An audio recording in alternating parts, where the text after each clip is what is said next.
Hey my watchers, welcome. Today we are gonna see, what if little Harry rescued from GODRICS of Hollow by Sirius Black?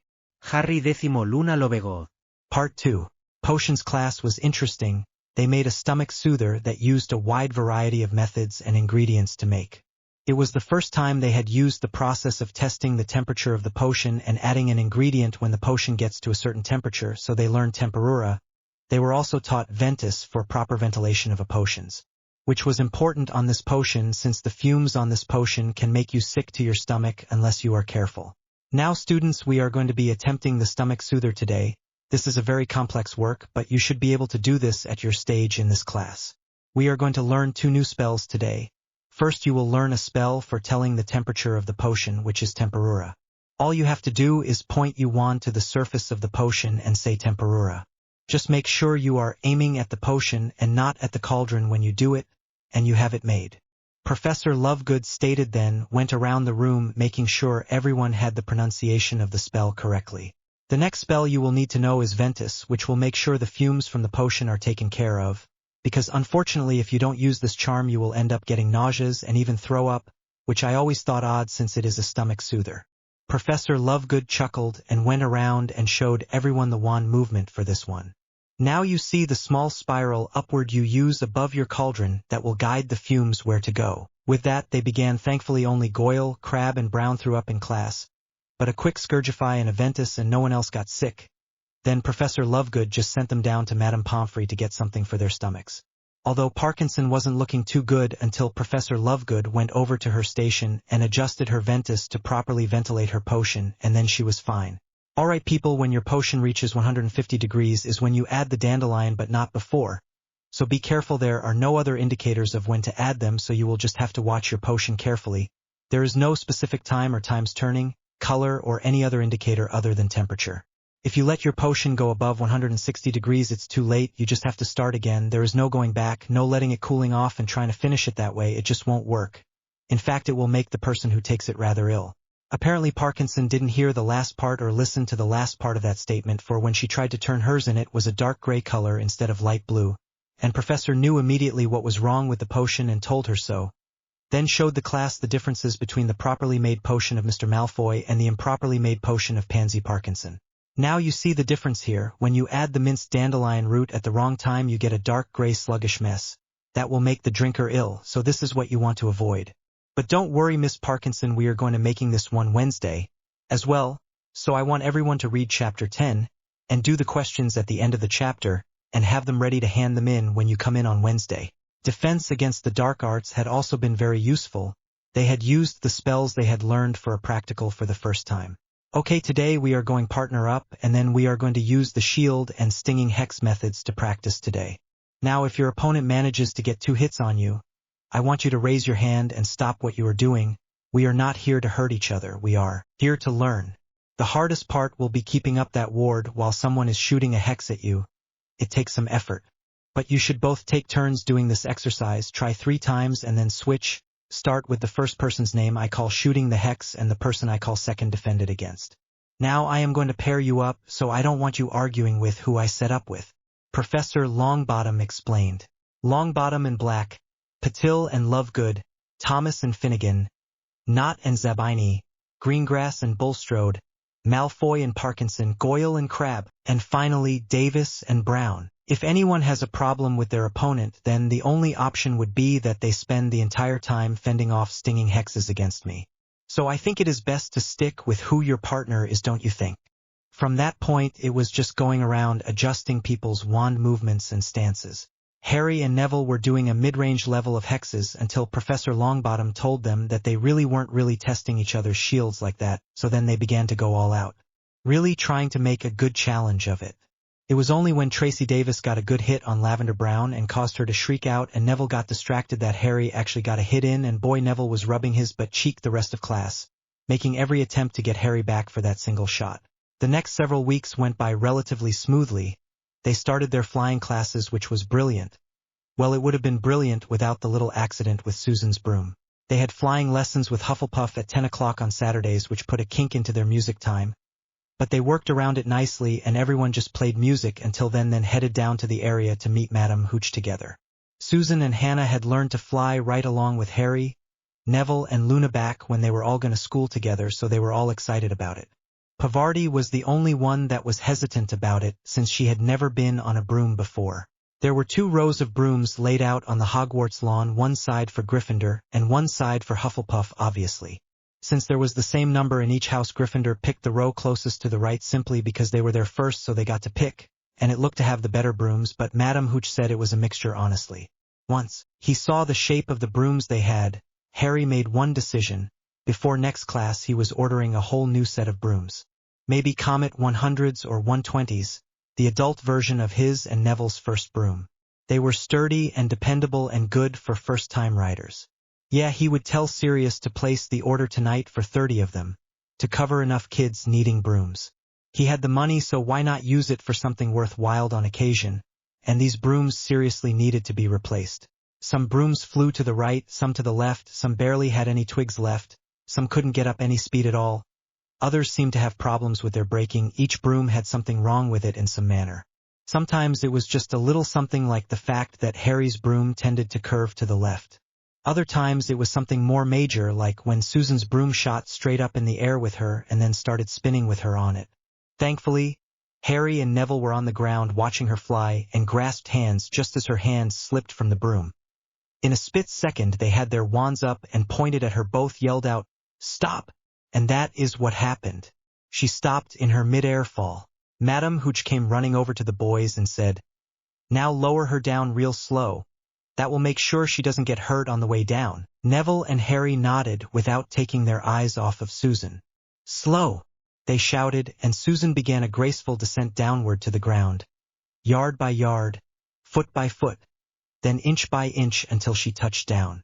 Whoosh, what a relief! As soon as she touched down, she rushed over to Harry and Neville and wrapped her arms around the 2 of them and squeezed the breath out of both of them. "Thank you, thank you, thank you," she squealed in her excitement. The thing they all didn't know is that the whole thing had been witnessed from the headmistress' office by both the headmistress and Susan's Aunt Amelia, who were talking about the whole Chamber of Secrets thing again. And they had stepped over to the window to watch the Hufflepuffs get their first flying lessons. When Amelia saw Susan fall from her broom at over 150 feet in the air, she almost fainted. But instead she heard Harry and Neville shout out, "Stop," and her niece just hung in the air there, floating along like nobody's business. With that, both women headed outside, as fast as they could, to see what happened. They reached the training area just as Susan landed, safe and sound, and was hugging the life out of her friends. "Susan!" Amelia shouted, causing her niece to look up. She hadn't known her aunt would be at Hogwarts today, but she went rushing over to her and reached around and hugged her, burying her face in her aunt's uniform. Amelia didn't know if her niece was overwhelmed or glad to see her or what, so she decided it was a combination of everything and just started guiding her inside the school to Madame Pomfrey to be checked over just in case. The headmistress instructed Neville and Harry to follow. When they asked why, she said, "Because you 2 just used an incredible amount of magic right then, to do what you did. I want to make sure you didn't overdo it." They were going to argue, but the look on her face told them differently. They knew that look. That was a Persephone. "You had better not even think about talking back to me, look." So they just shrugged their shoulders and followed behind Amelia and Susan to go see Madame Pomfrey. Just as Neville and Harry sat down to wait for their turn to see Madame Pomfrey, Sirius came skidding around the corner.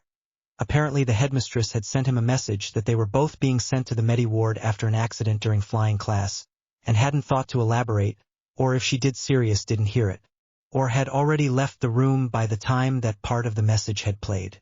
Either way, it was a frazzled Sirius that showed up in the Medi ward a few moments later. "Where are they?" he called out as he skidded around the door.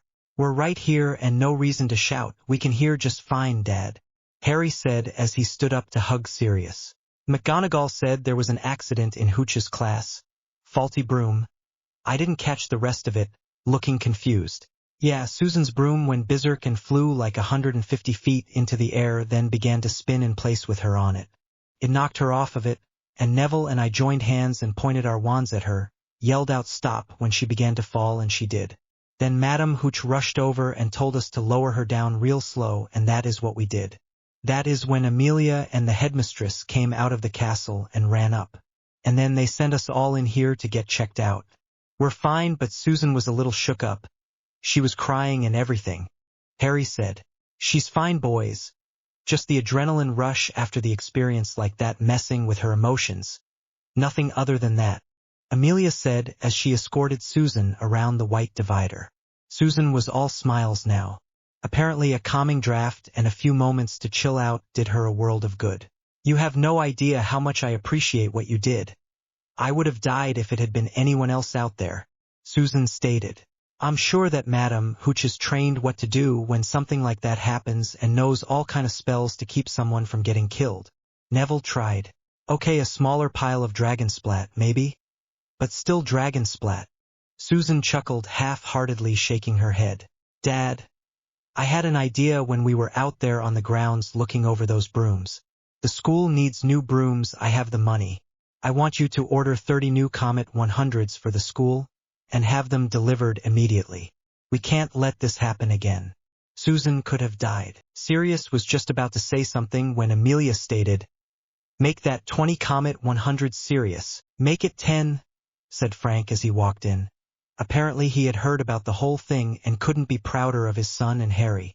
"Those school brooms should have been retired ages ago. Longbottom Hall will donate 10 brooms to the school." "Thanks, Dad." Neville beamed up at his dad. "I'm very proud of what you and Harry did today, but that was a lot of energy to use up. Now go get checked by Madame Pomfrey like a good little brat." Frank patted his son on the head and smirked. "Hey!" Neville swatted the offending hand away but walked over to Madame Pomfrey inside, following her to a bed where he sat down. A few scans later he was back smiling. "Told you," was all he said. Then he pointed over his shoulder. "You're next, Harry." Harry didn't look worried at all and just walked behind the curtain and sat down, then popped back out a minute or two later. "Same here. Looks good," was all she said, and told me to quit wasting her bed space and left to work on real patients. He grinned at Sirius. "Now about those brooms. We can place that order right now if you want. We can even use the flu in my office to call the Comet Broom representative. I wonder if we can get a discount if we let them know they are for a school." Sirius put his arm around Harry's shoulder and they all headed down to his office where they did indeed make that call, and they got that discount for the number they were buying and the fact that it was for a school both. And they would have them delivered by next Thursday, so in time for the next flying lessons. Sirius just gave the man his vault information and told the man to take it from there, then told Frank and Amelia to give him their share when they got the chance to do so. It saved the problem of having the shipment from being broken up into 3 shipments, and they got a larger discount that way. "This is so great. We have got new brooms for the school, and no one will get hurt because of those broken down old ratty ones again." "Hooray!" Susan cheered, hugging her aunt. "It's something the school board should have done ages ago, but I am glad we're doing it now. We are going to have to make sure that they replace them in 10 years, not 20 like they normally try to work with," Amelia stated. 20 years is just too much time on the amount of kids that use these brooms, and the amount of rough housing and low amount of care they get. With only Hooch to tend to them, maybe she could do a couple of classes on broom care and have the kids do the new broom's broom care instead of her having to do it. It might stretch out their usefulness and keep them in better condition for longer. Or what if every summer we sent the brooms back to the factory to be spruced up, some, fresh wax, new twigs, braking and balancing charms checked. Things like that. A standard routine checkup. Pay for that instead of new brooms every 10 years. Then maybe they will last for 20 years. Sirius suggested. "That's an excellent idea. A standard routine checkup costs a lot less than new brooms. We could swing something like that nearly every year. It would only be maybe a galleon a broom, maybe 2. I would think if we set up to do them all, they could have them done in a weekend and back to the school in no time. And it would stretch the life of the broom out probably double, if not more," Frank added. "There are some brooms out there that have been in good working order at the hall that are almost 40 years old, and they are as good as the day they were bought because I send them to get maintained once every other year, even if no one has used it. I have some real classics out there too. Yeah, Dad has a Nimbus shooting star that looks like it just came off the floor. You should see it," Neville said excitedly. Susan's eyes got wide. "A real shooting star? Wow." "Yes, wow, and no, you can't ride it. So get that thought out of your head right now, young lady." Amelia looked down at her niece with a smirk. No riding a classic broom. Besides, you have had enough broom riding to last you for a little while, don't you think? Amelia asked. Nope, Susan stated with a grin, stressing the P with a popping sound of her lips, causing Amelia to just roll her eyes and shake her head, looking over at Sirius and Frank for help, but all she saw was them chuckling and could see there would be no help there. They were all headed back to Hufflepuff Towers, mainly to escort Susan back to her dorm when they spotted him. Justin Finch-Fletchley laying in the middle of the corridor and the ghost of the Fat Friar floating lifelessly in midair smoking a grayish smoke. Amelia and Frank rushed to the boys' side while Sirius held the kids back. Each one was staring at the body of the boy on the ground. Susan of course knew Justin from the Hufflepuffs and had spoken to him on numerous occasions. She and Hannah had even sat down and done homework with him and Zachariah Smith on more than one occasion too. He was a good person, very friendly once you got to know him. A little snobbish until you got past that outer shell, then he was a really nice guy. And to see him laying there all stiff and such made her want to cry. He's petrified, just like Mrs. Norris, Frank called out to Sirius. Sirius didn't think twice. He messaged the headmistress and the 4 head of houses and had them come meet them down here. Soon Professors Longbottom, Lovegood, Flitwick and Sprout were standing there in the corridor and the headmistress rushed up to the site of the attack. Sorry, I was preoccupied with a student. Oh sweet Merlin, is he petrified? Minerva asked. Yes, same as Mrs. Norris, Frank said. And I have no idea what happened to the Fat Friar. He was like that when we got here. Headmistress McGonagall looked over to the Hufflepuff ghost for the first time and gasped. Oh my goodness! It looks like whatever was meant to hit Mr. Finch-Fletchley went through the Fat Friar and caused Mr. Finch-Fletchley to get a diluted form of whatever it was, probably saving his life. But the Friar got the full blast, so he has got magic overload. It's going to take a few weeks to drain off all that excess magic to find out what happened, or maybe some mandrake drought in a misting bottle sprayed on him. Or through him. You know what I mean? Anyway, it should work as well. Frank stated. Let's get Mr. Finch-Fletchley down to Madame Pomfrey and see what she says about them both, the headmistress suggested. Amelia went over and leaned against Minerva and whispered. You realize I'm going to have to write up a report on this, don't you? I would expect nothing less. You were here when it happened after all. Minerva stated. Dumbledore would never had let me report it, even if I had seen it happen right in front of my face. He would have found some excuse or reason to keep it quiet. Amelia stated. You will find that I am not Dumbledore, my dear. Minerva smirked at her old friend, which I am immensely grateful for, and they both chuckled at that. Then the headmistress created a small breeze and blew the Fat Friar down to the Medi-Ward while the heads of houses guided Mr. Finch-Fletchley on a stretcher between them. Harry, Neville and Susan followed behind, not really wanting to head anywhere without an escort right now. And all the parents agreed. Headmistress stood and did some kind of spell and called out, all students are to return to their common rooms immediately. All prefects are to take a head count. Once again, all students are to return to their common rooms immediately. I'll take these 2 down to Gryffindor and be back in a minute. Alice stated and turned and left with Harry and Neville. Professor Sprout announced the same for Susan and herded her little badger down the hallway. With that, they all just waited to see what Madame Pomfrey had to say about Mr. Finch-Fletchley. Madame Pomfrey finally turned to address the headmistress and the heads of houses. Well, it looks like the exact same thing as what happened to Mrs. Norris.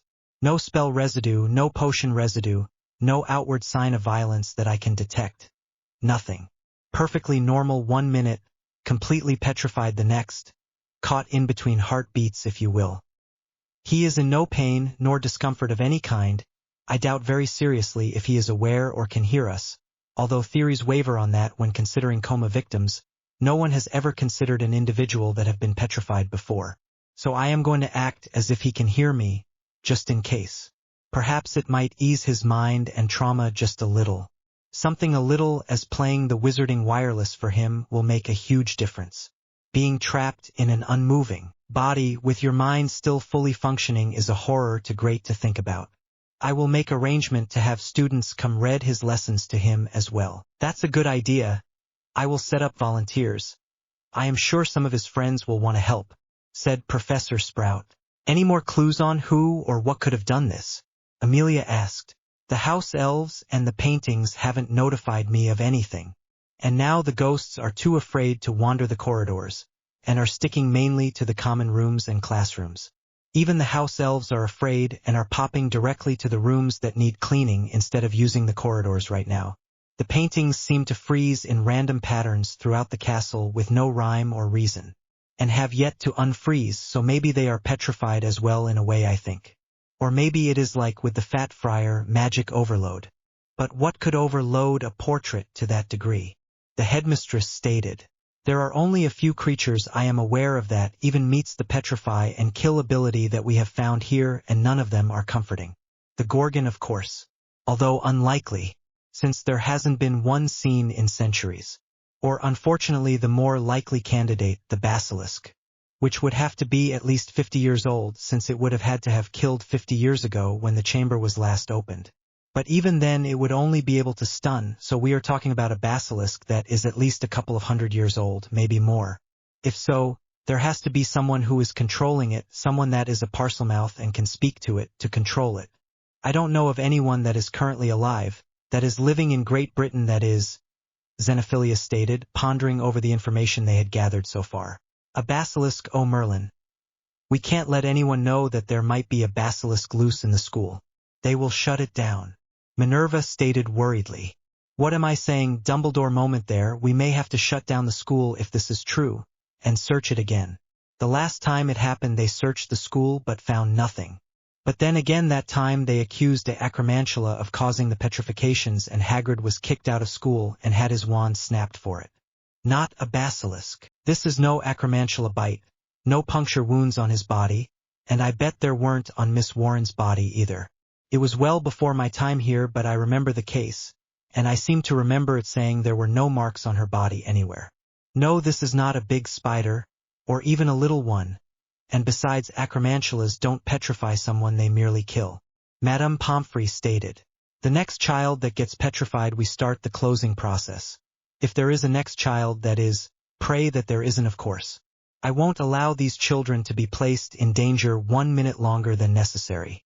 With the possibility of a basilisk running around here, I am wondering if I should go ahead and clear the castle and then have it searched instead of waiting. What do you think, Amelia? The headmistress asked, looking over to the head of the Department of Law Enforcement. My professional opinion is that you call in some of my troops to run the halls and escort your students from and to classrooms for now, while you have the castle searched. Then we can be on hand if anything does happen again. If it does, you can close the school at that point, until you flush this thing out into the open. Amelia stated. Won't sending the kids home only be sending home whoever is controlling it too? Asked Alice. That will stop the attacks right then. We need to find that parselmouth. They're the one who is leading that thing around and who released it. Don't forget the writing on the wall. A snake couldn't have done that, you know. She's right, Phileas stated. We had forgotten all about that. Whatever is going on here right now has someone, a human someone behind it. Snakes can't write messages on walls, in chicken injury no less, and do the magic necessary to make it impervious to cleaning charms and manual cleaning. So sending everyone home will only put a pause in the situation until the school reopens. It won't stop it altogether. We have to find the controller. Everyone nodded, but they couldn't think of anyone that they even suspected as being a parselmouth. After a few moments they all agreed that Amelia would send out 6 Aurors and they would begin escorting the students between classrooms. If more personnel were needed, she would pick some people from the new recruits and put them here to get field hours, as it were. Then they would search the castle to see if anything of note could be found, and finally they would see about setting up an early warning system somehow, maybe something trigger based on some of the paintings. If they were frozen, then an alarm would sound or something like that. So as of this moment they had a tentative plan, and they would make changes as the needs arose. Chapter 9. It was a little monotonous around the castle since the attack on Finchfletchley. The Aurors had been called in and everyone was having to wait to be escorted from classroom to classroom, and the teachers had to allow for the extra time because there were only so many Aurors to go around. But they were managing somehow. Harry's favorite Auror was a trainee by the name of Nymphadora Tonks. Ever since she was little, Dora had wanted to be a Auror. Seeing her in her Auror trainee uniform for the first time, Harry was so proud of her. Even though she was a bit of a klutz at times, she made an excellent Auror due to her metamorphmagus abilities. When they were younger, she used to turn herself into other people just to see if she could do it, or to add a feature here or there, a dimple or birthmark, a certain eye color or whatnot. It all depended on her mood. Dora usually had her hair pink, unless she was mad at you, then it went all different colors, and who knew what color she would end up with. She once had her hair striped when she got so frustrated she couldn't decide what to do. Harry couldn't help but laugh at that though, which frustrated her even more, and made teasing her so much more fun. But hey, he was like her third cousin, he guessed, since she was Sirius' second cousin, at least that is what Harry thought they were. But it didn't really matter, they just considered themselves cousins and left it at that. First time he saw her in her uniform, he had the nerve to ask her if she still liked to dance and told her that they play music and dance each Saturday. At first she looked excited, then she looked disappointed and said, "On duty," and moped around most of the rest of the day. Her partner was someone by the name of Kingsley Shacklebolt, a tall black man that had been on the force for a few years now and worked hand in hand with Amelia Bones. Amelia had sent him down to Hogwarts to be her eyes and ears down at the school, and to be in charge of all of the personnel that was being sent there. Since he was Amelia's right-hand man, it was a huge thing to be his partner. The whole time in between classes and at night when everyone else was in bed, the Aurors were searching the castle for possible entrances to the fabled Chamber of Secrets, but it had been 2 weeks and nothing had been found yet. And there hadn't been another attack, thankfully. It was Saturday, November 14th, and they were getting ready to have their third Quidditch match of the season, but it was the first Gryffindor-Slytherin game. The first game had been Hufflepuff-Ravenclaw that ended up as 80 against 210 points with a Ravenclaw win, and a Ravenclaw-Slytherin game that ended up at 170 against 180, again a Ravenclaw win. Now it was Gryffindor's turn at Quidditch. The game was getting ready to start when alarms began to go off in the castle, signaling that there were some of the paintings that were being affected by whatever was creeping through the hallways. The headmistress announced that all the students were to stay where they were and had the prefects get a count on them. Then she rushed with the head of houses and the Aurors into the castle. "It's coming from the second floor again. Near the Medi ward this time." Everyone followed her carefully, weary of what they may catch. The Aurors were in the lead, but they were too late. Dean Thomas was sitting petrified in an alcove near the Medi ward, looking out onto the pitch where the game was going to be starting. Why he had chosen not to join everyone else was anyone's guess. There were half a dozen new frozen paintings along the corridor up to the left of the Medi ward, and Dean was located just a few dozen feet from the Medi ward. The Aurors helped get Mr. Thomas into the Medi ward, and as soon as Madame Pomfrey saw who it was, she said, "What is Mr. Thomas doing out there at all? He was in bed with a stomach flu not 30 minutes ago. Bring him over here." She indicated a bed over behind a curtained-off area to the side, where Justin Finch-Fletchley was laid in a bed. He must have snuck out of bed and went over to the alcove over there to watch the game. "Unlucky for him," Auror Dawlish stated. "Unlucky indeed, Officer Dawlish," the headmistress stated.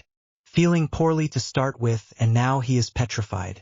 I would definitely call that unlucky," she said snidely, finding his comment in poor taste.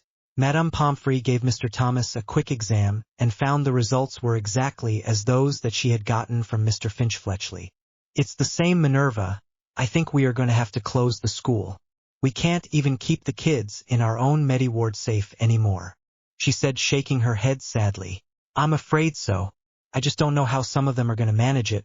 Their parents count on us to take care of their children for most of the year and have no means to tend to them if they are working or away from the home. Hopefully we can get this taken care of quickly and we won't have to refund the children's school fees. I don't think we have the funds available to do that, quite honestly. It's what we use to prepare the school and pay everyone to be here with. We may end up having to get help from the ministry. Then they would think they owned us lock, stock, and barrel." Minerva worried. Alice put her comforting hand on her shoulder. "Don't worry. I'm sure Sirius, Harry, and Frank could figure something out before they would let that happen," she said, patting the headmistress gently. McGonagall just nodded and sighed. This was one fine kettle of fish they were in right now. The Aurors began to search along the corridors where the paintings had alarmed, and after a few moments they came escorting 2 more bodies into the Medi ward, that of Penelope Clearwater and Hermione Granger. They had apparently met the thing as it had rounded a corner, since Miss Granger had a mirror in her hand aimed around the corner, and both girls appeared to be looking into the mirror to see if anything was coming when they were petrified. "Put them over there with the other 2, that makes 4, the school will definitely be closing now." We just have to decide on the process for sending the children home. I think the youngest children first, then the next year leave and so on. We might be able to get the train to make a special run since it is the whole school, or we could use the flues here in each head of house office. Those that don't have flue access, we can flue them to the closest flue to them, and arrange for a pickup or transportation from there, I suppose, if the train won't run, that is. Let's try contacting the parents first. Some may be able to actually pick up their kids themselves. We can make port keys for other larger families like the Weasleys. But we need to start contacting parents and letting them know that the school is closing for an indefinite amount of time. Each of you take your student list and begin with the younger students, then work your way up. Once you get a year done and know how the parent can either pick up the child or wants the child delivered, we will work from there. About that time, Benjamin Fletcher, the head boy, came into the Medi ward with Auror Hennessy. Yes, what is it, Mr. Fletcher? The headmistress asked. And Mr. Fletcher handed her a note stated that all the Hufflepuffs were here and accounted for. But the Slytherins were missing Mr. Draco Malfoy, the Ravenclaws were missing Miss Hermione Granger, and Penelope Clearwater and the Gryffindors are missing Mr. Dean Thomas. Signed by Antoinette Montebellum, the head girl. Poppy, do you have Mr. Malfoy in your medical ward at this time? Minerva asked, looking over to Madame Pomfrey. I do not. Has he been injured? She asked. Let's hope not. Or Dawlish or Hennessy, I believe it is. Can you organize a search of the castle for Draco Malfoy? He may have also been petrified, or he may be the controller of the beast, so do be careful. The Aurors organized a search starting with Slytherin common room and dorms, but no Malfoy was to be found. Then they expanded their search to include the rest of the castle, and after 2 hours still nothing. Luckily, the Quidditch game was still going on, so they didn't have to worry about any other student being in the castle, so they searched everywhere and found no Malfoy. They even had the elves join in on the search and search some of the harder to reach places of the castle, but still nothing. Finally, they decided to contact Mr. Malfoy and see if he had any way of searching for his son that wasn't available to them. Perhaps an elf that could just go and retrieve him wherever he is at. Malfoy Mansion. Minerva called out into the flue in her office. It was answered by an elf that appeared rather ragged but was polite nonetheless. How may Dobby be's helping Mrs. Headmistress, ma'am? I need to speak with Mr. Malfoy if he is available.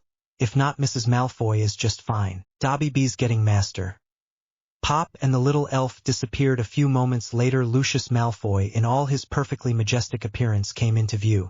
What may I do for you, Headmistress McGonagall? I hope Draco hasn't caused any problems, he said with a slight frown. Not that we know of, but we do have a problem. If you could step through, I would appreciate it.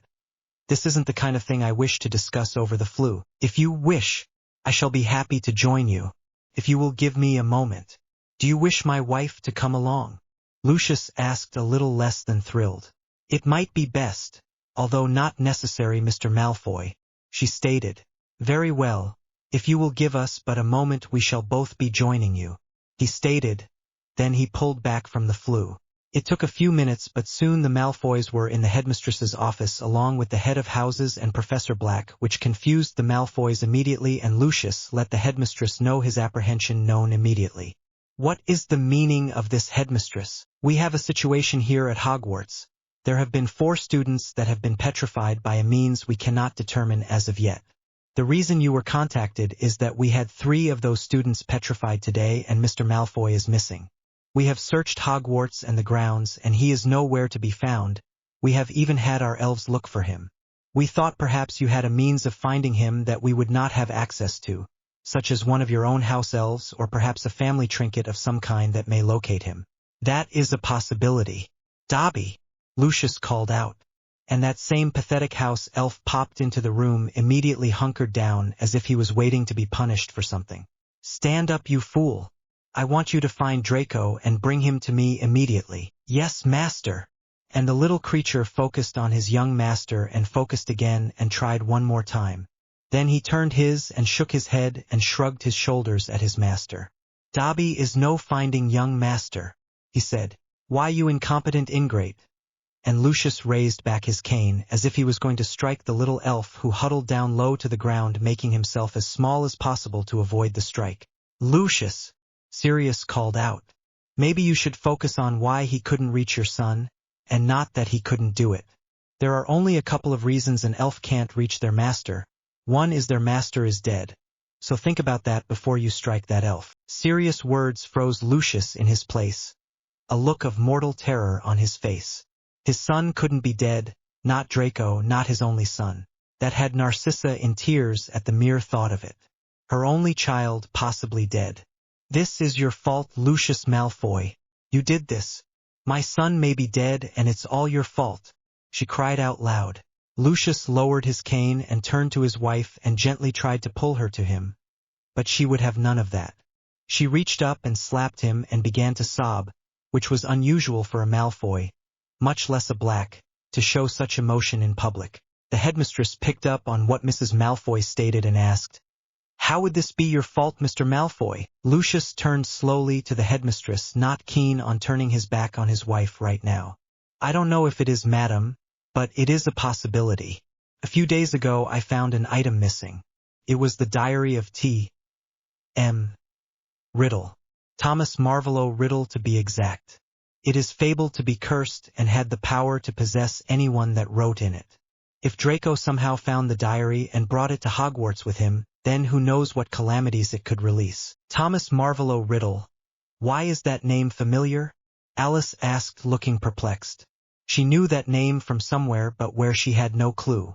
That would be the birth name of Lord Voldemort, Narcissa stated before Lucius could say anything. "We found that out about the same time as we found the diary. There are legends behind the diary, which state that the Dark Lord can possess whoever writes in the diary, allowing him to return to a new body.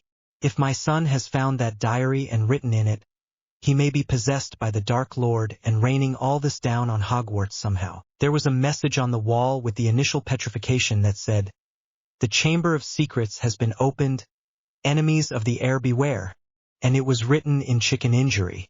We think there is a possibility that whoever wrote that message released a creature capable of not only petrifying students but killing them.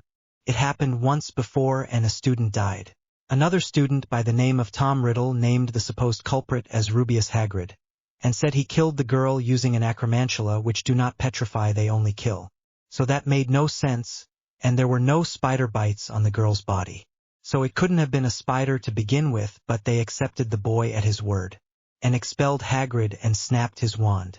Dumbledore kept Hagrid on as the groundskeeper because he thought there was something off about the whole thing, but didn't go far enough to fight for him to help Hagrid keep his wand or not be expelled.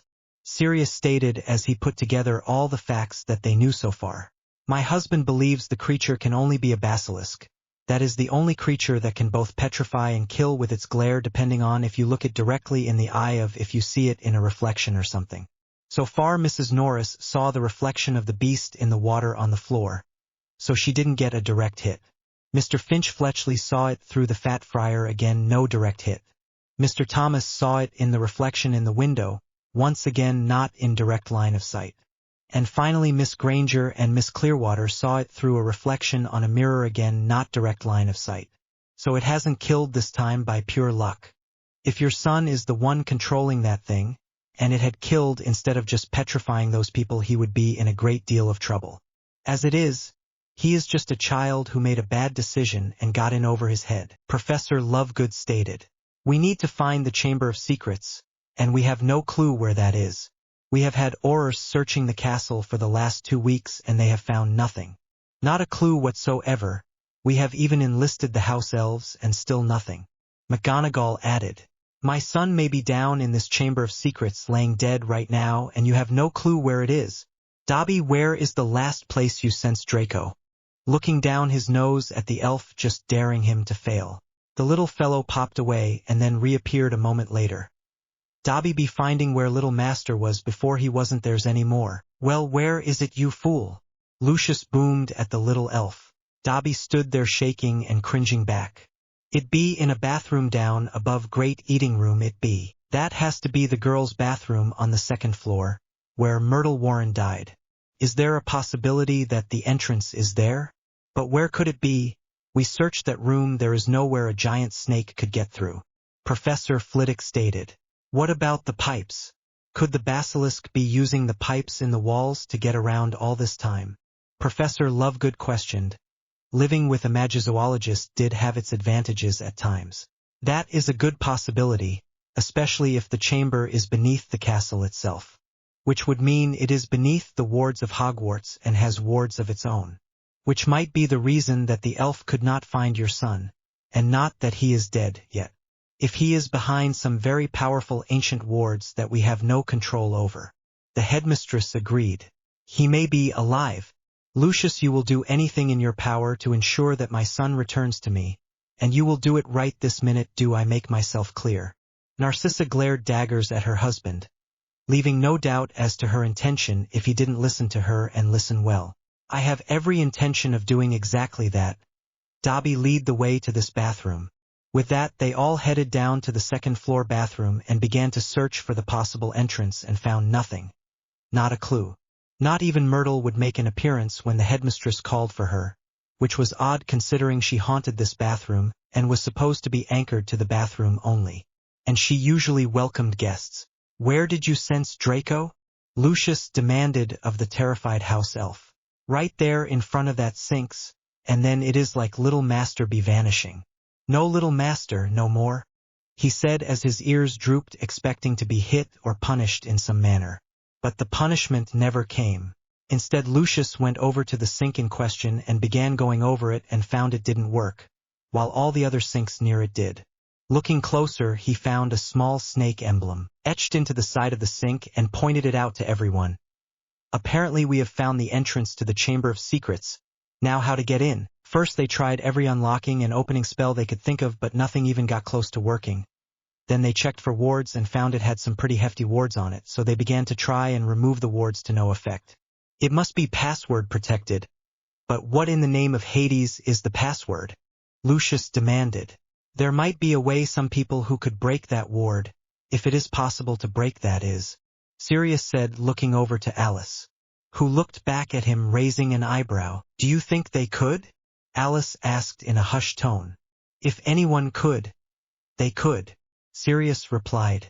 Let's debate these individuals' qualifications after they are already present and attempting to do something to get my son out of this situation that I believe he has found himself in. Lucius insisted. You heard the man. Be back in a few minutes. With that, Sirius took off at a jog. It took probably 10 minutes before the door to the bathroom opened and he led in his experts. Harry and Neville, followed by Luna and Pavarti. He just looked up to Alice and insisted they demanded to come along. So you found it? We knew it was in here weeks ago, Harry stated. Why didn't you say anything? Sirius asked, looking surprised. Because we're kids, who would believe us? He responded. I would. From now on I will. Okay, here's the situation. We think the creature is a basilisk, we know. Responded Luna. How, never mind.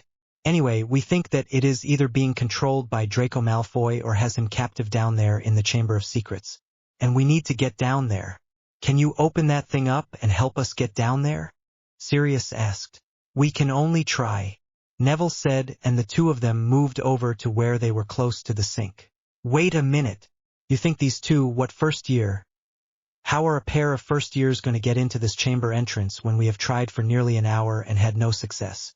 Lucius practically growled at the ludicrous idea of a child being able to do something an adult could not. Lucius, what harm will it do to allow them to try? It will only take a moment, Narcissa stated. At this point she was willing to try anything to get to her son. So with that, Harry and Neville joined hands and then raised their wands and said together, open! And the sink began to tremble and shake at their command, and finally they pushed more magic into what they were doing, and the sink finally gave in and opened up and lowered into the ground, leaving open tube that appeared to go a great distance down. Well, that definitely looks like an entrance to something. Too bad it isn't stairs instead of the tunnel of death there, Sirius stated snidely. Harry and Neville looked at each other and shrugged, then pointed wands at the tunnel and said, stairs! And suddenly the tunnel was turned into an incredibly long flight of stairs. Humph, it worked. Aye. Well, now what? Sirius looked over to the others for their input on this one. Lucius didn't wait, nor did Narcissa. They both just stepped up to the stairs and started down them, not waiting to see if anyone else was following or not. So Sirius just shrugged and followed behind them. casting a lumos as he headed down the stairs, since the tunnel/stairwell was quite unlit. As Sirius began to descend into the depths of the stairwell, the rest of them joined him, each person adding in their lumos charm, making the tunnel not quite so dark and mysterious. You all stay up here, understand? Alice looked at the four of them and expected an affirmative answer without question. When Luna took on that dreamy-eyed look she does sometimes and looked at her. That would not be wise. Our presence is needed down there. Without us, several of you will never return. Luna stated. Alice knew Persephone's daughter was a seer and had always trusted what she said, especially since Persephone's accident when Luna was only 9 years old that almost killed Persephone and Luna. If she hadn't called Harry and Neville for help beforehand, they would have both died that day. Plus Persephone's babies, Sebastian and little Estria, would never have been born. So Alice did the one thing she believed she could do and followed her instincts. All right then, come on. But you stay behind everyone else. And you obey anything that is told to you by one of us, do you understand? Alice demanded, daring even one of them to disagree. When each child had nodded, she turned and headed to the stairway, as well the kids following close behind her. Down, down, down and down some more they went until it was impossible. They were still beneath the castle. They must be beneath the Black Lake or something. From the moisture in the air, it was a real possibility. Harry was thinking, as they continued down the long flight of stairs, finally reaching the bottom, where the others were waiting. What are they doing here? Asked Sirius. Luna stated that it would not be wise for them not to come. Their presence is needed, and without them several of us would never return. Alice whispered. Okay then. Stay close and no risking yourself needlessly. Understood? Sirius hesitated at first, but he knew that Luna was a very powerful seer, and trusted everything that she saw, so he trusted it now too. Each of them nodded and had no problem doing so. Dying wasn't on their top 10 list right now anyway. They had some very cranky Darkhorns that would be pissed off if they suddenly kicked the bucket on them, to say the least. They all continued down a dark cavern-like tunnel, until Narcissa gasped and grabbed Lucius' arm and squeezed it really tight. Then they all saw what it was that made her gasp. A huge snake skin. It must have been 50 feet long if it was a foot. Professor Flitwick and Sirius went over to the shed skin and looked at it. Judging from the amount of dust that was on it, it wasn't a recent shed, so the beast must have grown quite a bit since it shed that skin, they both thought, but were unwilling to state. Alright folks, we now have a good idea of just how large this thing is, so it is probably even bigger now since that was a shed skin. Keep that in mind. I would say it's been living mainly on rats and the ambient magic from the castle for years now. It would probably do anything for some bigger prey, unfortunately. And if Draco is possessed by the Dark Lord, then we are all prey to him. Just something to feed to his pet. Well, maybe not Mr. and Mrs. Malfoy, but that depends on several factors, and there is no guarantees even if the Draco side of him still recognizes you as his family. Sirius stated. Could someone send a Patronus message to Amelia Bones and let her know where we are and what we are doing? Harry asked. I think she is going to be upset that we didn't bring any Aurors with us in the first place, and that is putting it mildly. The headmistress nodded and did exactly that, making it short and to the point but detailed enough that they would have no problem finding them. Okay, we should be good. They should be able to find us soon enough, I hope, she stated. We aren't waiting, or at least my wife and I aren't. Every minute that monster has control of my son ticks by is another minute that my son dies inside of him. Follow us if you wish or stay behind, your choice, but we are going on. Come Narcissa. With that, Lucius proceeded to continue down the hallway, and the others looked at each other for a moment, and in an unspoken agreement decided to follow him. It was maybe 400 feet more down the tunnel when they came to the second door. It was a huge, thick steel door with a snake design on it, but other than that no obvious handle or way to open it. Lucius stared at the door, then at Harry and Neville again, and stepped aside for them to step forward, which they did. They both looked at the door for a moment, then joined hands again and raised their wands, which they had yet to put away, and once again they said, "Open," this time pouring a lot more magic into it. The snakes withered and squirmed and finally curled around to form a handle that you could grasp that would allow you to pull the door open. It was heavy but doable. This time they bared the door open with a large boulder so that Amelia and her people could come through it and follow them when they got there. In front of them was a long hallway. On either side of the hallway were huge statues of snakes, cobras specifically, looking poised to strike. At the end of the hallway was a massive statue of Salazar Slytherin when he was in his prime. And right before the statue, Draco! Narcissa screamed and ran to the body on the floor. It was indeed Draco Malfoy, but as they got closer Harry couldn't tell if he was dead or not. Narcissa was holding him close to her breast, rocking him back and forth sobbing. So he guessed the prognosis wasn't really that good right now. Lucius knelt by his wife trying to see if his son was alive or dead. He just couldn't be dead. Not his only son. He's still alive, but only just, said a voice over to the side. And isn't this a touching reunion though? Daddy who could never find the time to do anything but judge his own son. For his own faults. Mummy who spent more time picking out what to wear to a dinner party than she did with her son that day. Oh yes, I know all about your lovely little family. Your sweet little Draco has told me all about you. All your shortcomings and dirty little secrets.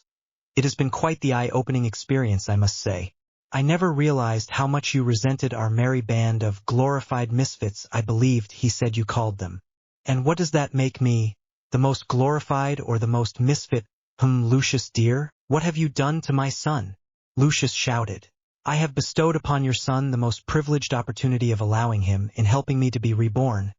Oh, he was a little hesitant at first considering he had to die to do it, but he warmed up to it after a while. Ah! A young Tom Riddle stated. Look, you worthless brat, you will never be worth 1/10 the man my son will be. So you give him back his life immediately or I shall see you cut down before you can become anything more than a pimple-faced freak that you are. Lucius shouted at Tom, standing up and raising his wand to aim it at the 16-year-old rendition of Tom Riddle. I don't know how you got into that diary, or how you managed to control my son, but you will never have him. He will always be my son. I am afraid you are wrong there. The minute he wrote in my diary he quit being your son and started being my heir. Now he is my future in a slightly different manner. Isn't it ironic, don't you think, that things work out this way though? When you took my mark you promised me your firstborn son to my cause, and here you are, upholding that promise. Oh, and if you think you can beat me, perhaps you think you can beat my pet. With that the boy turned and called out to the statue of Salazar Slytherin something in Parseltongue, but since none of them understood the language they couldn't understand what was being said. But the mouth to Salazar opened and a huge snake began to slither out of it. Close your eyes. Don't look at it. Sirius shouted to everyone. They didn't have to be told twice. Everyone averted his or her eyes and turned to find a good hiding place. Something to hide behind or under. Anything. Harry and Neville looked at each other and Harry said, Yellow? Yeah, but huge, it will have to be a huge yellow. I'll do the left. Neville said, already forming a globe of yellow magic in the palm of his left hand. It'll do all right, and yeah, huge. A quaffle size. He asked Neville as he poured the magic into his own globe of magic. I think we should do a follow-up black one. When it gets close enough, same basic size. Should be about right. Go for the mouth with the black one. If we can get it to open its mouth and throw the damn thing down its gullet, then we've won. So they both worked on pumping magic into their little respective balls, and then in a matter of moments they were ready. They snuck along the edge of the room until they got to where they were nearly right alongside of the massive beast. Then with merely a nod at each other they made their move. First they lobbed the yellows at the huge beast. It hit right between its eyes and the creature began to wither and spasm in pain, giving out wails of pain and agony as it flailed about. Apparently those yellows were strong enough to burst its eyes open, completely blinding the massive snake. So thankfully its deadly stare was taken care of, but you still had to work about its bite and fangs. The boys blinded it. Everyone hit it with everything you've got. Sirius shouted. And that is exactly what they did. Everyone hit the basilisk with the strongest spells and curses they could think of. But its thick, protective hide was too much armor for them to do much damage. Even with Bombarda and Confrigo, even a few Bombarda Maximas were thrown in there as well, but the actual damage was minimal. Harry and Neville waited and the beast fought against the bombardment of spells and curses. Then finally they had their opportunity. It looked like it was going to try and attack Lucius and Narcissa, who was still holding Draco. The boys rushed forward to where they were directly between the Malfoys and basilisk and threw their quaffle-sized black balls of magic right into the open mouth of the beast. It only took a second or two and the whole neck blew apart and the head hit the floor of the chamber while the rest of the beast withered about and spasmed for several more moments. You have beaten my basilisk, but you still haven't beaten me, Tom said. "Oh really, Tom?" said a dreamy voice over by the basilisk head.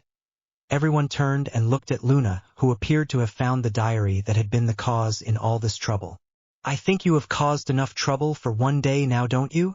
And with that she speared the diary with the sharp point of a basilisk fang. An eerie scream could be heard emanating from within the diary, and Tom Riddle himself. The diary bled a inky black injury that dripped all over the floor until the last of the wailing stopped. The 16-year-old rendition of Tom Riddle began to vanish, and all of the sudden Draco began to twitch and move in his mother's arms. "Draco, my baby!" she shrieked, hugging him close to her. "Mother?" Draco asked, totally confused now. What was his mother doing down here? Better yet, what was he doing here? Where was here? What was going on? "Draco, everything will be fine. We will get you out of here and everything will be fine," Lucius stated, kneeling next to his son and wife. Sirius walked over to Harry and Neville, glaring at them. "What do you two mean risking your life like that? Do you realize you could have been killed?" "We didn't risk our lives, we waited until it was distracted with both shots. The first shot it was listening to Tom, and the second shot it was paying attention to you all and not to us. It was all in a matter of timing. You do realize that to the victor go the spoils, don't you?" Luna asked. "What do you mean?" Neville asked. "You killed the beast, that means the carcass is yours. You are now the proud owner of a 60-foot-long basilisk corpse. The longest in history was 30 foot, I believe, and that was found back in the 1940s, so this one beat it by over 30 feet. Although you lost some footage by blowing its neck away, it still is massive. And basilisk parts go for a lot of money." Luna smiled. Professor Flitwick smiled and said, "That's right. Basilisk steaks are a rare and expensive delicacy for goblins. They are considered even more valuable than dragon steaks to the goblin nation. I could let my people know that you have a rare find here. For a few tidbits of my own, that is. I think that could be arranged." Harry grinned. And their little charms professor hooped and danced around at that, and then rushed back out the way they had came into the chamber, probably to go make a flu call or two. As the little professor raced out of the room, Amelia and her Aurors came racing in. All of them came to a screeching halt when they saw the remains of the basilisk laying there in the middle of the great chamber. One or two of the Aurors threw up due to the grim detail and guts that was kinda laying everywhere right now. Amelia headed over to Minerva to get the story directly from her, which she did. Minerva told her everything, and then Amelia went over to where the diary was still speared on the fang of the basilisk and removed it. Then took it over to where Lucius and Narcissa were kneeling with their son, who was finally coming around fairly well. "I understand that this entire mess is based on your possession of this item. Is that correct, Mr. Malfoy?" Amelia showed him the diary and waited for an answer. "Get that accursed thing away from me. It nearly cost me my son." Lucius wrapped an arm around his son's shoulder as he tried sitting up on his own. "So it is true, you realize the possession of cursed items is quite illegal, don't you? And for a very good reason." Amelia began. "Of course I realize that. I helped legislate several of those laws myself, you know." Lucius frowned. "Then it should be no surprise to you that I am going to have to arrest you, Mr. Malfoy. We are also victims here. I got that thing because of a legend behind it. Unfortunately, it was an unwise decision on my part. But I should not be arrested for a single faulty choice." "Mr. Malfoy tried." Amelia put her hands on her hips and said, "Tell that to the 4 petrified children that are waiting to be unpetrified right now, and a certain school maintenance man who would very much like his treasured companion back with him. I am sure they will find no problem with an I'm sorry and a kiss to take the boo-boo away." Lucius frowned. "Let's not get facetious, Madam Bones. I would think you better than that. Perhaps not, but it matters little, since I am still going to have to arrest you. The possession of a possessed item is a felony to start with. Then you have the fact that you are responsible for any consequence pertaining to that item being released, which is exactly what happened. Which is one reason that those items are illegal to obtain or possess. The only individuals that can legally possess a possessed item is the Department of Mysteries, and that is for proper disposal only. And I am sure they will be more than happy to have a look at this little gem and see what they can tell me all about it, before properly disposing of it, of course," Amelia stated as she held up the diary. She then motioned to a couple of Aurors that were near and had them search and cuff Mr. Malfoy. Then, as one, the whole group headed back up the stairs. Harry, Neville, Luna, and Pavarti managed to make it back up the stairs unharmed, which they were not sure was going to happen, while all but Luna was not sure that was going to happen. Luna you never knew about. She always seemed to know more that she should ever really know. Mr. Malfoy's trial was short but definitely not sweet. They did a complete search of Malfoy Manor and found several other restricted items, which brought the charges up quite a bit. So instead of looking at a 6-month sentence in Azkaban and restitution, he was now looking at a 6 to 10-year sentence, and that was just from the items in his possession. It had nothing to do with his past or anything along that line at all. He also had to pay some heavy fines and the all expenses for the investigation, which meant the man-hours for the entire time they had people out at Hogwarts looking for the creature and trying to protect the children. Pavarti got to checking with several international greenhouses and found some that had ripe mandrakes and made the suggestion that they see about getting them as part of the restitution toward the petrified individuals. Amelia thought that was a brilliant idea and brought it up with the prosecutor, and it was put into the final judgment as well. This whole mess wouldn't break the Malfoys by any means, but it would definitely make them less popular on the summer circuit for a while, to say the least. Draco Malfoy became almost a pariah in Slytherin House for his foolish actions, especially with the older students.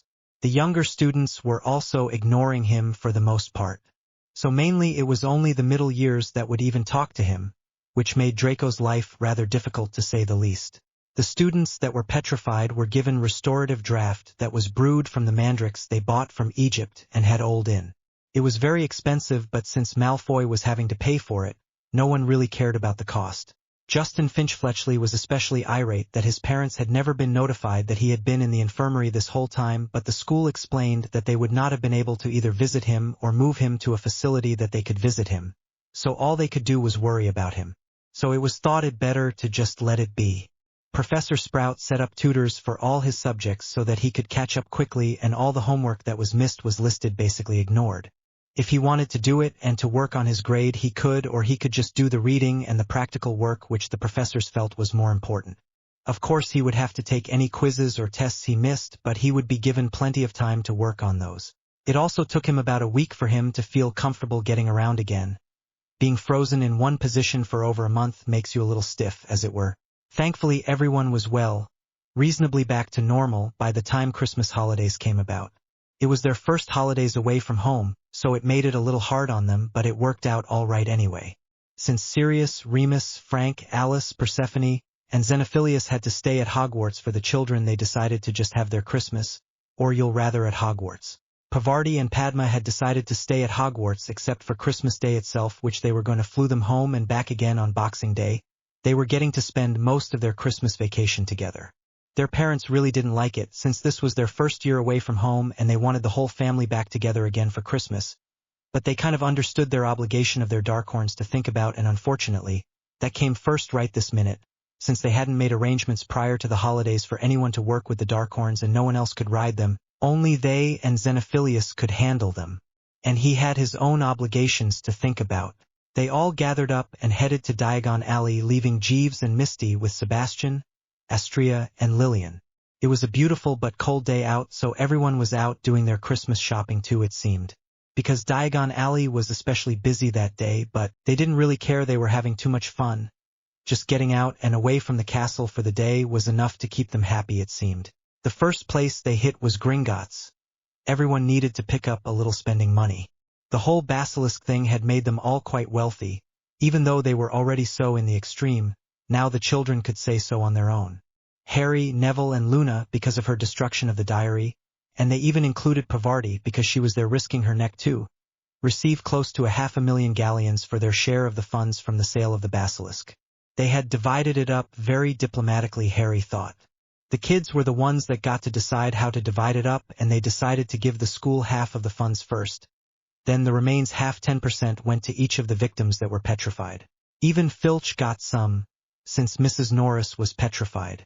He looked at his letter of receipt of funds and immediately quit Hogwarts and hasn't been seen since. The remaining portion of the funds was divided up equally between the 4 kids, and they ended up with a little over 580,000 galleons each. The next place they wanted to go was the luggage shop. They had heard a rumor and wanted to see if it was true. So inside they went. Sure enough, they had gotten more bottomless bags in. So Harry got one for Hermione. Pavarti bought one for herself, since the other three had one already, and one for Padma for one of her Christmas presents. While all the teachers ended up getting one for themselves as well. This wiped out the man of all of his bags. Harry couldn't tell if the man was thrilled or devastated when they left.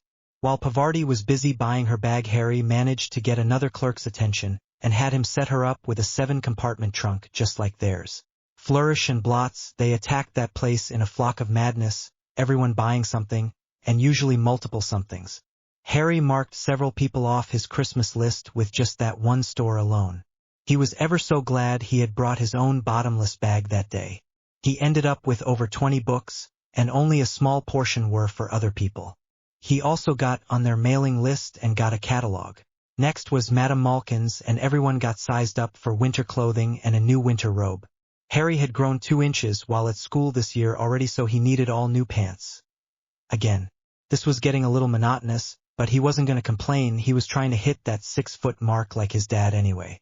Then they went across to the shoe and boot store, and Neville and Harry bought their first pair of dragon hide boots. Pavarti and Luna were a harder sell, but eventually they did too. But more of a riding boot than anything else. At first they said they didn't need boots. Then Harry reminded them of Ventus and Tony True and told them that they needed riding boots for them if nothing else. So they each got a pair, and Pavarti bought a pair for Padma, and they all pitched in together and bought a pair for Hermione. Then they went over to the apothecary and restocked everything they needed, especially Alice and Luna. But so did the rest of them, and Harry checked out some of the new potion books that the store had in stock and bought a copy of anything he didn't already have. Next was the Scrivenshaft's quill shop, and they picked up a few select pieces there and some new and interesting inks that he had come in, especially the scented inks, which were all the rage in London right now. Harry especially liked the cardamom-scented and the amber-scented ones for himself, but the cinnamon-scented was nice as well, so he bought those and a few more too. The girls mainly stayed with the more feminine scents, but vanilla seemed to be the favorite among the girls, it seemed. Then they headed over to the tack and saddle shop and bought all new bridles and reins for their Darkhorns. They also got them saddle blankets. They thought about saddles, but they didn't think they were ready for that yet, so they thought they would wait for a while on that one.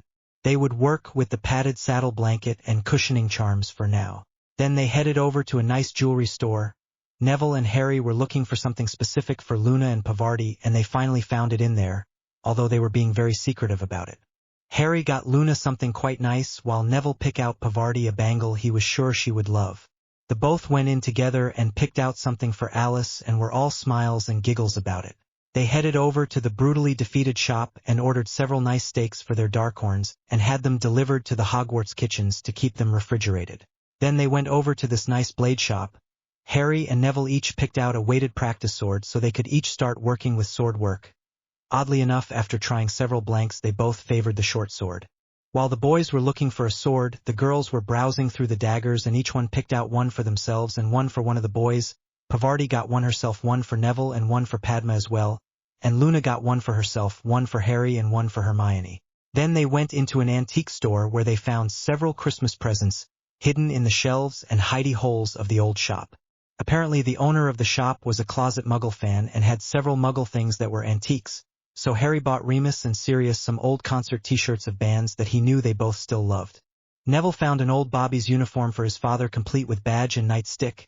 His father collected the old Auror and Constable paraphernalia, and they found some old copies of Potionaire Monthly that they thought that Persephone would love, over 20 years old too, so back to before she even started Hogwarts. They couldn't believe that find. They bought the whole crate of them, even thought they were quite pricey, they couldn't pass it up. Harry found a crate of Herbology Monthly and bought them. Even if they were 20 years old, he knew his brother at heart would adore them.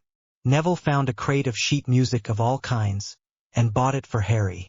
Harry was one of the few of them that could read sheet music, and he loved trying new music on his piano, so Neville knew he would love it. Harry even found a crate of old Play Wizard magazines he could get Sirius as a gag gift, so he got that too. Shrinking the crates and putting them in a nice little package made it easy to hide what it was and carry in their bottomless bags too. After that, they all went and ate dinner at a new restaurant that had just opened up in time for the Christmas season called Cherry's Place. It was fabulous. A nice little steakhouse with all the amenities. Something that was totally different and new to the wizarding world. It even had this unbelievable salad bar that they all seemed to love too. Although the dessert bar didn't get ignored either. but by the time they got to that they were all a little full, so they walked to it a little slower than normal. All you did was pick your dinner out and it came with the salad bar, drinks and dessert. It was such a hit on Diagon Alley, the place was packed and they had to wait a bit to get in, especially with such a huge group, but they didn't mind and it was definitely worth it in the end. Next they decided to go into the non-magical world, so they did the only logical thing they could do. They took several taxis over to Harrod's department store and spent several hours picking out things and filling in the rest of their Christmas lists. Although they had to be careful and go outside and into an alley to shrink their packages and put them into their bags, so the store thought they were taking things to their car or something. Harry got Headmistress McGonagall a crystal cat statue that was so eloquent and beautiful he knew she couldn't possibly be mad at him for it. They all had planned to give Professor Flitwick 20 pounds of basilisk steaks for Christmas, because they knew he would truly appreciate it. And for Professor Sinistra they bought her a Muggle telescope, a really, really nice one that is. All the kids pitched in and got it for her. They used this card they had gotten from Gringotts Bank that would work in both magical and non-magical stores. Sirius teased Harry about using it so much that day he would melt the blasted thing. But Harry just smiled and thought of the box of Play Wizard magazines he had bought his dad earlier and said nothing. They each got several pairs of jeans to use while riding their Darkhorns. It was better than riding them in their school uniforms, which is what they have been using until now. They also bought some riding gear and new winter coats as well. Riding in a winter robes was okay for emergencies, but they had the money, so might as well do this right. They each bought new trench coats and winter coats for riding their Darkhorns.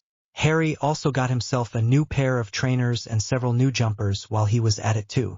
Alice and Persephone bought several cases of disposable diapers and other useful baby things that were not available in the magical world while they were there. Sirius and Harry went in together and bought Lillian and Sebastian and Astria something called travel cots, complete with all the amenities like a little changing table you could put on it and a little mobile with unicorns and rainbows. And of course they all got the babies a wide variety of stuffies and a few clothes too. Harry kinda went overboard when he found that the non-magical world had a variety of what they thought dragons looked like. He couldn't help it, he had to buy Sebastian one of each kind they had. After all, that was what a godfather was for, to spoil and pamper their godson, or at least that is what he said when Luna said he was getting a little excessive. She really couldn't say much, though she bought Astria a collection of unicorns she had found that were just adorable. She even found unicorn sheets and blankets. After they got wrapping paper and ribbons and bows and all for all their packages, they left the store with far more than you could ever get into a normal vehicle, even 2 or 3 of them, but thanks to magic, shrinking charms and bottomless bags it was no problem, one alleyway coming up. They all agreed to spend Christmas Day in Persephone and Xenophilius' place since it was the largest. So everyone wrapped up their packages and had them setting aside for Christmas Day. The kids tended to gather together in the library to study so that they could all be present. Hermione had to send her parents a photograph of herself riding Procella in order for them to understand that she now had a real live black unicorn that she had to take care of, and that only she was allowed to tend to. They had suggested just hiring one of the older students that were staying for the Christmas holidays to take care of it, but when she explained the problems with being a Darkhorn rider was that you became their sole means of support, they even had the nerve to tell her to give it up. She practically told them that she would rather give up the non-magical world than give up her Darkhorn. And if it wasn't for them, that is exactly what she would do too. So to say Hermione's Christmas hadn't been a very merry one so far was an understatement. Mainly she moped around the castle a lot and then cried when she wasn't moping. She hated being rough with her parents, but they didn't understand what an honor it had been for her to be chosen to be a Darkhorn rider. Her, a lowly non-magical born, someone most people ignored or overlooked, now showed respect to, asked her opinion on things, and treated her like she was an equal. Everyone else with all their titles and airships had been chosen, and then there was her. It was a dream come true. It was like getting first seat in the London Philharmonic Orchestra, and that is a dream she has had since she was little. That is why she decided to take up the clarinet as well as the saxophone, although she was much better on the sax and preferred it. The Philharmonic didn't have a seat for the sax, so she took up the clarinet when she was 8 so she could one day join it and become world famous. But her heart was with the saxophone and she just loved the old jazz tunes, especially American jazz. But being with Procella gave her a feeling of being free and unique she couldn't explain to her parents. And she imagined they would never truly understand, which made her feel horrible. It was one of her Christmas presents when Sirius and Remus escorted her parents into Hogwarts Christmas morning. Everyone thought their eardrums might burst with the squeals she gave. They had arranged for special bracelets that allowed for them to see Hogwarts, and for the magic not to affect them, so Hogwarts had 2 non-magical guests for Christmas and Boxing Day. To say that they understood her predicament after meeting Procella was a huge understatement. They were both taken back by the intelligent beauty. She even let them touch her. And nuzzled Jean, Hermione's mother's neck some. Hermione said she was just kissing up, but she didn't stop her friend for doing so. When they asked about anyone else riding her, Procella pawed the earth and whinnied, throwing her head this way and that. Hermione calmed her down with a fat rat and a cube of steak and said that Procella had already chosen her rider and no one else was allowed to ride her but Hermione. Oh, people could touch her if she allowed it and maybe even brush her or tend to her if she liked them well enough, but never, ever ride her. That was taboo. After seeing the majestic animal's reaction to just the words spoken, they kinda got the idea. They were in complete support of the Longbottomses setting up a stall in their stables for Procella for the summer and allowing Hermione to come visit her as frequently as possible. In truth, Hermione thought her mother had fallen in love with Procella as much as she was when she first touched her. But then again, she was a magnificent sight to behold, and she practically took your breath away when you first met her. She was the things dreams were made of. At least to Hermione she was. Christmas morning rolled around and Harry woke up ready to open presents as usual. He rushed into Sirius' room and woke up his dad, who was less than pleased to be awoken at 6 o'clock in the morning, but grumbled and griped his way to the breakfast table in their suite and sat down to a nice cup of tea and some hot pancakes and bacon. Hedwig, already eating her prize for just being beautiful, perched on the back of Harry's chair, and Harry trying to not eat his breakfast too quickly so as to choke on it. He knew that everyone would probably not be up yet, but he was just too excited to wait to sleep much longer, so he headed down to the music room to pick up his piano and some sheet music and to practice for a while and hopefully waste some time. It was 8 o'clock when Harry showed back up in the room, and Sirius and Remus were sitting at the table reading the paper, enjoying a cup of tea, waiting for Harry to return. When he had gone down to the music room, they figured they had a few moments to prepare his surprise, so they got with the others and got the kid's surprise ready and waited for everyone else, looking totally innocent by the time Harry got back. The 4 of them gathered up their presents and headed out. Their first stop was the Ravenclaw Tower, where they picked up Hermione and her parents from the guest suite. Then they headed over to the Gryffindor Tower, where they gathered up the Longbottoms and the Patil twins. Next stop was the Lovegoods suite, and they all took all their presents down to the Lovegoods and knocked on the door, where they were greeted by a rather fetching Persephone in her holiday finest. Luna was dressed in a beautiful light blue outfit with snowflakes all over it and fur trim. Definitely set off her beautiful eyes and hair. Harry was kind of taken back with how beautiful she looked and couldn't help but tell her so. Then blushed a deep red hue afterwards, but she just giggled and gave him a peck on the cheek for his compliment and blamed it on the sprig of mistletoe that suddenly appeared above their head. Not to be outdone, Neville told Pavarti that she looked quite beautiful in her bright red sari that she was wearing, and even went so far as to tell Padma that she had never looked so pretty in her bright green sari. They both blushed and gave him a peck on the cheek, opposite ones of course.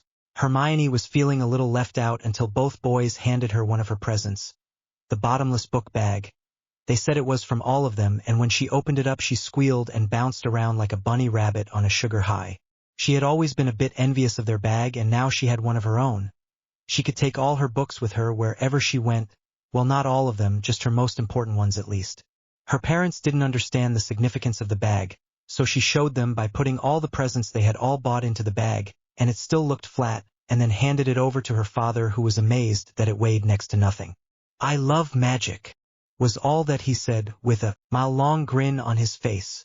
Hermione then started taking the packages back out of the bag and started handing them out to everyone. Presents were handed out all around, and people started ripping into them as soon as they got their pile organized. No one waited for anyone to go first or anything. They were all too excited, and so they just all began. Harry got a lot of clothes, especially from Sirius, Alice, and Persephone. But that was okay, he always needed new clothes. Remus gave him an Encyclopedia of Defense Against the Dark Arts, 24-volume set. It was amazing. Harry spent quite a while going through the different volumes of it. It even came with its own little bookcase to put them in. Harry had just opened up what he thought was going to be a quill that turned out to be a shrunken broom. A Nimbus 2000 to be exact. When there was a pair of squeals across the room and he was tackled to the floor. Apparently Luna liked the Christmas present he had gotten her. since she had it clenched in her hand when she tackled him to the floor. It was a sapphire and diamond starburst necklace that he had found at the jewelry store. It had a sapphire in the center with little diamonds exploding out from it in a starburst pattern, on a bright silver chain. Neville was having his own set of difficulties, having to hold a sobbing and giggling Pavarti, who had also opened up her necklace that was the exact same pattern but a ruby starburst pattern on a gold chain. What was so funny is that neither boy had noticed what the other had chosen for the other girl, but they had both picked out the same necklace just with different stones and metals. It took a few minutes to calm the girls down enough to allow them to put their necklaces on them. Oddly enough, both necklaces went brilliantly with the outfits the girls had on that day. After calming the girls down, the girls gave their corresponding boys a big hug and a sweet peck on the cheek, then sniffing went back to their family, and it appeared it was time for one of the twins' combined Christmas presents because there was a knock at the door. Persephone went over to the door and opened it, and sure enough it was Ronak and Ananya Patil, the twins' Mata and Papa. The twins jumped up and rushed over to their parents and wrapped their arms around their parents and thanked the headmistress for bringing them down there. Apparently the Patils had fled to the headmistress' office and she had brought them down to the Lovegood suite in order to surprise the twins for Christmas, their arms loaded with presents. Both girls were bouncing around and squealing at the sight of their parents. It had been planned that they were going to go home after they finished opening presents here and spend a couple of days at home. Apparently Ronak and Ananya wanted to see their Darkhorns for themselves and wanted to watch their girls ride them. So like the Grangers, they decided to come to Hogwarts instead. Ananya noticed immediately Pavarti's new necklace and asked about it. Pavarti blushed and pointed over to Neville, who grinned and waved at the Patils. Ronak motioned Neville over and asked what his intentions were towards his Pavarti, where this got a gasp from both his wife and Pavarti. Raunak, Papa, only good, honest friendship, sir, Neville explained. Then he saw the crestfallen look on Pavarti's face. He added, for now. With a blush. Pavarti blushed and smiled at that. Apparently that was good enough for Ronak, and he shook Neville's hand and congratulated him on becoming a Darkhorn rider himself, which made Neville's chest push out a little. They talked about the Darkhorns for a couple of minutes until Alice reminded them about the presents, and Neville excused himself and went back to opening his. About that time Sirius and Remus got to the t-shirts Harry had gotten them, and to say they were thrilled was an understatement. Metallica, Queen, ABBA, Bruce Springsteen, Bon Jovi, Van Halen, ZZ Top, Blondie, The Cars, Journey, Aerosmith, and Guns N' Roses. All the favorites were there, even Prince, Culture Club, Billy Idol, Madonna, Michael Jackson, The Eurythmics, David Bowie, Elton John, Lionel Richie, AC/DC, and Pat Benatar. Remus and Sirius were about to faint with t-shirts of all their favorite artists right there in front of them. It was everything they could do to keep the two men from breaking out in song. They unfolded each one and they would start talking about their favorite song by that artist or band, and then they would hum a few bars, trying not to start singing right there in front of everyone. They grabbed Harry and gave him a huge hug. He said they didn't cost anywhere near as much as the Nimbus, but secretly he was thrilled they had loved their present so. Then Sirius opened his other present from Harry. He opened the lid on the crate and slammed it down quickly so no one else saw what was inside. This had Remus' curiosity piqued, so he looked inside the crate and glared at Harry and asked how Harry managed to buy that specific thing. He simply stated that it was from the same person he got the t-shirts from and left it at that. A while later Frank couldn't help himself and he snuck a peek at what was in the mystery crate and ended up laughing so hard he almost fell to the ground. At that point Sirius shrunk the crate back down and put it into his bottomless bag for safekeeping. It was time for Neville to open his crate and Sirius almost wouldn't let him open it. But when he did open it he found back volumes of Herbology Monthly and was over the moon. He thanked Harry profusely. He loved their articles and no matter how old or new they were he collected them. He had gotten a subscription to the magazine for his 8th birthday and had loved it since. He had slowly been ordering back issues since, so he had them back to the year he was born but no further yet. Now he had then from 20 years ago, and that means all he had to do now was fill in the gap. Persephone loved her issues of Potionaire Monthly and was busy thumbing through them until she had to be reminded that she had other presents.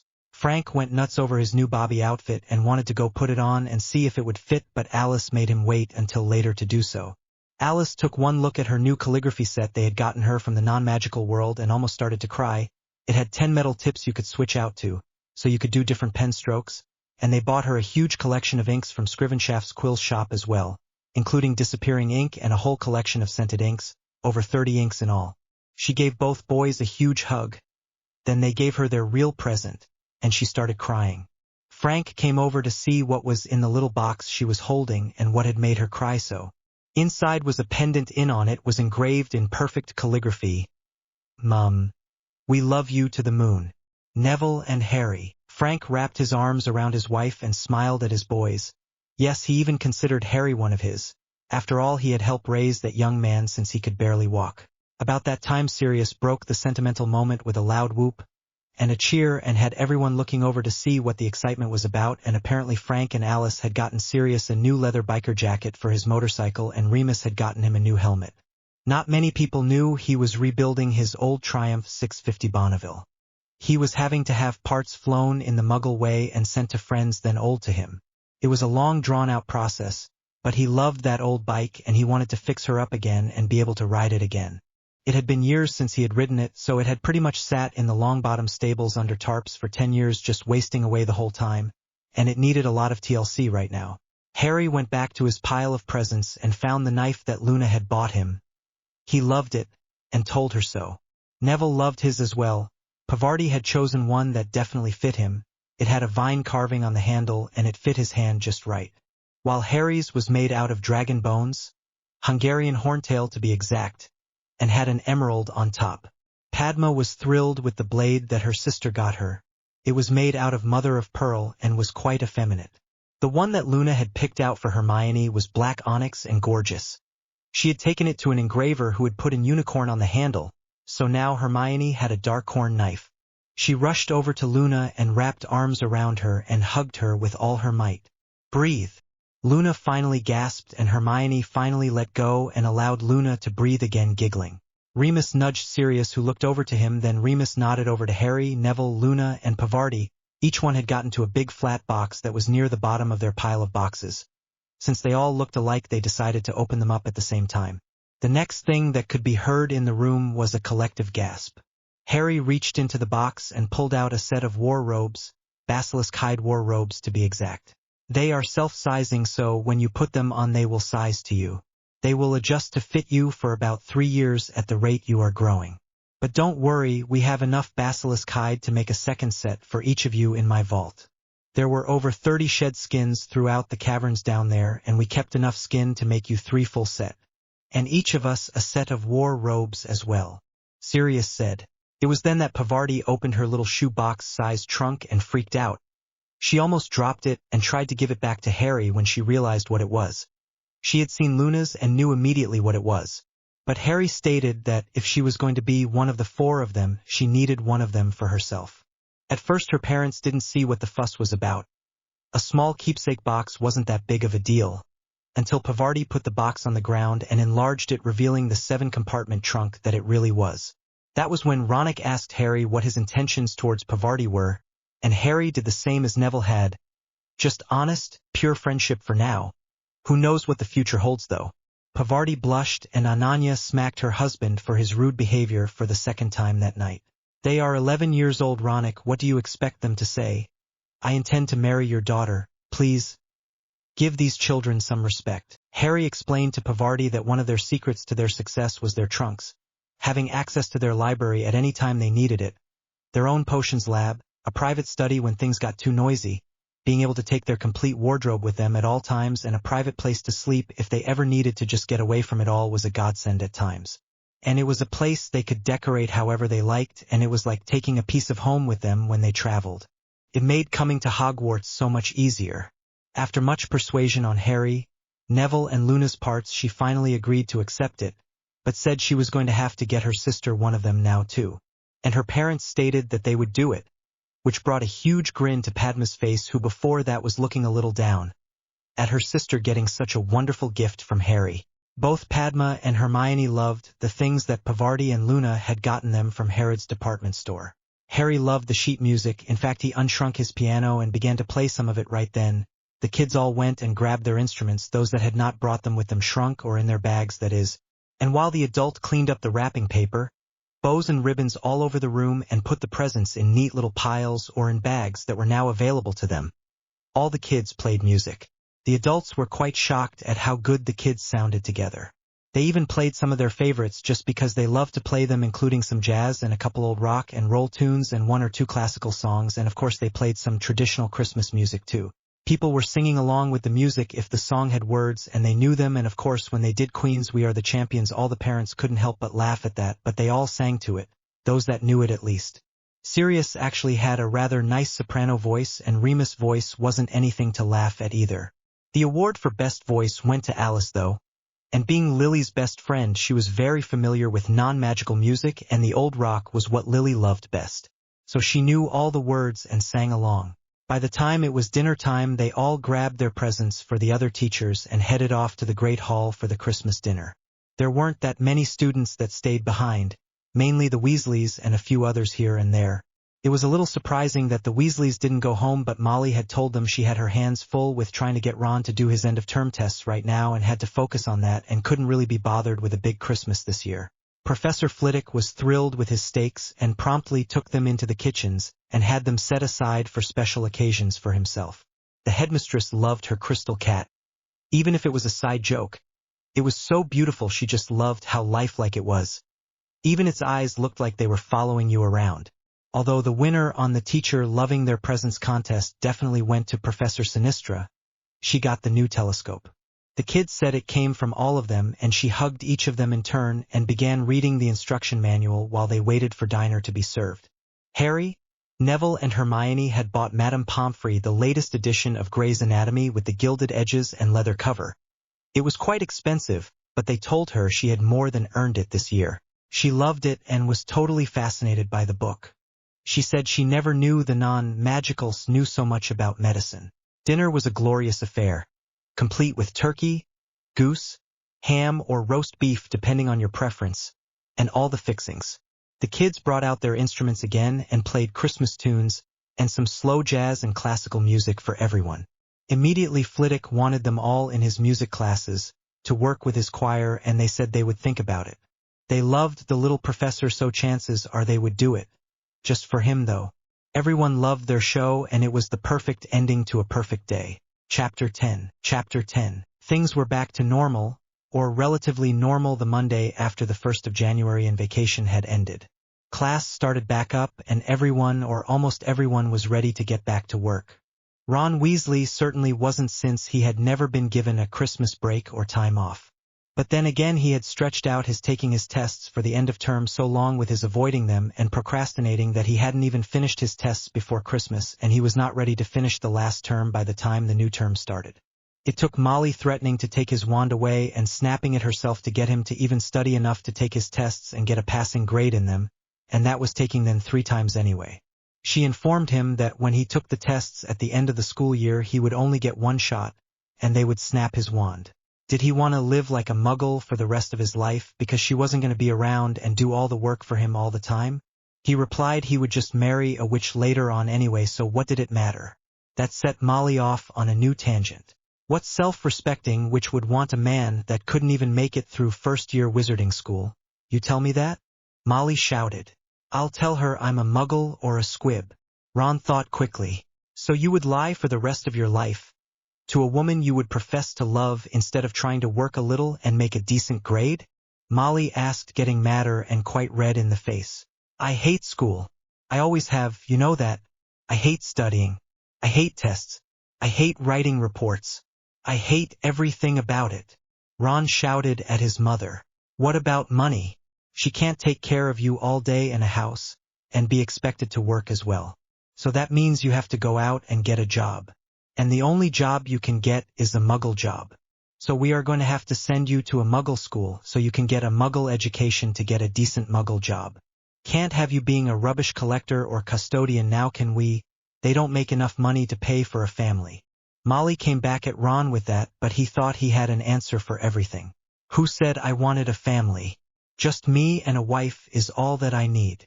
Ron stated, getting fed up with his mother and her demands. Well, you will have to make enough money for a flat somewhere, since you are certainly not living here. And speaking of that, you won't be able to say you're muggle or even muggle-born, since once she meets your family the gig will be up.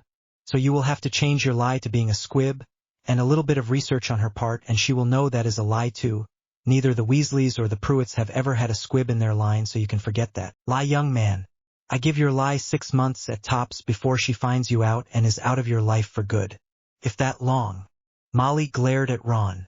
Also, you realize when they snap your wand that means no more wizarding chess? And no more broom, don't you? Molly watched the shock look on Ron's face and thought, aha, maybe I have finally hit on something. What do you mean? I played chess and rode a broom long before I got my wand. Ron came back. Ah yes, but you are claiming to be a squib, and squibs can't use those things, so no wizarding chess, no brooms, no fluing anywhere, no learning to apparate, no chance at being an animagus, no possibility of being on the Chudley cannons when you get older, none of that, it will all be gone for you. All because you are too lazy to work for it now, when you are just 11 years old. That brought a crestfallen look to Ron's face. It had always been Ron's dream to join the Chudley cannons and become a famous Quidditch player. But now that might not happen. For a moment Molly felt guilty about what she had said. Almost. But if it brought this stubborn boy around to the facts of life, maybe it was worth it. She had tried everything with him, writing lines, extra homework, standing in the corner, even sending him to the shed with his father. But nothing had worked to get him to do his studies. And now it was after the new year, and he hadn't even finished his end-of-term tests yet. And the few that he had done, he barely scraped an acceptable on the 3rd time around. He refused to study for them and just kept failing the tests over and over again, no matter what she did. Maybe now he would work a little and focus on getting his tests done and a decent grade. Also, do you think the Cannons are going to want someone on their team that can't even scrape by an acceptable after 3 tries on a test? I think not. They want the best, they deserve the best. You have to make at least all E's to get on their team, I am sure. But for now, I will be happy with just all acceptables. And we will work towards those double E's later. You have the mind for strategy, son. You could whip that team into something great, but you have to get on the team first. And to get on the team, you have to work on your grades and study. The Cannons are all about hard work and focus. They don't just play their games and go home. Oh no. They are out there practicing daily and for hours a day, practicing passes, catches, dives, and whatnot. They are a proud team and work hard together to get the records they have set.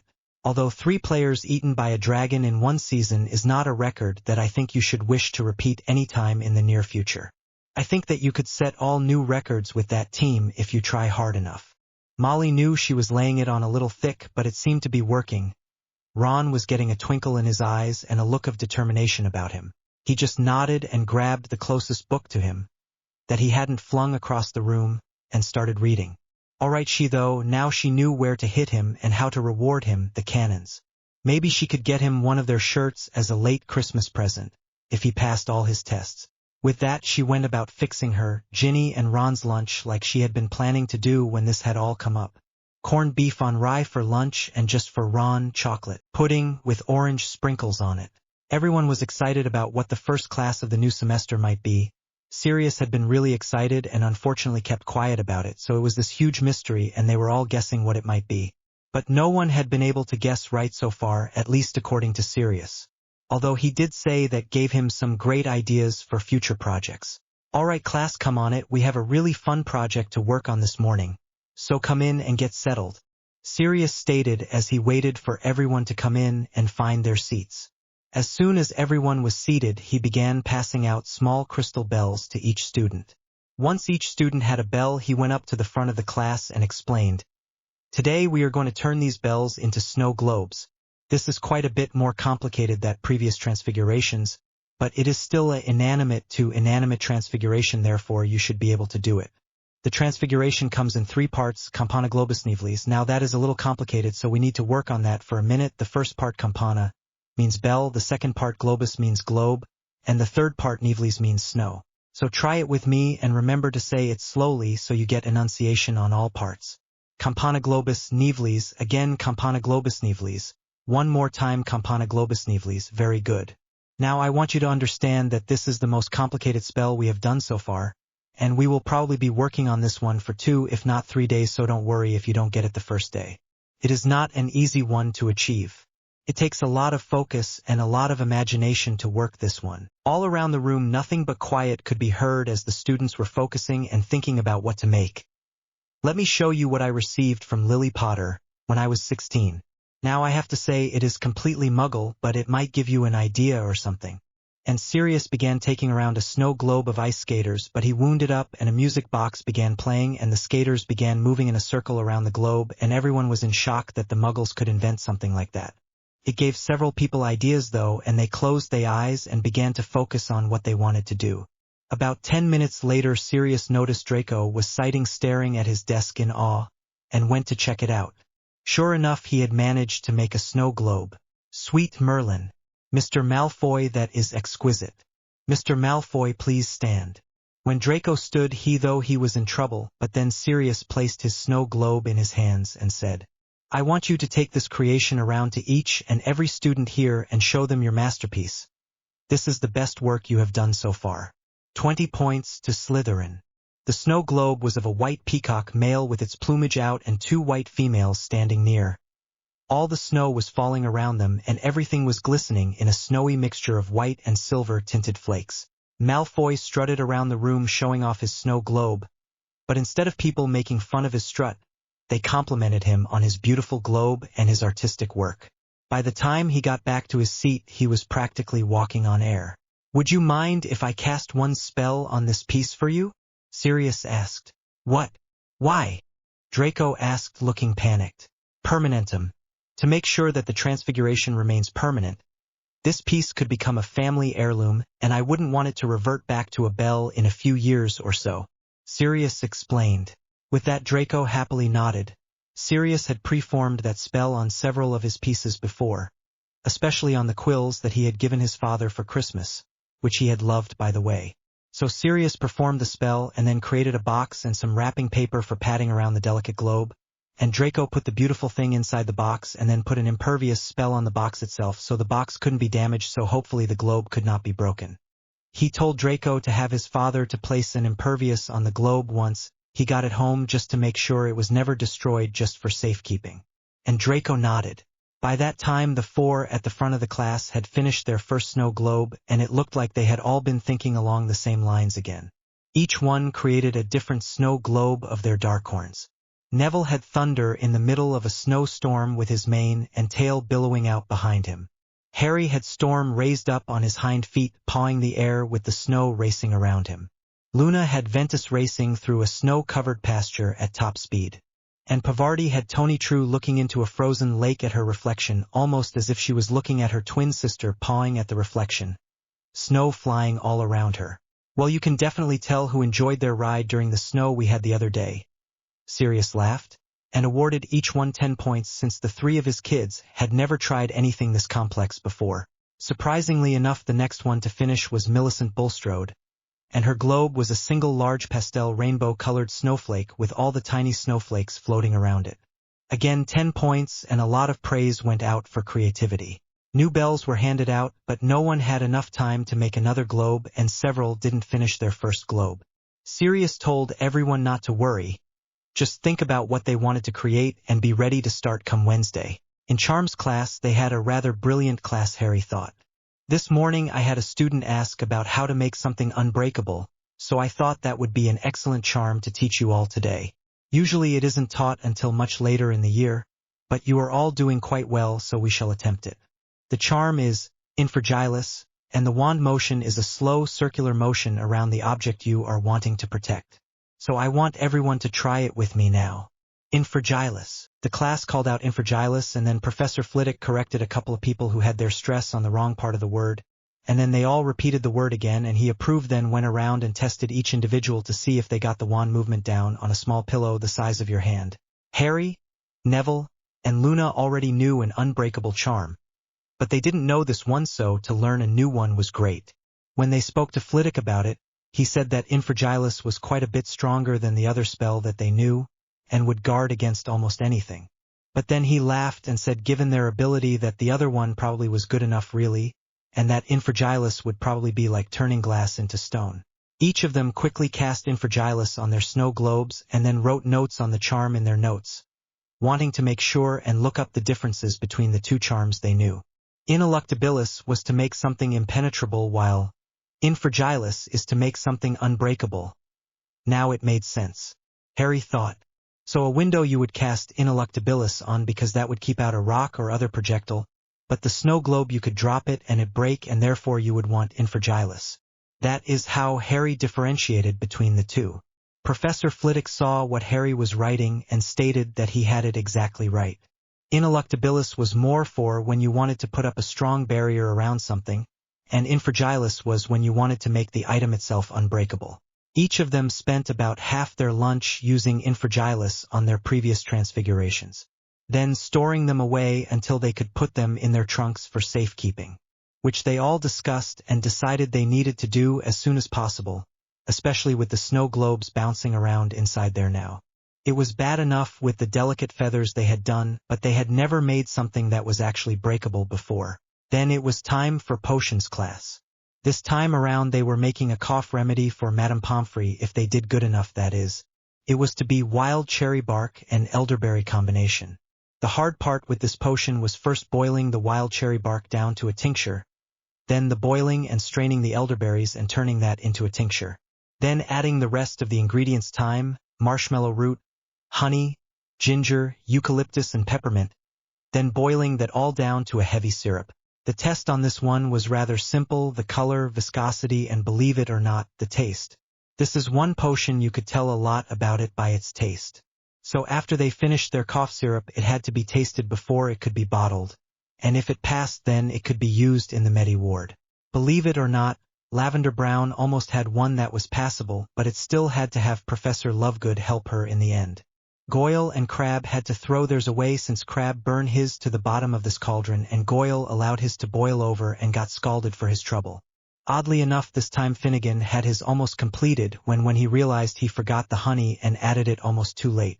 But he managed to save it just in time. Thomas was making remarkable steps in his potions and was rarely messing them up nowadays, and proudly took the little glass bottles and funnel that Professor Lovegood handed out for him to use to bottle up his potion for the Medi ward. This was the third potion he had made good enough to use in the Medi ward, and he was so proud of himself. Since this was only the fourth potion to be sent to the Medi ward, so that meant only his first potion, the boil cream didn't make it. And he forgave himself of that one since that was the very first potion he had ever made. And his next one he received an acceptable on it. It was just a matter of studying ahead of time and being prepared for class. He tried convincing Seamus of that, but he still thinks he has the Finnegan curse or something like that, that had something to do with all Finnegans were horrible at potions. Dean told him that was just an excuse and just went on studying and getting better grades, while Seamus seemed to be content to be at a level right above Crabbe and Goyle. At least he had only exploded 2 cauldrons and melted one. So far, that is. Next was defense against the dark arts, and today they were going to work on a new spell today according to Professor Longbottom. Today they were going to work on tripping hexes. At first most people scoffed at the idea of a simple hex being worth learning. Concedo or the tripping hex could be very useful if you're being chased or you have someone that is pursuing you and you need to get away. A moment's distraction is all you may need to get away or get an advantage in a fight. In a duel, if your opponent takes up a dueling stance and you use Concedo, then they trip and lose their footing. That gives you a moment you can send a real spell at them, perhaps Stupefy and or Expelliarmus, and you have won your fight. Without bloodshed, I might add. So I want everyone to practice this one seriously. The hex for this one is Concedo. The wand movement is a simple point and shoot movement, so it is easy to do. And easy to go from one spell to the next. To start with, aim at the person's feet and then call out, Concedo. I want everyone to call it out clear and concise before we try this. Concedo. Excellent. Again, Concedo. Good. Looks like you have the spell down now. Let's get you divided up and see how we do with this one. Once again he paired them up the same way as always with the same partner, seemed to work well with each other, and he really couldn't put Harry, Neville, Luna and Pavarti with anyone else in the class but another one of the 4, so he was limited as to what shuffling he could do. All around the room people were tripping and falling and getting up from falls, all except from the 4 at the side of the class where no mere tripping jinx could get through their shield, so they practiced without a shield and just dodged the hex and casting instead. Soon they were tumbling and cartwheeling all over the place in order to avoid the hex, then landing in a crouch and aiming and taking a shot to try and hit their opponent with the tripping hex. It became a dance and a battle all at once. Everyone else in the room stopped what they were doing to watch what the 4 were doing and just stood there mesmerized by the quick movements and tumbles of the 4 of them. At least until Professor Longbottom called an end to it and decided to go on to the next thing for class. Alright, now you just witnessed how you can focus solely on this one spell and distract an opponent to the point that all they are doing is dodging you and too busy to do much but dodge and try and hit you, but if you area good enough they can't land a hit. Very good, kids, and thank you. Now we are going to move on to a slightly different one, the Jelly Legs Curse. Again, basically the same thing, but it will keep the pursuers from running after you. It is locomotor wibbly, pronounced LHHMOH tor WH blee, and it is very distracting.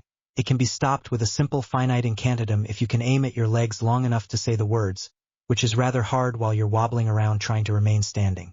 Best thing you can do is try and find a place to sit down, aim at your legs and do the counter. Curse, then get up and go about your business.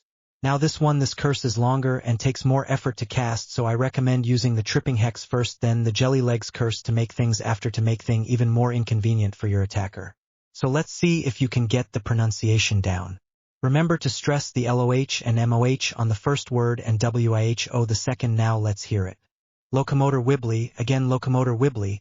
One more time, some of you are still putting the stress on the wrong sections of locomotor. Now again locomotor wibbly. The class repeated the phase over and over until it got it right to the professor's satisfaction, and finally he allowed them to start trying to use the spell on the target dummies. Then, after he was sure they were capable enough at the target dummies, he allowed them to start on working in teams again. Although he did insist if you cast it on someone that you also cast the finite incantatum on them, so they didn't have to walk around like that and possibly get hurt in the process. Pavarti managed to get in a good shot with Luna, but Neville thought that Luna just wanted to know what the jelly legs felt like and enjoyed the wobbly feeling too much to ask her to finite it, mainly due to her giggling and laughing so much when she got hit by the curse. Afterwards, Professor Longbottom didn't look happy. He frowned at her and said, "You aren't supposed to like getting hit by that one Miss Lovegood." But she just giggled more and twirled around on the spot and nodded. He just shook his head and headed over to see how Pansy and Draco were doing. Dinner was interesting that night, not the food mind you, but the fact that everyone was talking about the day that they had had. They were also talking about the basilisk and what all happened. While only about half of them even had a clue about what had really happened, but it was interesting to see what the others thought really happened, and in some cases the ideas were a little bizarre what they thought. Seamus was pretty sure that a banshee had gotten into the school somehow and was scarring the students into statues with her screams, and that the only reason no one else had heard her screams was because she had always picked deserted hallways to attack. Seamus tried to get Dean to tell him what it was that he remembered about the whole thing, but Dean only could remember a set of big yellow eyes, and then waking up, with very little in between. Harry was pretty sure he remembered a little more than that in between because he was a lot more introspective than he used to be, which was really odd for the young man. He wasn't as boisterous as he used to be, and he would just sit and stare at nothing every now and then, which was also unusual for him. Harry thought about asking Madame Pomfrey if she thought Dean should have some kind of counseling or something, because of the way he was acting wasn't normal, at least not normal for him. Harry was just glad that people weren't bothering the other ones that had actually gotten petrified too much, although they seemed to be getting their fair share of attention. Hermione seemed to be ignoring it well enough.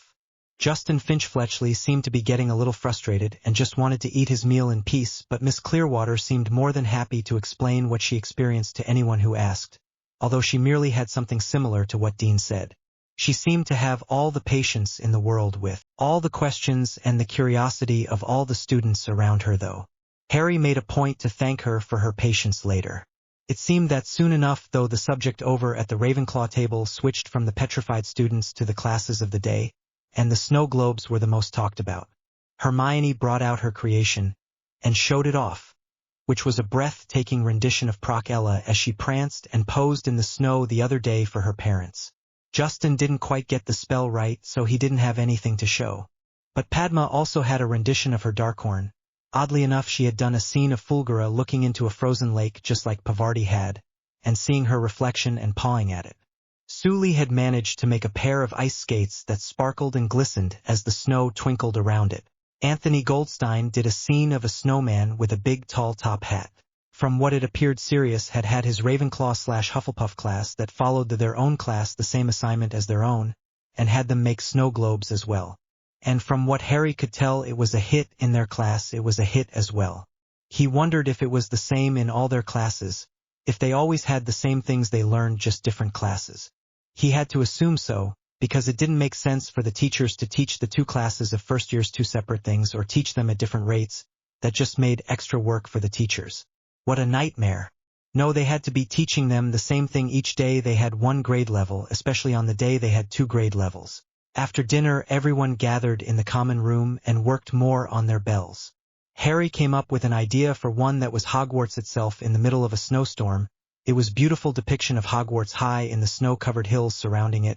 It looked so majestic. Pavarti created one with a stack of books that had a Gryffindor scarf thrown over them sitting out in the snow. Luna created one that was a crumple-horned Snorcrack digging a hole in the ground. Neville created one with a unicorn and a darkhorn running and playing in the snow together.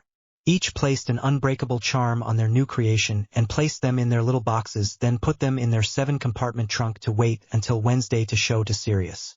Tuesday started out really interesting. They talked about the great witch hunts in Great Britain between 1560 and 1700.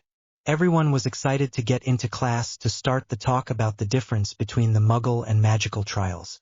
Of course, Luna, Neville, Harry, and Pavarti took the front row, then Dean and Seamus, and finally Lavender at the back as usual. On the other side, they had moved a couple of chairs around so that now it was not Zabini, Greengrass, Bulstrode, and Davis on the front row, followed by Malfoy and Parkinson, and finally Goyle and Crabbe.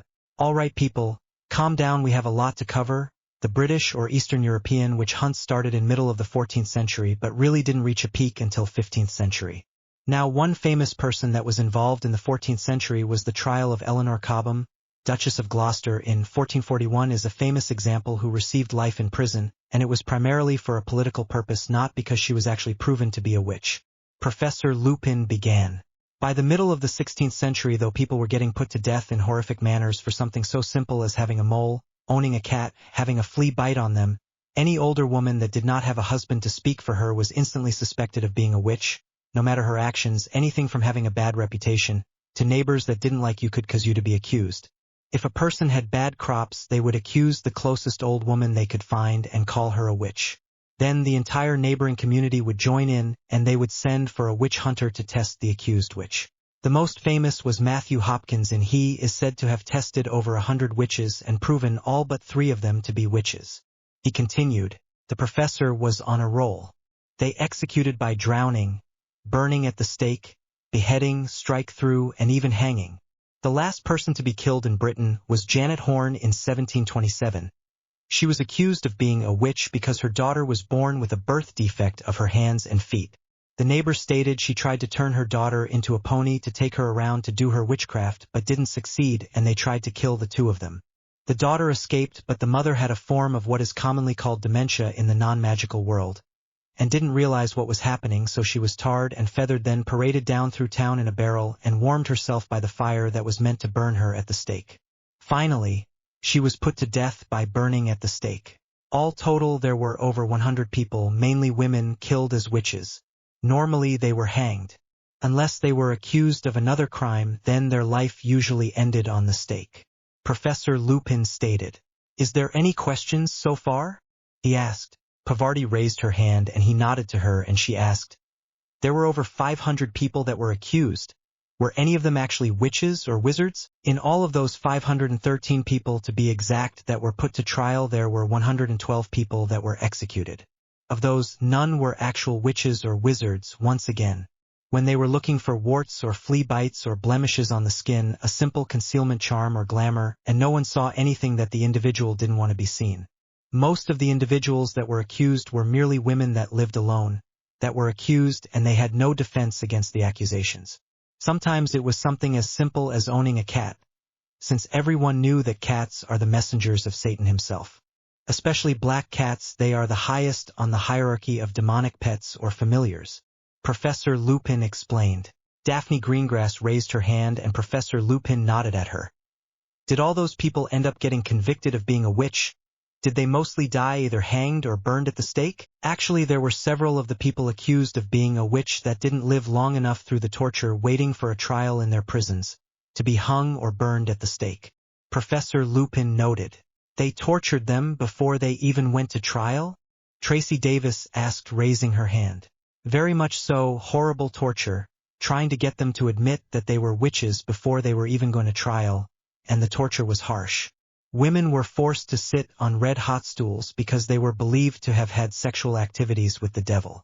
They were deprived of food, water, and sleep for days on end, stretching until the shoulders were pulled from their sockets, binding so tight it cut off the circulation in the extremities. Flogging, thumbscrews, and water torture are just a few of the ways they were tormented. As I said, some never even lived long enough to make it to their own trial. The professor stated. There was mumbling throughout the class and hands raised throughout the class. Professor Lupin picked Malfoy next. What was the worst thing that was done to them? Professor Lupin grimaced and said, It appears in the 1500s Germany ran rapid with witch hunts, and they were the most violent, it seems. They would cut off an ear or a hand, gravely hurt, use binding, stretching, something called the torture wheel, floggings, blinding, even skinning and burning to get a confession before a trial. Any method they could to get someone to break, but I think probably the skinning someone alive would be the worst thing they did. Although gravely hurt comes in a close second. Neville raised his hand and Professor Lupin nodded towards him. Who was the first person to be executed in the British witch trials? That would be Agnes Waterhouse. She was put on trial in Chelmsford, England in 1566 for supposedly using witchcraft to cause illness in her township. Her 18-year-old daughter Joan was also accused but testified against her own mother in order to save herself, and her mother was hung and became the first woman executed for witchcraft in England. Professor Lupin stated. Now I know you all have a lot of questions and that this is an exciting subject, so we will be spending at least a couple of classes on it. Don't worry. I just want to let you know that you do have an assignment on this. I want you to read chapter 11 and 12 of your books, and I want an 18-inch report on the European witch trials. Now you can choose any specific country or do a little of them all, or focus on the torture or on the trials themselves, or one specific trial or person of interest, how they started, how they ended. The subject is really up to you. The good thing is that the report isn't due until next Thursday. That is not this Thursday but a week from then. So you have over a week to complete this assignment. Again, I think your problem will be narrowing down the subject area you pick and not getting carried away with it. Read those chapters and write down any questions you might have. Do a little research and bring your questions into class. It may help clear up your report, and it may help others decide what they want to focus on as well. Professor Lupin said just as the bell rang. Drat, Harry had another question he had wanted to ask. He quickly noted it down on his notes and saved it until next time, and he noticed that Pavarti and Neville were doing the same thing. Then he packed up his things and headed to Greenhouse 1. Today they were going to start a new plant if he wasn't mistaken.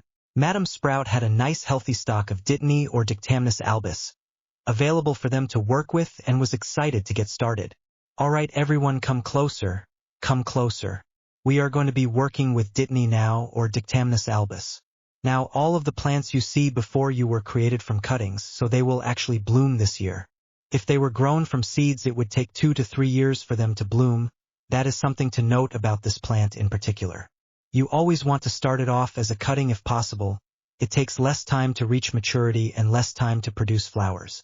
Now something to also be aware of, while Ditany is a healing plant and essence of Ditany is used in many topical healing salves, the oil that produces the lemony scent you are smelling right now may cause skin irritation in some people, so do be careful when you handle them. Put on your gloves just in case. And Madam Sprout put on her brown gardening gloves and began to show everyone how to repot the smaller Ditany plants. These plants will grow to be between 2 and 4 feet tall, so they need to be in these larger pots. So our project for this quarter will be transferring these Ditany to the larger pots and taking care of them. First, let's get their new pot ready. At the bottom of the pot, let's put the gravel. These plants prefer evenly moist, fertile, humusy soil that does not become soggy. So we put a layer of gravel in the bottom of the pot to protect the roots from root rot from too soggy soil. Then she proceeded to do just that, with little pea-sized gravels she had sitting in a bucket there. About an inch or so should do it nicely, she stated. Then she reached over to a bucket of sand and got a little shovel full of that and put about an inch of that in the pot. Now you want to put about an inch of plain old sand on top of the gravel to kind of cushion the roots. It sort of babies them and keeps them from being broke in the gravel beneath them. Next she reached into a bucket of dark mulch and took out a small shovel full of mulch. Now you want to give the roots some protection, so put about 3 inches of mulch in the pot. And she did just that. As she did that, each student was filling their own pot just as she was, following along with her step by step. Professor Sprout then went to the next bucket, a lighter brown but still dark brown mixture. This is a fertilizer mixture of dragon dung, rabbit dung, and shredded newspaper. You will notice the little white flakes in there every now and then. That is the newspaper. Some people use actual sawdust, but I like to use newspaper to help with recycling and all.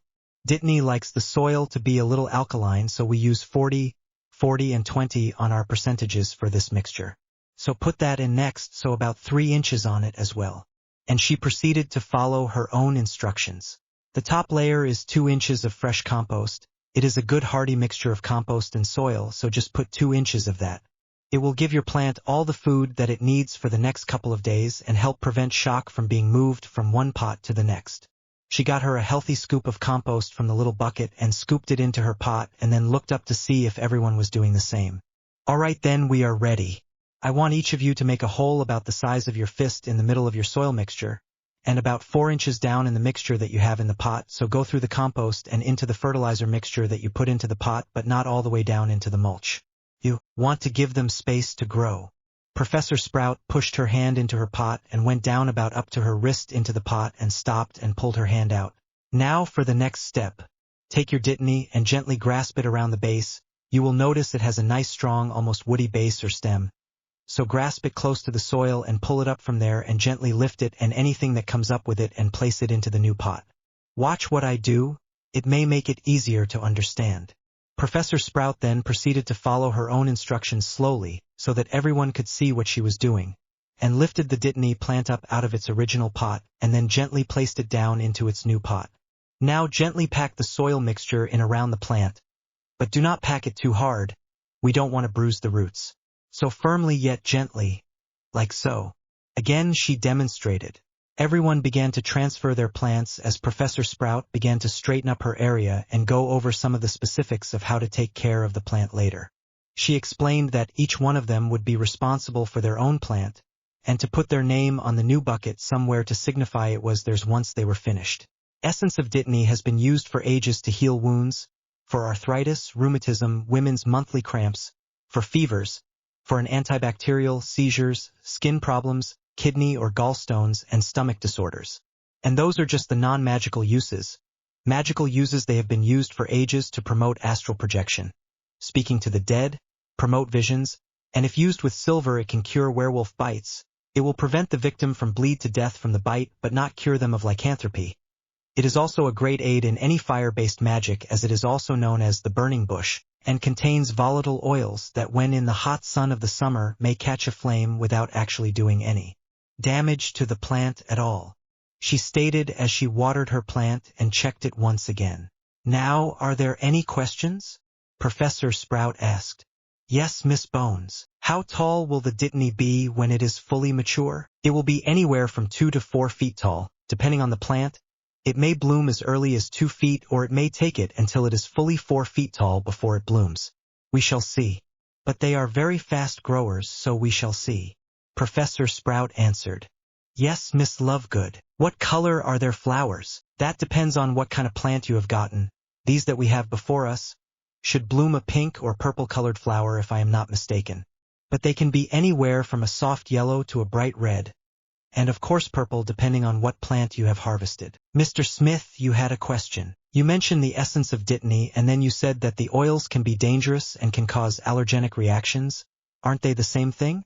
He looked confused. Good question. No, the essence of Ditany is gathered directly from the flowers and the oils are excreted through the bark or stem of the plant. Now for homework, I want you to do a diagram of the Ditany plant with special details on the flower itself. You can do it in any medium you like and it can be colored or black and white is fine as well. Now I expect it on Thursday, so please have it ready. She stated just as the bell rang and people put their hands down and began to clean up their areas and get ready for the next class, Care of Magical Creatures. This week we are going to be exploring bowtruckles. Now why are some of you laughing? Bowtruckles are nothing to laugh at. They have vicious claws and are very protective of their chosen trees. Mr. Lovegood started. They are extremely smart little creatures, but they do have 2 weaknesses, woodlice and fairy eggs. They can be lured away from their protected tree for a few moments so that you may harvest some of its wand quality wood. That's right, they only live in trees that maintain a high enough quality wood that wands can be made out of them. This is one way wand makers can tell if a tree is good to harvest from, is if it has a bowtruckle infestation. The one thing you must take note of is they always go for the eyes when you try and get close to their tree to harvest. So protective eyewear is always suggested. They are listed as a Class XX animal with the Ministry of Magic just for reference, so they are not on the protected animal listing, and are normally reach a maximum height of about 8 inches. Their coloration is anywhere from green to brown, and they can be smooth to bark-like, just depending on the tree of their choice. Mr. Lovegood pointed out the coloration of the bowtruckle that he had in the little tree he had on display. Now some non-magicals think they are what are called a walking stick or phasmatodea from a distance, but they are clearly not. When you get closer you can see the difference. It is quite evident, but I guess if you are a non-magical and you don't want to see something, you create something in your head that makes sense out of what your eyes are seeing.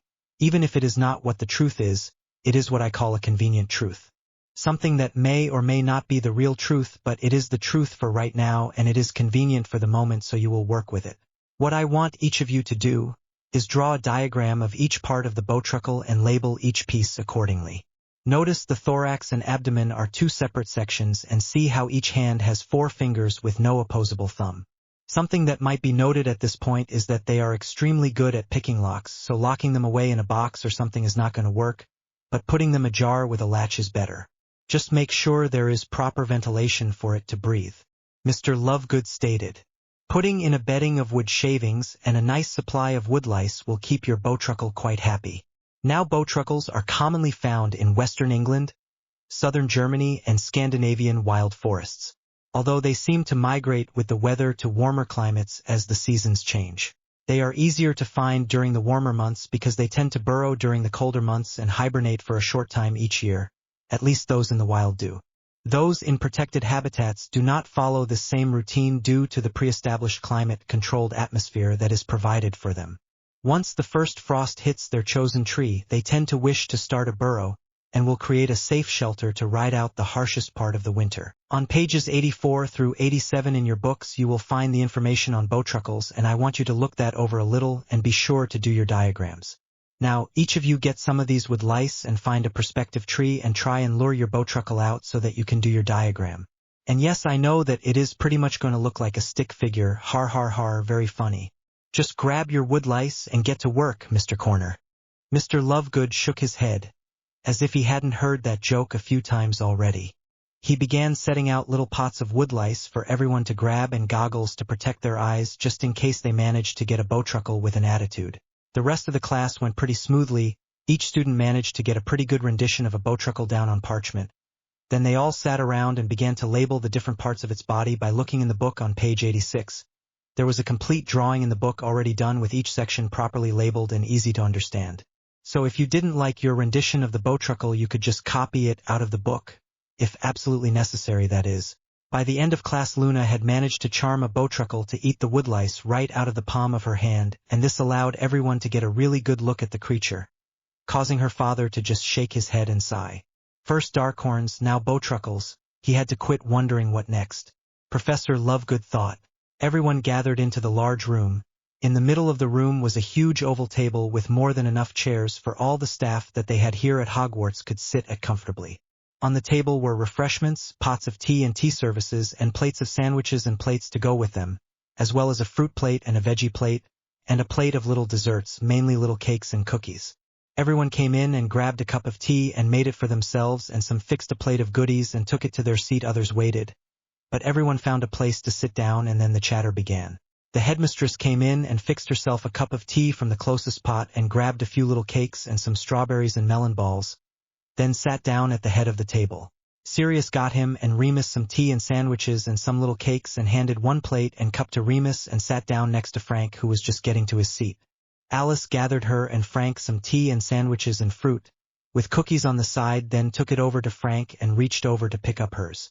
Persephone and Xenophilius both grabbed their own plates of goodies, mostly cookies and little cakes, and then they got themselves some tea and joined them on the other side of Alice. And it went like that all the way around the room. Each professor came in and picked out what they wanted and sat down, chatting quietly amongst themselves until the headmistress cleared her neck. All right, people, I believe we are all here. Let's get to this meeting. I know that there is a lot to cover and some of you have class in an hour, so we will need to hurry through a few things. First, our first years, any major problems that we need to discuss? Vincent Crabbe and Gregory Goyle of Slytherin House are both the lowest students in my class. They continuously perform subpar work. Even if I stand over them and give them personal help, they still manage to get the potion wrong, melt the cauldron, explode their potion, or forget an ingredient. They have yet to hand in an acceptable potion this school year. At this rate, the both of them will be failing potions. Their homework barely brings their grade from T to P level, and that is if I ignore penmanship, spelling, and grammar. Half the time they barely even get the homework in on time as it is. Usually it is at least one class late, so even if they somehow manage to scrape by AP on the paper, it must be graded one letter down because it is late, so it automatically goes down to AT. Professor Lovegood stated as she sipped her tea and went through her grading book. And I have repeatedly told them this would happen too. I agree, I have to spend at least half of a class period with just the two of them and work solely with them to get them to understand how to do the Transfiguration, while the rest of the class is working way ahead of them. Even then, they are just barely doing the most basic of transfigurations. The more complex ones, like the snow globe we are working on right now, they haven't been able to do at all yet. And their homework, well, I would rather read Chicken Scratch than read Mr. Crabbe's rendition of what he considers an appropriate paper to hand in. Between the marked-out words, smudges, ink blots, and food stains, I can barely read it most of the time. If I am lucky, I can grade it at a P level, but to be honest, they deserve a T. If I had handed something like that to you, you would have had me redo it until it was presentable and not even accepted it until it was, then given me a T for all my effort just for content. Professor Black stated, waving his sandwich at the headmistress. I have the same problem with the two of them. Shoddy papers, bad class performance, and almost no papers finished on time. Professor Lupin agreed. It seemed like every teacher that had Vincent Crabbe and Gregory Goyle had the same experience with them. They all stated they were spending so much of their time trying to help the two boys in class that they were ignoring the rest of the class, and therefore the rest of the class was suffering for it. The headmistress thought about it for a moment and then asked for suggestions. What would you have me do? She asked, looking out to the professors before her. Since contacting Mr. Brown seemed to help, to a degree that is, Xenophilia started. The headmistress interrupted. Wait, what do you mean to a degree? I thought Miss Brown's work was getting better, and she was showing up for classes on time. Oh, she is showing up for them, and is as quiet and as far away in the back as she can possibly be. She refuses to answer questions, and she barely tries in class if she tries at all. He stated. Ever since Messrs. Black and Longbottom, and Mrs. Lovegood and Patil got chosen to be Darkhorn riders from her class, she has become quite jealous of them. More so than before even. How is the work she is handing in? The headmistress asked. Oh, she makes sure that it is on time and is exactly what we ask for and not one line more. If I say a 12-inch paper on the witch trials of Great Britain, you can bet your last galleon it will be stretched to fit exactly 12 inches but not one line more. Professor Lupin stated. And it will get an A on the paper overall, but barely. She will give a basic, no frills, facts only, no real research, no opinions, no suppositions, no imagination, maybe one resource report. And to tell you the truth, most of the time I think she just rewords what is in the main book and cuts out all the supposition in the main book and just looks for the cold hard facts and puts them in, and that is it. She does the absolute minimum in my class as well. When we turned to stick to a quill, everyone was making these magnificent quills and hers was a plain brown quill. I gave her 2 more sticks and the same thing, a plain brown quill, no size variance, no color variance, nothing, just a standard plain brown quill. She did the assignment, but the barest minimum, so that she didn't get a 0 for the day. On the snow globe that everyone did, she just created a flat field and it's snowing. Nothing in the field, no snowman, no animals of any kind, nothing, just a flat surface, not even a tree or a hill. Sirius added. Even Seamus Finnegan, who usually blows things up his first try, made a rather fetching pheasant quill his second try on the quills. The little charms professor stood on his chair and stated, I think Mr. Crabbe and Mr. Goyle are at the bottom of my performance listing. But if I had to list the most difficult student, it would be Miss Brown still. She does the homework assigned, but as stated, exactly what is assigned. It is like reading the textbook all over again, just reworded. Even Miss Granger, who tends to be quite technical, will send in a 30-inch paper with at least 3 references and a good supposition, but always at least 10 inches more than I ask her to write, and always from multiple references. Miss Brown sometimes uses a reference, or if she is using more than the occasional reference, she isn't documenting it properly. Phileas noted. I think she is doing just enough to keep from having her father come here and get on to her, but not enough to actually be up to her normal standard of work. I honestly think she could do quite a bit better. Her star chart isn't even half filled yet. She is going along with the class and only with the class. She hasn't done any outside work at all, no exploration, no filling in on her own, no curiosity that I see in any of the other students. Miss Pavarti Patil's star chart is complete. So is Miss Lovegood's, Mr. Longbottom's and Mr. Black's, Miss Granger's, Miss Bones and Miss Abbott's. And Miss Padma Patil's is almost done as well. They are all fighting for top of the class right now. Sinistra smiled. Professor Sprout spoke up about then. Well, she quit with the fake allergy show she was doing, but she just doesn't seem to want to get her hands dirty at this point. She will do what is necessary for class, but she is in and out of the class so fast you would think that we had dragons in the greenhouse waiting to bite her. I had Miss Abbott follow her after class one day, and she said she ran to the nearest bathroom and spent nearly 10 minutes scrubbing the dirt from underneath her nails and whining about it the whole time. And right now we are working with Ditany, so that was a day we wore gloves the whole class. Therefore, there should not have been any dirt underneath her nails to begin with. That about sounds like her work in potions. She hates touching half the ingredients that we work with and complains constantly about it when she has to work with anything she finds unpleasant. Even something as simple as valerian root because it smells bad. No fuss, no mess, just it smelled bad. But she complained the whole class. And loudly too. I finally had to dock her points to get her to shut up about it. I think that is the first points she has lost since her father corrected her, since she turned pale white and clammed up for the rest of the class, not saying a word to anyone. Persephone stated. The headmistress made several notes on her pad in front of her and then asked, "Is there any other troubled first years we need to take note of?" Thankfully the room was quiet after that and they moved on. All right, what about individuals going above and beyond? I think we all know that Mr. Black, Mr. Longbottom, Miss Lovegood, Miss Bones, and Miss Abbott are expected to be above and beyond, so, unless you have something especially outstanding on them, let's focus on the other students. Normally I don't make these kind of meetings because there really isn't that much to discuss. But with those new brooms, I have seen some real talent out there. Students are actually learning how to fly, how to maneuver, how to manipulate those brooms at a much younger age. I bet we have a bunch of new Quidditch stars next year. Her golden eyes were just sparkling as Rolanda spoke. Miss Granger is definitely working better now. She doesn't try and hog all my attention, all the time. She waits to see if anyone else will answer until she raises her hand, and then she just raises her hand like anyone else. No more trying to compete with everyone to be first or faster than anyone else. But she always has the right answer when she is chosen, and now that she is acting properly, I am actually choosing her to answer the questions on a rotating basis with the others. I find the questions she asks to be well thought out, insightful and curious, so I like picking her to ask a question. It definitely brings about a good conversation. Remus commented.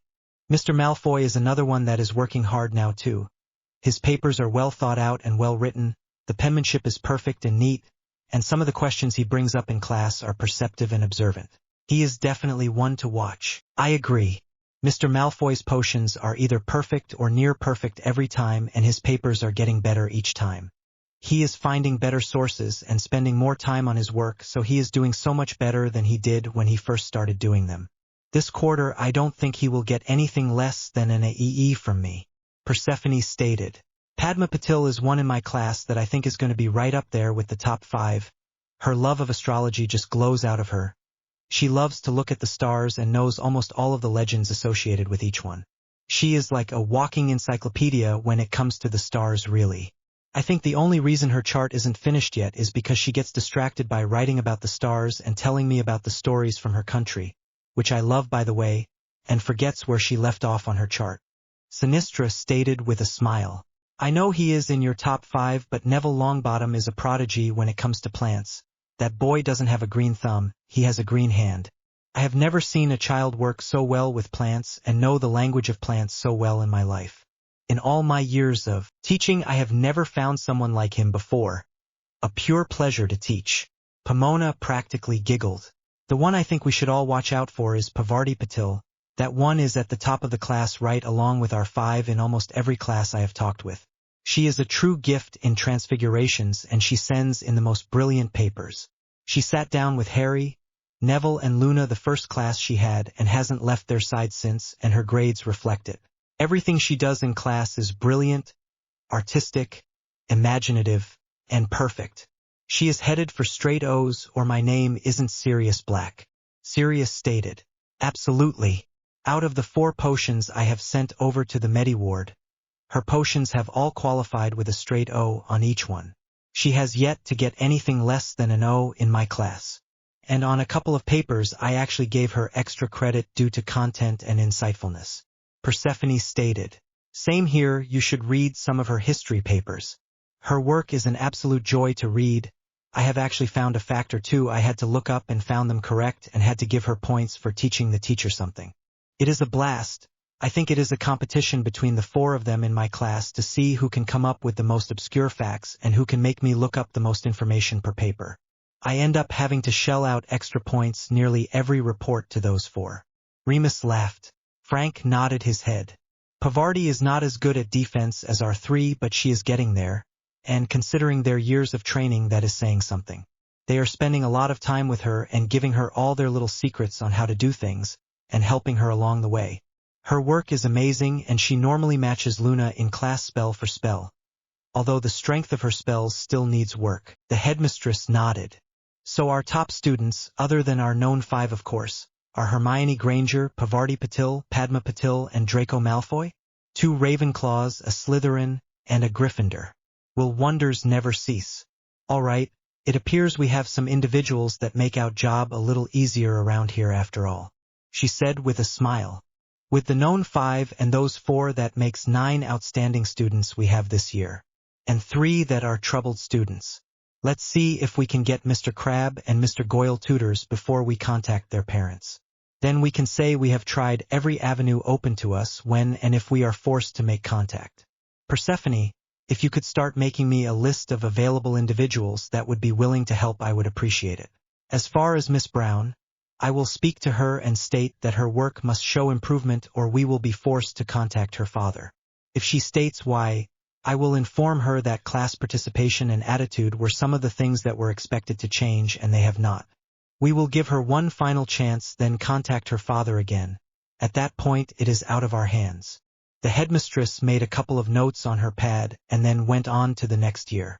The meeting carried on like that for the next hour or so, noting any problem student, any student that needed guidance, and any outstanding students for each year.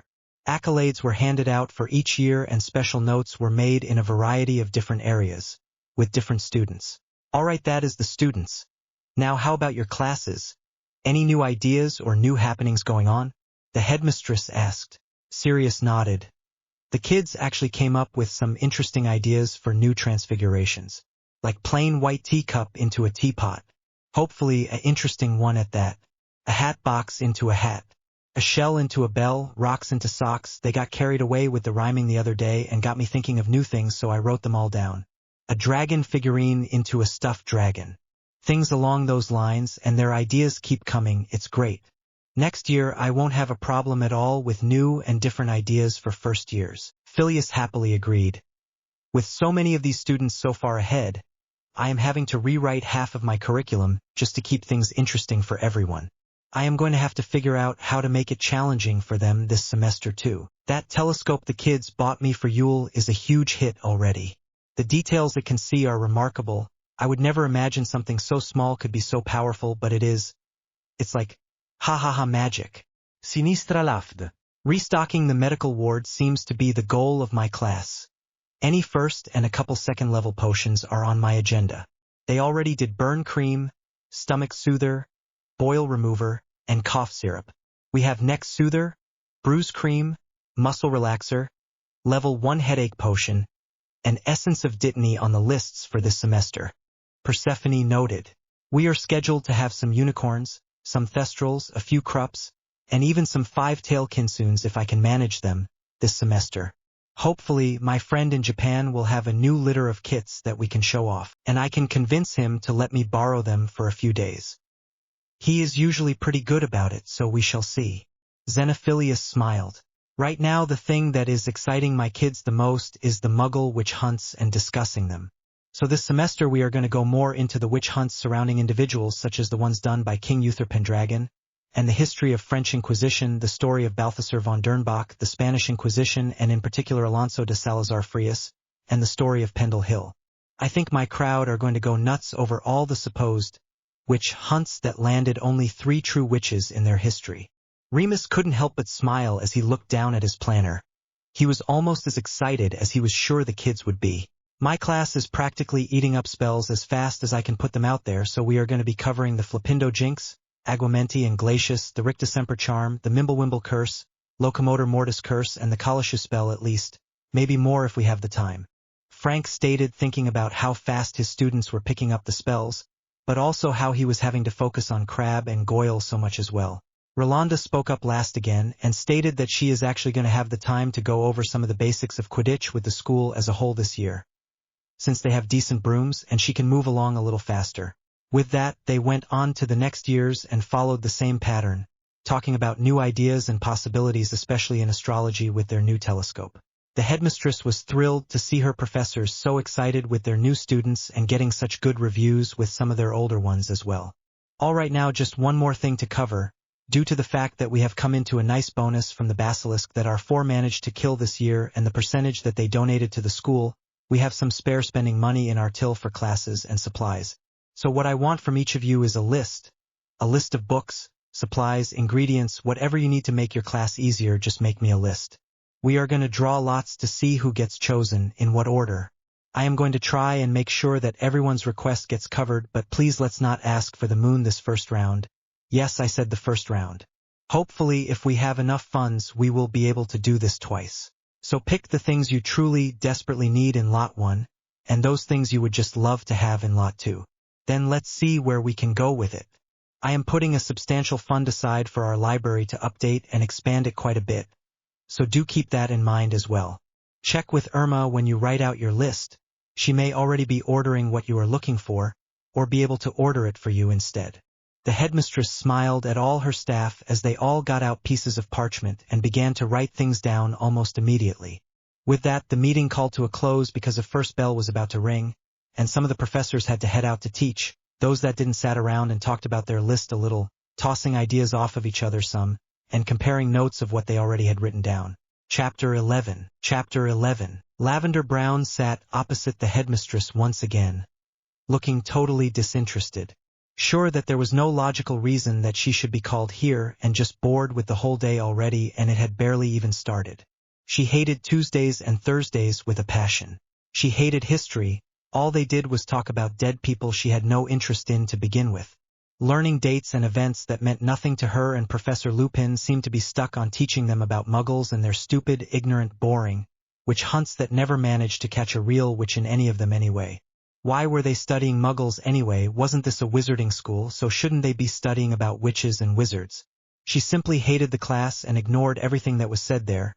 She had no clue how everyone else could even stand to listen to the tripe that was discussed there. She had a good mind to tell her father and have him deal with it. Then there was herbology. She hated dirt, she hated getting dirty. She hated the feel of dirt under her nails, and she hated the smell of fertilizer. Basically, she hated that class with a passion. They didn't believe she was allergic to being in there, but she honestly felt like she had things crawling all over her skin every time she left there, until she spent several minutes scrubbing her hands and nails clean. They actually had worms living in their dirt, and were happy about it. Then all their talk about good bugs, no bugs were good, none of them, all bugs are horrid. Every disgusting little creepy, crawly one of them. Bugs? AW. Then there was care of magical creatures, again a class outside where there were bugs, and dirt and smelly animals and no redeeming qualities at all. She didn't know why she was jealous of those ugly darkhorns anyway. All they did was sweat, smelled bad, and defecate on themselves. And if you were their chosen rider, you had to clean up after them. Well, she wanted no part in that. Even if she had been chosen, she would never had cleaned up after them, hired someone to do it maybe, but not do it herself, never. Since there was no desks to sit it out there, people just sit on the ground or stand for that class. And since she didn't want to stand and she would never sit on the dirty ground, she was always miserable in that class. She finally began to take a blanket with her to glass, and sat on that. It was still on the ground, but at least she wasn't touching the ground. She was touching the blanket, which was barely better. When it was muddy down there, she just stood and waited for the class to be over, checking her watch every few minutes until she could leave, not paying one bit of attention to what the class was about. Half the time she had to ask someone else what the assignment for those days were. So Tuesdays and Thursdays were pretty much a wash for her. While everyone else was enjoying a free period after care of magical creatures, she was upstairs in her dorm in the showers, scrubbing the smell and dirt of the day off of herself, just so she could go to dinner and not lose her appetite. Everyone else seemed content to take a shower after dinner, but she honestly didn't see how. The smell of the animals, the dirt, the bugs, everything. Sometimes just thinking about it made her lose her appetite anyway. And most of them that took a shower before coming down to dinner took like a 10-minute shower and got dressed for dinner. It takes her at least an hour in the shower and an hour to get ready. So her free time is gone right there. They always look so fresh and pink though when they come down to dinner, like they have taken a nice hot shower and have spent a lot longer getting ready. Especially that Lovegood and Patil. They always look so perfect, no matter what. Right off the back of a sweaty Darkhorn, and they have this glow about them. Not sweaty and nasty, but healthy, with only the hairs out of place they want to be out of place. Laughing and giggling along with Longbottom and Black as they walk back up to Hogwarts together in a little huddle, talking about things that only they would understand. Just about then, the door to the outer office opened and Professor Longbottom walked into the room to join them. Oh great! Now the gang's all here, Lavender thought. Miss Brown, I am sure you are wondering why you have been brought to my office again, and so soon into the semester once again. The headmistress stated. No really, Lavender commented, rolling her eyes. Can the attitude, young lady, or we can end this meeting right now, and I will simply go directly to your father with my concerns. McGonagall glared at the young woman in front of her, whom she was quickly losing patience with. At hearing that, Lavender sat up a little straighter and shook her head. No ma'am. I apologize. Very well. Miss Brown, it has been brought to my attention that your attitude in all of your classes has gotten no better than it was previously. Except that now you seem to focus your main dislike on the teachers, although your dislike for certain peers has definitely not diminished in the least. You appear to have an almost resentment of your teachers for one perceived wrong or another in many of your classes. Your attitude towards them is making it difficult for them to teach you anything productive. Your lack of class participation is also been mentioned, as has your barely acceptable levels of homework. You do exactly what is required, but not even one line more. You rarely, if ever, look for outside resources or references, or if you are using them, you are not notating them in your reports properly. One teacher described your work as dry and fact-riddled. No supposition, no ideas, no perception, no thoughts, just dry, boring facts from the book reworded in a way that will allow you to finish the assignment but not 1/4 of an inch more. The headmistress stated. Must have been Lupin. Lavender mumbled underneath her breath. The fact that you can assume that tells me that you are doing exactly that for Professor Lupin's class. But I will have you know that he was just one of 4 teachers that said basically the same thing.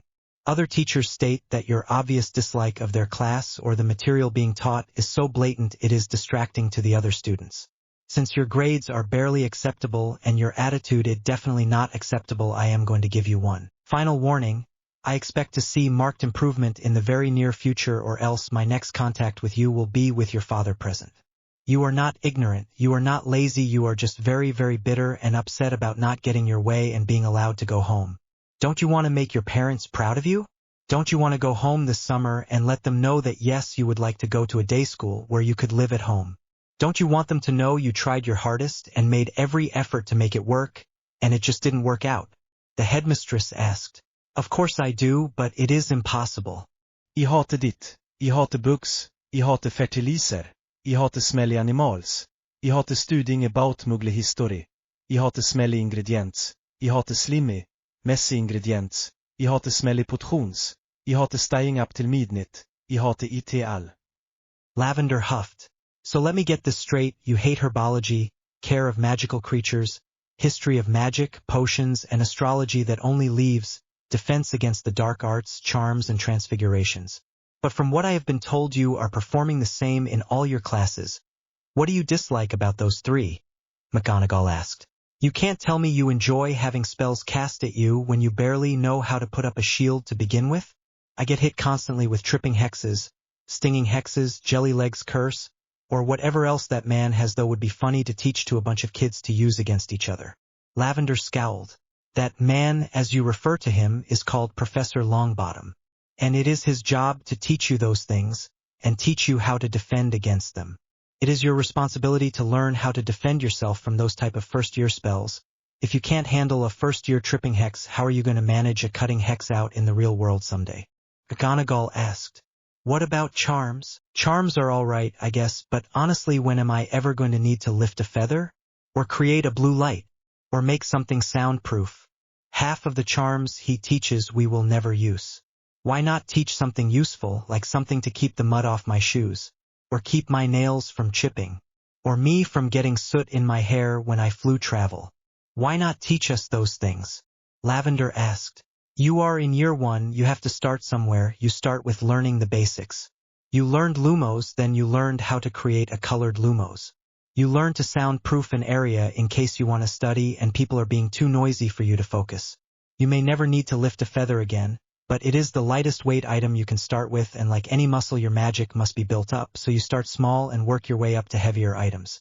Perhaps if you work diligently at it, you could be up to a book or even your book bag by the end of the year. By the end of next year, you could be up to using it on your trunk. As to the other charms, they are all cosmetic, and could easily be found in books associated with that area of study. And why do we not teach it to everyone in first year? Because they are not first-year spells, they are more advanced spells, spells that are fourth year or above spells. The headmistress explained. What is wrong with your Transfigurations class? Professor Black is always saying use your imagination, use your imagination. Well, I don't have one. I know what is real, not imaginary. I deal with facts, not imagination. And telling me to use my imagination is like telling a dog to speak and all it can do is bark. It will do something, just never quite what you want. It will make a noise, but it will never actually speak per se.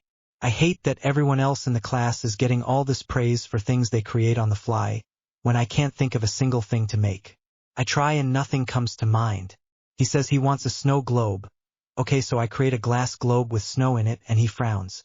What else did he expect to see? If he doesn't tell me what to make, why does he get upset when I don't do it the way he thinks I should? If he told me to make a fish in a fish tank, that is exactly what I would do. Make a fish in a fish tank, one little goldfish by itself in a standard little fish tank. Not a saltwater aquarium with lionfish and angelfish and seahorses and crabs or oysters and coral and eels or baby sharks or anything. One little goldfish, nothing more, nothing less. Lavender sighed. You realize that Transfiguration is about 70% imagination, don't you? 20% spell knowledge and 10% wand movement. But 70% imagination and focus. McGonagall asked. Also, does he not give several examples of what would be interesting pieces to see? That is what he said. He said with a good imagination you can do anything in the world of Transfiguration. Well, that and a few spells under your belt, I believe, is exactly how he phrased it. And yes, he does, but that isn't what he asks for. I do what he asks for. McGonagall raised her eyebrow at that. Nothing more, nothing less. I think that is your mantra for this semester, is it not? Do enough to pass the day without a 0, but no more? You say you have no imagination, but that is a bold-faced lie, young lady. I have heard you talk about fashion and hairstyles, and things that interest you, and you have an amazing imagination. But school doesn't interest you, so you want to spend no time on it. You want to skate by with the lowest grade you can so your father won't come in here and insert his opinion of your performance. Isn't that the truth? How do you think all those French designers that you are always talking about learned to do the tricks of their trade if they didn't go to school and get good grades? They had to learn how to put charms and spells on their outfits before they sell from somewhere. They learned them in school. But in upper years, ignoring the foundation of your education because you hate it, well, you are never going to work with the dyes and fabrics they have to work with before they are treated to make them presentable to you now, are you? You think those fur muffs and fur collars come pre-sewn? Those were once nasty old ratty hides that had to be treated and then cut and sewn into shape. Silk only comes in one color, off-white. It has to be dyed other colors, so that means mixing colors, and yes, some of them smell. Some of it is messy, and some of it gets under your nails if you don't wear gloves. That is why you do wear gloves. All those charms they put on those clothes, self-repairing, temperature control, self-sizing, enlarging, shrinking, color changing, color matching, lightweight charms are all charms you learn in your upper years. But at the rate you are going right now, you will never make it to that upper level. Wingardium Leviosa is the first step in learning the lightweight charm you will need to know when working with ball gowns and such. Those plants you hate so much, where do you think the dyes that you will be using for the fabric is going to come from? The air. Maybe I can just be the designer who creates the clothes and have someone else actually make them. They do that all the time. Lavender looked down at her hands. You mean maybe you could be the sketch artist, because your name would not be on the design if all you did was draw a picture and didn't see the piece through to the end. There are some famous people that have done that, but nowhere near as famous as, say, India North in Australia, Madame de Lufont in Paris, or Sebastian Emmanuel in France. And yes, I know the name of a few designers here and there. I even have a couple of their pieces myself. The headmistress stated. A simple evening gown can have as many as 20 to 25 charms on it. And you are scoffing at charms class? What if you lose a button, and you needed to transfigure something to match the one that was missing? You would first have to transfigure something into the button of choice, then color match it to your outfit, then attach it to your outfit. All those things are transfigurations and charms. Professor Lovegood spoke up for the first time during this meeting. The bottom line is this, Miss Brown. Your attitude stinks, and is disruptive to the professors and their classes. Your attitude towards the professors themselves is horrid and will improve immediately, or your father will ensure that it does. I will not have an 11-year-old child with a grudge abusing my staff. Your attitude will change, or the teachers have the right to ask you to leave the class. And I have several teachers that are on the verge of doing so right now. The headmistress stated quite bluntly. They can't do that. I show up for classes, I do the work they ask for, and I hand it in on time. That is exactly what I was told to do. And I'm doing it. They can't kick me out of class when I am doing what they want me to do. She glared at the headmistress. Again with the attitude, young lady. And yes, they can. You come into the classroom with such an attitude, and I don't blame them for wanting to remove you from their classroom. When I was Transfiguration's professor here, I never would have allowed a student such as you dictate to me what I could or couldn't do. Well, it's a good thing you aren't my Transfiguration's professor now then, isn't it? Lavender spoke before she could stop herself. McGonagall had had enough of this young girl's attitude, and slammed her hands down flat on her desk. That will be enough. I tried to work with you and resolve the issue here, but apparently that is of no use. I am contacting your father immediately and bringing him here for a chat. Let's see if he enjoys your attitude as much as I do. No. Don't do that. Lavender shouted at the headmistress. I am sorry, ma'am, I apologize. You're right, my attitude is really bad. I will fix it. Too late, you had your chance. Several, I might add. We tried talking to you like an adult, we tried working with you, we tried helping you any way we could. And you seem hell-bent on throwing our efforts in our face. Now you will be held responsible for your choices. The headmistress went over to the fireplace and flooded Mr. Brown and began to chat with him. A few minutes later the tall, graying man walked through the flue and into the headmistress' office. What trouble have you gotten yourself into now, young lady? Mr. Brown practically growled. Nothing, I am going to classes, doing the homework, handing it in on time and making the grades you wanted. I am doing everything you asked for. Lavender stated teary-eyed. Alice went over to the dictaquill that had been set up before the meeting and turned the quill off and took the parchment out from underneath the quill and handed it to Mr. Brown. As he read through the parchment, his face got redder and redder until he got close to the end. When he lowered the parchment. You did not just speak to your headmistress like that, did you? I asked you a question, young lady, and I expect an answer. 1, 2. Mr. Brown began to count. Yes. All right, I did. But I apologized for it and everything. Lavender stated in tears now. Mr. Brown looked over to the headmistress and asked, Do you happen to have someplace quiet I can have a word with my daughter? The headmistress nodded and pointed into a small dining room off of her office, and Mr. Brown escorted Lavender into that room and put up a silencing ward. Minerva looked over to Alice and shook her head. I hated for it to get to this level, but what else could I do? It was very evident that words have no effect on that child, and our choice and punishments do nothing for her attitude or her behaviors. Alice nodded. I know if it would have worked the first time through, and we would never have gotten to this level to begin with. But lines, detention, and points taken mean nothing to her. At least something does. But honestly, I hate corporal punishment. I have never used corporal punishment, and I pray I never have to. With those two you have raised, a loud word or a cross word is the worst you will ever have to do to those boys, and you will have them in tears and begging for forgiveness. Minerva chuckled softly. Alice had Neville and Harry practically eating out of the palm of her hand. Even a disapproving glance and they were taken aback and wondering what they had done wrong immediately. Those two were such mummy's boys, it was adorable. They would move the moon if Alice asked them to, and it was in their power to do. And if it wasn't, they would find a way to do it still, just to make her happy. What can I say? They're my boys. She smiled, unconsciously reaching up to caress the pendant they had gotten her for Christmas. It was maybe 10 minutes later when a very red-faced, teary-eyed Lavender Brown came back into the office, followed by her father, who looked a little red in the face himself. Headmistress McGonagall, my daughter has something she wishes to say to you. Could you start up that quill again? I want this noted down for all of us, please. Mr. Brown asked. Of course. And nodded to Alice, who set the quill back into place to begin taking dictation once again.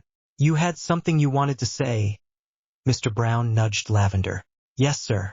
I apologize, Headmistress McGonagall, for being rude and having a smart mouth and an attitude. You didn't deserve any of it. As of today, that is at an end. I am going to make sure that my attitude in classes is better and more productive. I won't disturb the class with my attitude any longer. I will make sure I do my best in all my classes, even the classes that I don't enjoy, Lavender stated, although McGonagall had to force herself not to roll her eyes. And what about your mantra? Exactly what is asked of me, no more no less. The headmistress asked, wanting clarification on this point mainly. I am going to do my best in all my classes. Why, the lowest grade level I can get is an A. I am going to try and make my parents proud of me and do my best. Not barely skate by. That goes for in class and homework both, she said as a tear fell down her cheek. What about your hatred about bugs, dirt, fertilizer, etc.? McGonagall asked. It is all just me trying to be difficult. I couldn't get out of the class one way, so I had to hate everything about the class as a whole. I don't like being dirty, that's true. But dirt washes off, and the two classes that are, well, messy are both on the same day, one right after the other, then there is a 2-hour break before dinner. I could easily clean up and change and it wouldn't be a problem, or learn a spell to keep the dirt off of me, like people do for soot when they go through the flu system. Something, anything, I don't know. But there has to be a solution. Lavender looked pitiful. There are gardening robes they make that you can get that are lightweight and are brown in color, so you wouldn't notice if they got dirt on them. You just slip it on over your uniform when you go into class and nothing will get on your clothes. I use them in my greenhouses all the time. I can get you my catalog. Alice volunteered. Lavender perked up at that idea. Gardening robes? Do they have to be brown though? Maybe a tan or even black to go along with my uniform. See, there is the designer I was talking about. You do so have an imagination when you wish to use it. I am sure that Professor Flitwick would teach you the color match charm if you asked him politely, Miss Brown. The headmistress smiled at the young girl. Pavarti and Luna were going through their trunk, putting away all their transfigured items and sorting their items accordingly. Flosferka, Luna stated as she lined up all her forks in a row on one of her shelves. Flosferka, Pavarti replied, doing the same. Accia Cygnus, Pavarti called out as she placed her latest needle on the shelf next to the others. Accia Cygnus, Luna responded, straightening her little boxes of needles. Simex Boto, Luna called out next as she put the little silver and pearl button she had worked on earlier. Simex Boto, Pavarti put the scarab-shaped button she had just made on the shelf with the others. Tela Penna, Luna noted as she laid down her beautiful fairy feather. Tela Penna, Pavarti put her cat feather down with the others she had made.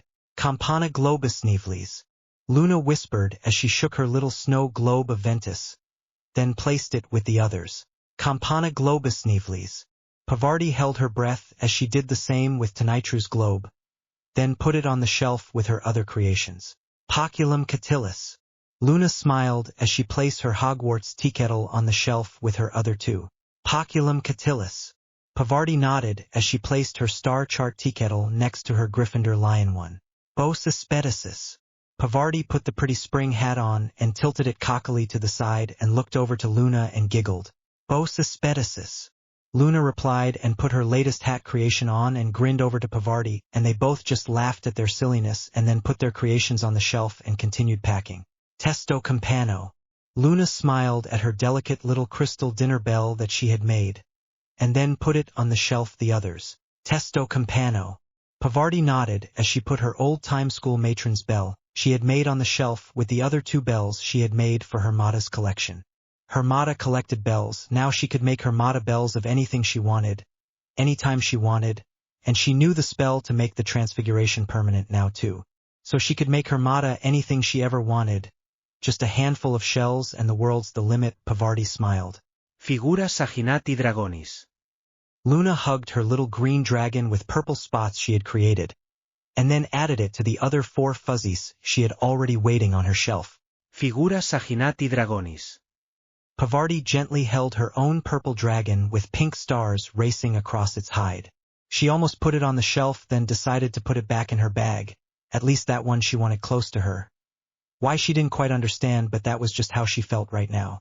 They continued that way through each and every transfiguration they had covered during the year and had taken care of each and every transfiguration that year, putting each one on their shelves accordingly. They were really amazed by the creativity in some of their work. They really couldn't imagine how some people could make just a plain brown or white feather and be happy with that, or just a white teapot and do nothing with it. The world really was the limit when it came to transfiguration. Your only limits was truly your own imagination. As long as you knew the incantation and wand movement, you could do anything. Finally, everything was shelved and organized. They were certain they could do any transfiguration they had done during the year. So they moved on to defense.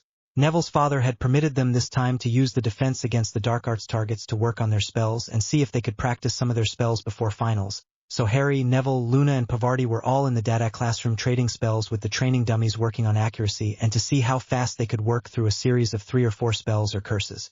Professor Longbottom had called it a spell chain and something they should all work towards. Luna started with a basic groin shot Aculio, followed by an Expelliarmus and Accio, just a simple 3-spell takedown, but it works. Pavarti started with Aguamenti, then Glacius, Expelliarmus and finally Accio. It was a 4-spell spell chain, but 2 of them really work together. Aguamenti and Glacius really go together most of the time anyway. Harry started with Locomotor Wibbly, Rictusempra and Expelliarmus and Accio.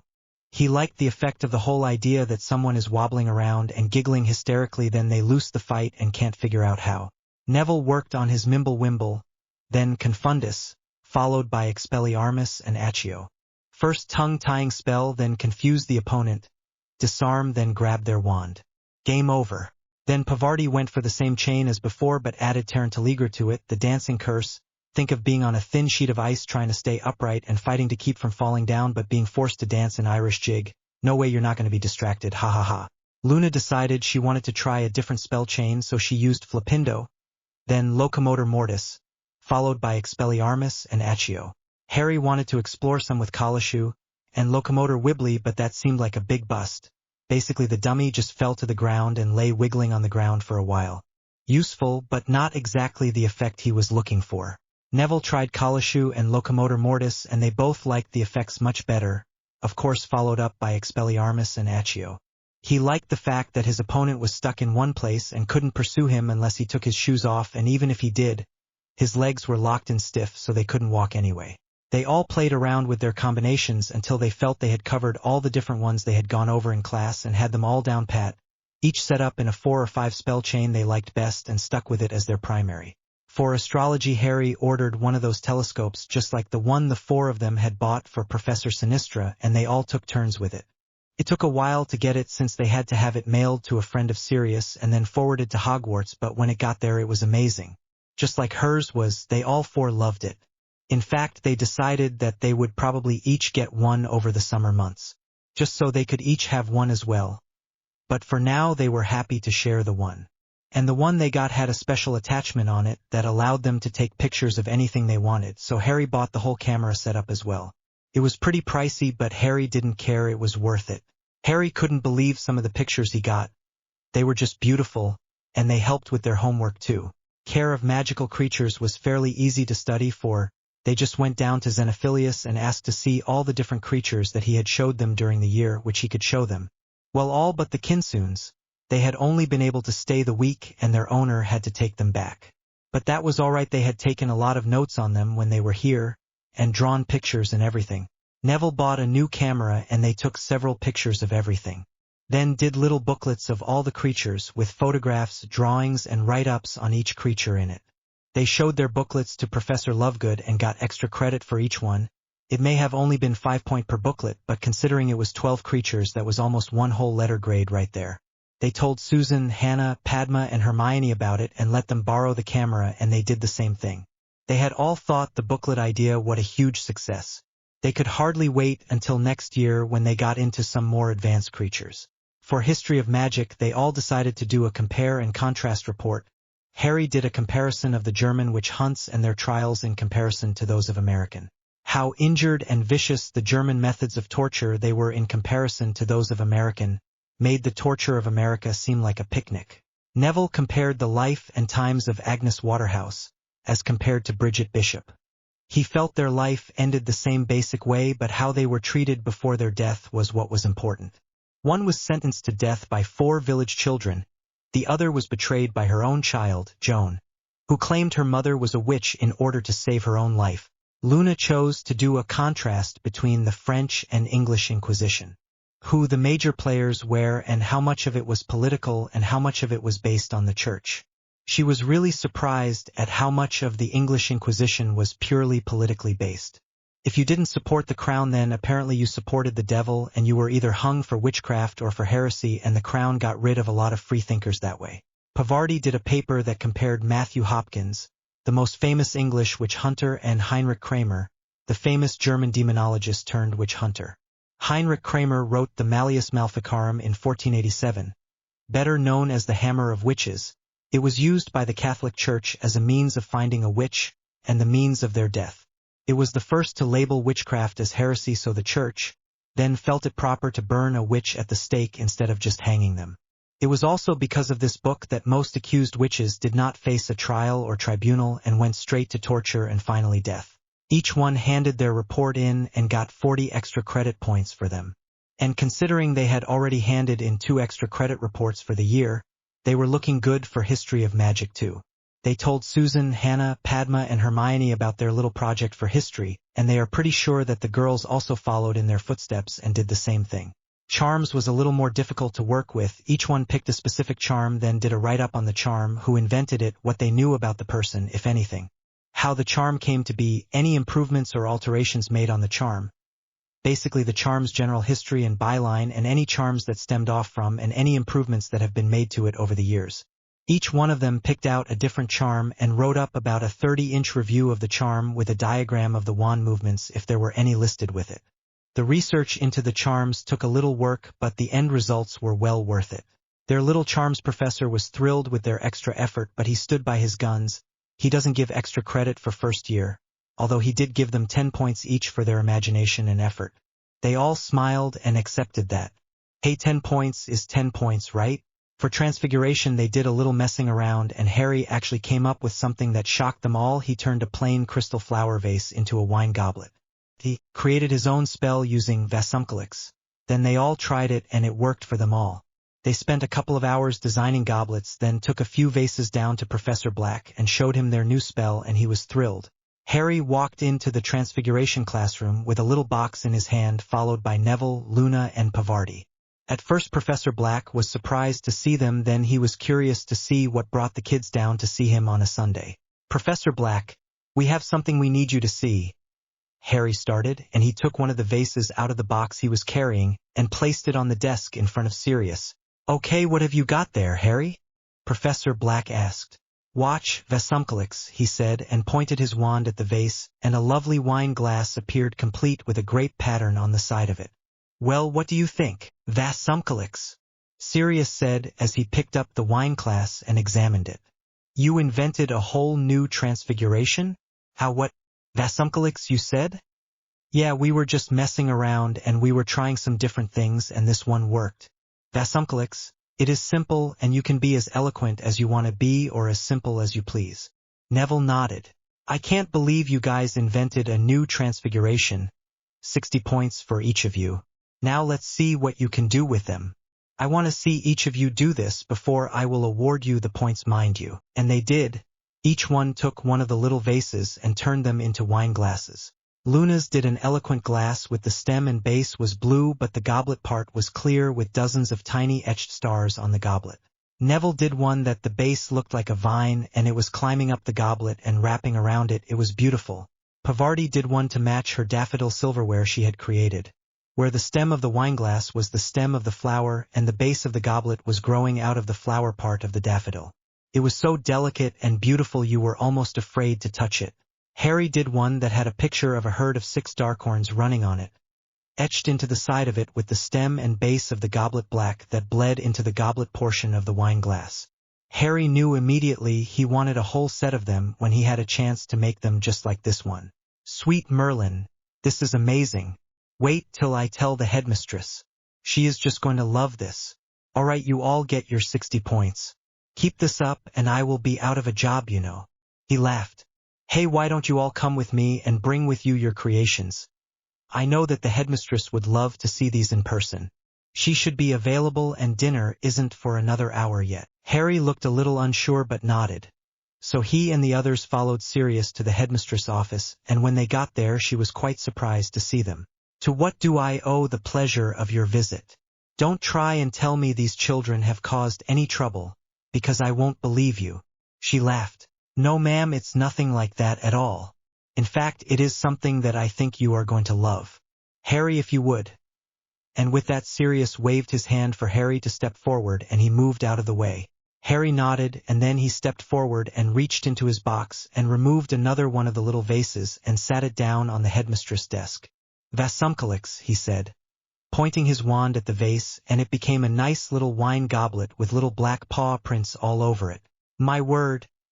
The headmistress reached over and picked up the goblet and turned it around in her hand.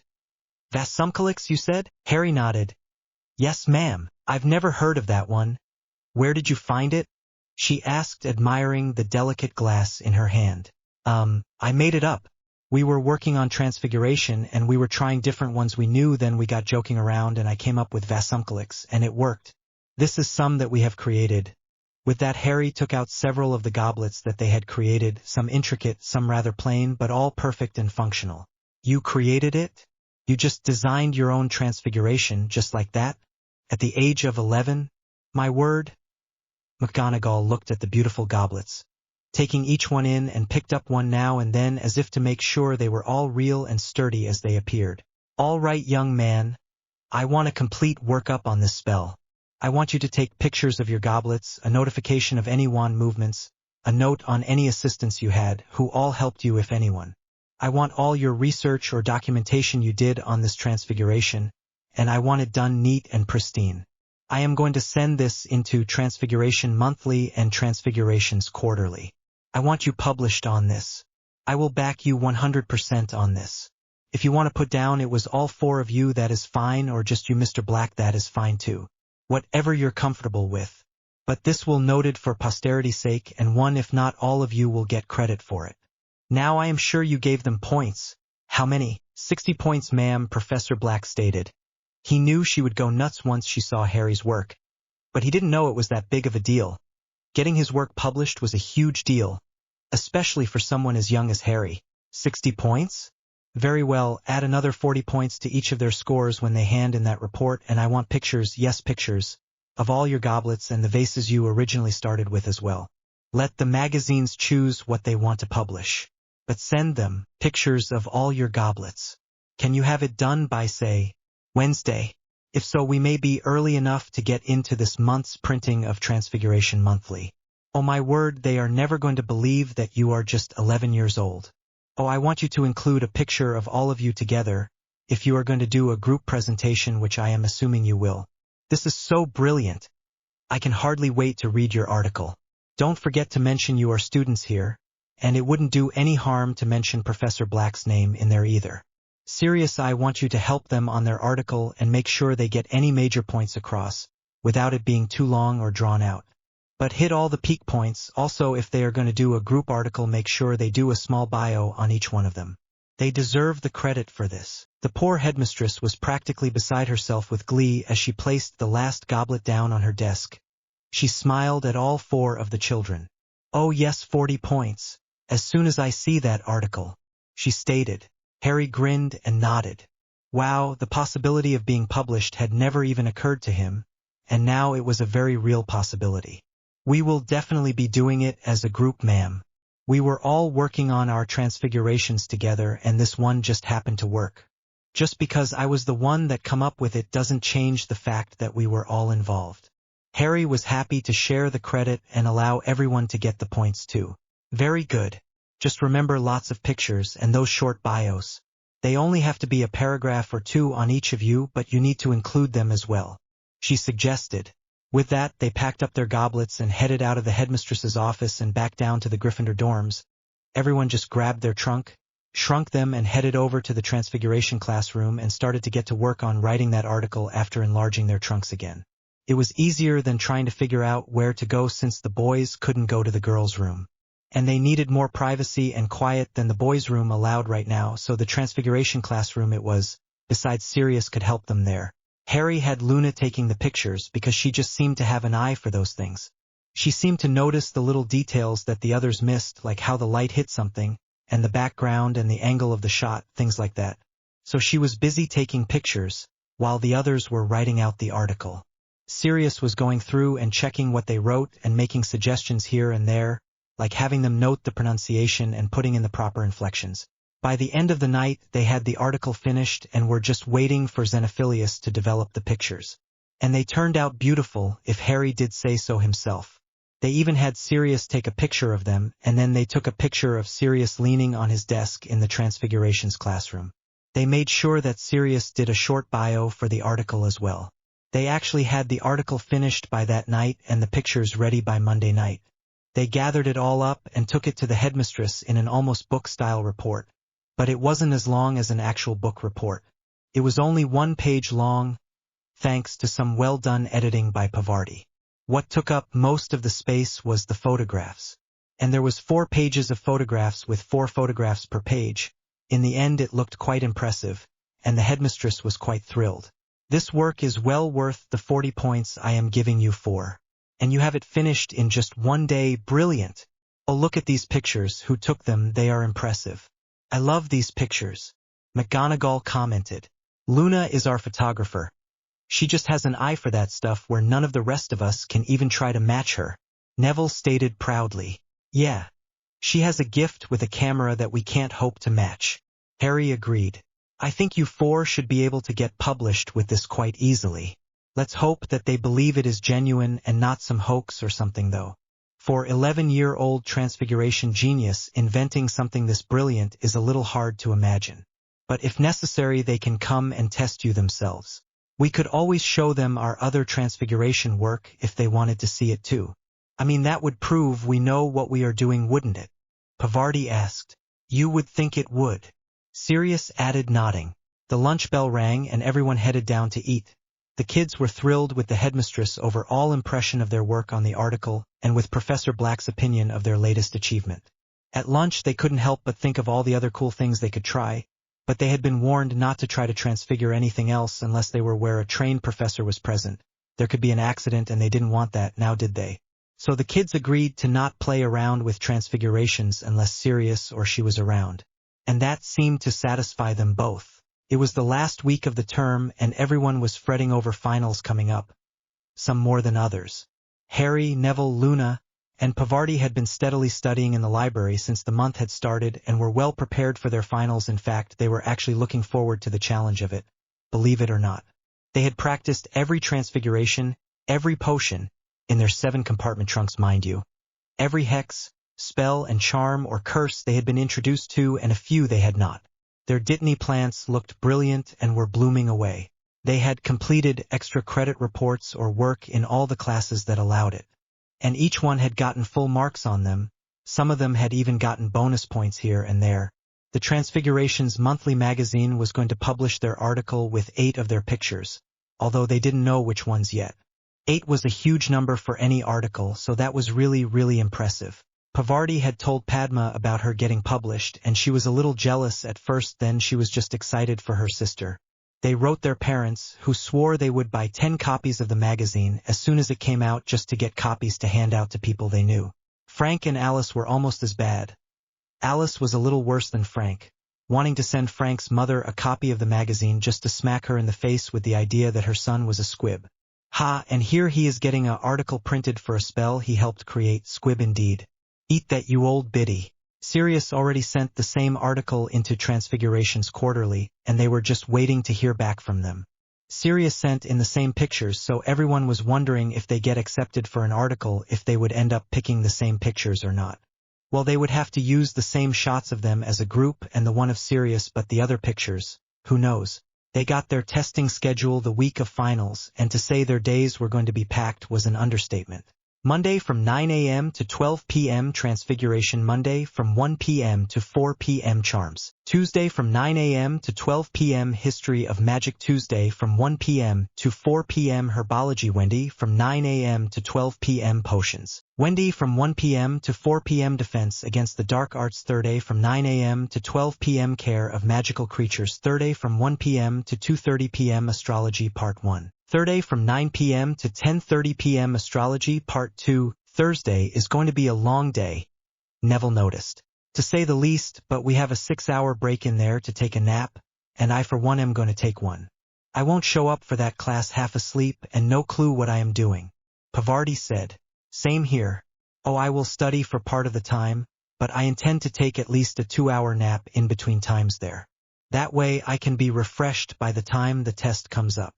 Harry nodded. Luna looked at their testing schedule and nodded. At least we have 3 hours per test and only 2 tests per day. We should be able to do most of those tests in half that time, although you have to remember most of those tests have a written and then a practical test. So who knows? Remember, the test for potions is a timed potion to complete within an hour, and I think we only have like 4 potions that we can all do within that time frame at this point. And we are some of the fastest ones in the class too. And from what Professor Lovegood said in our review, it was going to be from memory only. That is the only test I am a little skeptical about, to tell you the truth. I think I need to study it some more. Same here. The other 3 called out. It is either going to be the burn cream, the bruise cream, the headache potion, or the forgetfulness potion. Luna stated. Watch it be the forgetfulness potion, just as someone's sick sense of humor. Harry stated. I know that I am going to study that one harder than the others, that is for sure, stated Neville. That is just too good a jab to pass up. Yeah. Sick and twisted humor. Sounds about right. Pavarti agreed. Okay guys, our first test is Transfiguration, and it is tomorrow at 9 o'clock, so we know that one is aced. Then comes Charms. Anyone have any doubts there? Everyone shook their heads on that one. Okay, then let's grab our trunks and find a quiet room and do our potions in it. Meet you boys in the common rooms in 30 minutes. Then Pavarti and Luna headed back to their dorm room to get their trunk, which they shrunk and put in their book bags, and then met Neville and Harry at the appointed time. Halfway to a classroom, they decided to see if Padma, Hermione, Susan and Hannah wanted to join them, so they went back to the dining hall and luckily still found them there. After letting them know what they were doing, they all agreed to join in the impromptu study session on potions. The 8 kids stayed up till almost curfew studying, taking breaks only to eat meals and then returning to their room. They went through all the potions from memory that they had covered this semester, and especially the forgetfulness potion. Everyone agreed that one was the obvious choice for the testers, so they picked it as their primary focus. Most of them had its time down to between 48 minutes and 53 minutes, so it was a clear choice by far. The only one that needed help was Hermione. She kept second-guessing herself, and then it caused her problems. So they pretended it was the real test, timed it and all. 1 hour on the mark and go. She managed to do it and did it right. Thankfully, when she stopped worrying about it and started just doing it, she managed all right. I am so going to need to restock my potions lab when I get back home. Harry looked through his stock of supplies. Same here, I am almost out of over a dozen ingredients. But hey, we have a good stock of medicinal potions for the next year or so. Neville laughed. I don't think I would use that much boil cream in a lifetime, let alone a year. Harry joked around, but seriously he really didn't see how anyone could use 6 tubs of boil cream. That was a little much for anyone. I was referring more to the stomach soother, headache potion and burn creams actually, Harry stated. Of course this summer I intend to make up a few of the more advanced potions we have covered already as well. Might as well, we all have already finished our summer homework anyway. I will as well. I may see if Mata and Papa will let me visit and we can all work on it together, Pavarti suggested. She loved working with these 4, and she knew that she would miss them during the long summer break, and writing would only do so much. That would be great, we can talk to our parents and see what they say. But I am sure it will be fine. Maybe have a house elf pop the Darkhorns over so they can be together for a couple of days as well. I know that Storm and Thunder will go nuts without all their girls to prance around and show off in front of. Neville stated. That's brilliant. I am sure that Tony True and Fulgura will be desperate to see their big strong stallions after a couple of weeks without them. We need to plan for some kind of a play date for the Darkhorns a couple of times throughout the summer. With Procella already staying with you all, then we should all meet up at your place, Pavarti stated. Both boys nodded and everyone finished cleaning up and put their trunks away, then headed back to their common rooms, managing to get back right before the bell tolled. The tests weren't brutal, but they were definitely mind-numbing. But thankfully it was Friday and it was over. Everyone was gathered out by the Black Lake just relaxing, enjoying the fact that they had made it through their first-year tests unscathed. Yes, the potion of choice was indeed the forgetfulness potion, big surprise there. But since they had studied that one inside and out they all aced it. And they are pretty sure they aced their written test as well. The Transfiguration's test had been a breeze, it was a bell to a snow globe, but since they all loved that one, they aced it too. They did really well on their written tests for Transfigurations too. Charms was easy, it was just a list of things you had to write down the right charm to and then perform Aloha Mora on a box, then turn around and lock it with Colloportus. Care of magical creatures was simple too, it was a bowtruckle. All you had to do was distract the bowtruckle long enough to get a clipping from the tree it was guarding. The test itself was multiple choice and relatively simple. The history test seemed to be the most complex since most of it was just a name and a date and you had to write a short paragraph about what happened associated with that person on that date. The problem was editing down to fit the page you were given to write it on. If you went over, who knew if that would count against you for not following instructions? Defense against the dark arts, it was basically Protego and Expelliarmus for the practical. Then for the test you had a list of curses, jinxes, hexes, and charms and you had to tell what they did and their counters if there was one. Herbology was to do a diagram and label the different parts of both the Ditany and the Mandrake plants. For a practical they had them harvest the flowers from the Ditany plant and prepare them to make them into the essence of Ditany. Astrology was the hardest of all the tests since it was so late at night, and even though it was the hardest test it wasn't that bad at all. They just had to find the Scorpio constellation and name all the stars within it. Hermione was the only one of them that was worried about her grades. Everyone else was pretty sure they had gotten solid O's across the board. But then again Hermione was always worried about her grades. Even if she knew the subject by heart she worried about it. It was one of the things that drove Harry crazy about her. She was a perfectionist to an extreme when it came to schoolwork. Where everyone else was happy just getting an O in a class she wanted to get top slot. Which wasn't going to happen, not with these 6 in the same level as her. Neville would always beat them in herbology. Harry would always beat them in defense. And it was a toss-up who was better for charms, Harry or Luna. Transfigurations was a toss-up too, between Luna and Pavarti. History hadn't been claimed yet, but everyone seemed to enjoy it equally. Potions seemed to be claimed by Luna, although Harry was a close second. Astrology was Padma all the way. It was her favorite subject, and with her memory she knew it all by heart. They all just leaned back in the grass and enjoyed the sunshine and the warmth of the day, and let Hermione worry herself into a frenzy if she wanted to. They were going to enjoy the day. Hey Nev, you going to try out for the purple belt in karate when we get home? Harry asked out of the blue. Not right away. I am more focused on retrying for that black belt in Taekwondo first, then I will go for the purple. But I plan to get both of them during the summer sometime. Neville said, not opening his eyes, kind of wondering what brought this line of thought to Harry's head. What brought that question up? Just thinking about what I wanted to do for the summer, and getting that purple belt is one thing I wanted to do. I want to be working towards the blue belt by the time semester starts next year. If possible, that is.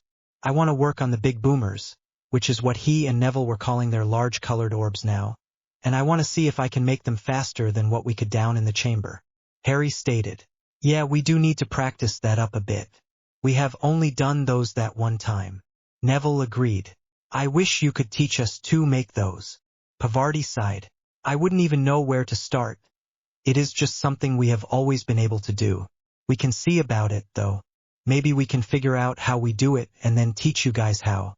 We were making them when we not even 2 years old. I just saw the lights come out of a wand and that the lights could hurt you, and I wanted to hurt Bad Kitty, but I didn't have a wand, and so I made the light without a wand.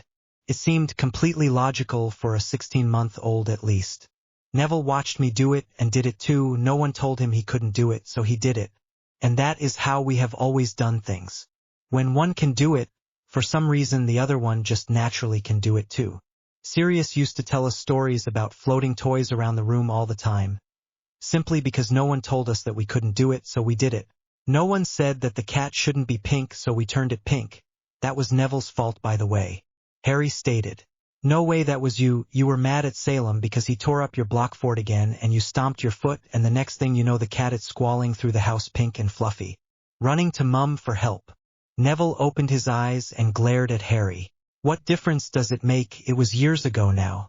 And he deserved it anyway. Harry grumbled. What difference it makes is that I didn't do anything and still had to stand in the corner with you when it was your fault. You should have said something. Neville stated. You two really are as close as brothers. Twins even. Pavarti giggled. You two sound like some of the trouble that Padma and I got into when we were younger. Ha ha ha. It's funny now. Then it was anything but funny. When you are 4, it's traumatizing. Neville pouted. 4? Oh, Neville. Give it a rest. After all these years, and that is the worst he has done to you, is made you stand in the corner with him? Padma turned my skin green once because she got mad at me and she didn't want to look like me anymore. I ended up having to go to St. Mungo's to have it reversed. Now that was traumatizing. It took almost an hour for them to fix it too. And green is definitely not my color. That is the reason I refuse to wear green to this day. Traumatized me that much. I still have nightmares where they were unable to reverse it and she didn't know how she did it, so she couldn't undo it. So I spend the rest of my life green. I hate green for that reason. Pavarti shivered at the memory. Neville remembered her red sari at Christmas and how Padma had wore a green sari. He never thought about the incident with Salem being pink unless Harry brings it up. So he guessed he wasn't so traumatized after all. It was the following Thursday when Hay got their grades back finally, and they were each excited to see what they had made. So they all sat around the table and stared at the envelope for a minute or two, then ripped into them. Harry Black, straight O's with honors in Transfigurations, Charms, Potions, and Care of Magical Creatures, and with distinctions in Defense. Number 1 in his year. With distinction? What does that mean? Harry asked Alice, who had just handed out their envelopes. That means you got the highest score on the test of anyone in this year. Alice smiled proudly at him. Neville badly hurt his envelope, straight O's with honors in Transfigurations, Defense, Care of Magical Creatures, and with distinction in Herbology. Number 2 in my year. Neville looked up to his mother and grinned, who grinned back at him and nodded. You two have definitely earned it. You worked hard to get those grades, don't let anyone fool you. It was no picnic. She smiled down at her boys. Luna was next, all O's with honors in Transfigurations, Charms, and Care of Magical Creatures, and with distinction in Potions. Number 3 in my year. Oh, I can hardly wait to show my mummy. She will love this. Can I go show her, please? Luna asked with her big dreamy eyes. Alice couldn't help but laugh and nod. Of course, Persephone will be so proud of you, and so will Xenophilius. Luna got up and raced across the dining hall to where her mother sat and showed Persephone her grade card, only to have her gasp at what she saw. With distinctions in Potions? Oh heavens! I am so proud of you, and look at the rest of these scores. Look at this, Zeno, look! And she passed the card over to Xenophilius with a smile. He took one look at it and grinned from ear to ear. Well, my little moondrop has earned herself some death by chocolate ice cream, for sure this time, wouldn't you say, love? Grinning over to his wife. Definitely. She smiled back at him. Luna just did a little jig and danced around in a circle giggling. Both Harry and Neville deadpanned at the same time when they saw her dance, death by chocolate ice cream, then laughed at each other. Pavarti was a little more hesitant to tear into her letter, but she took a deep breath and tore it open. Allow's sigh.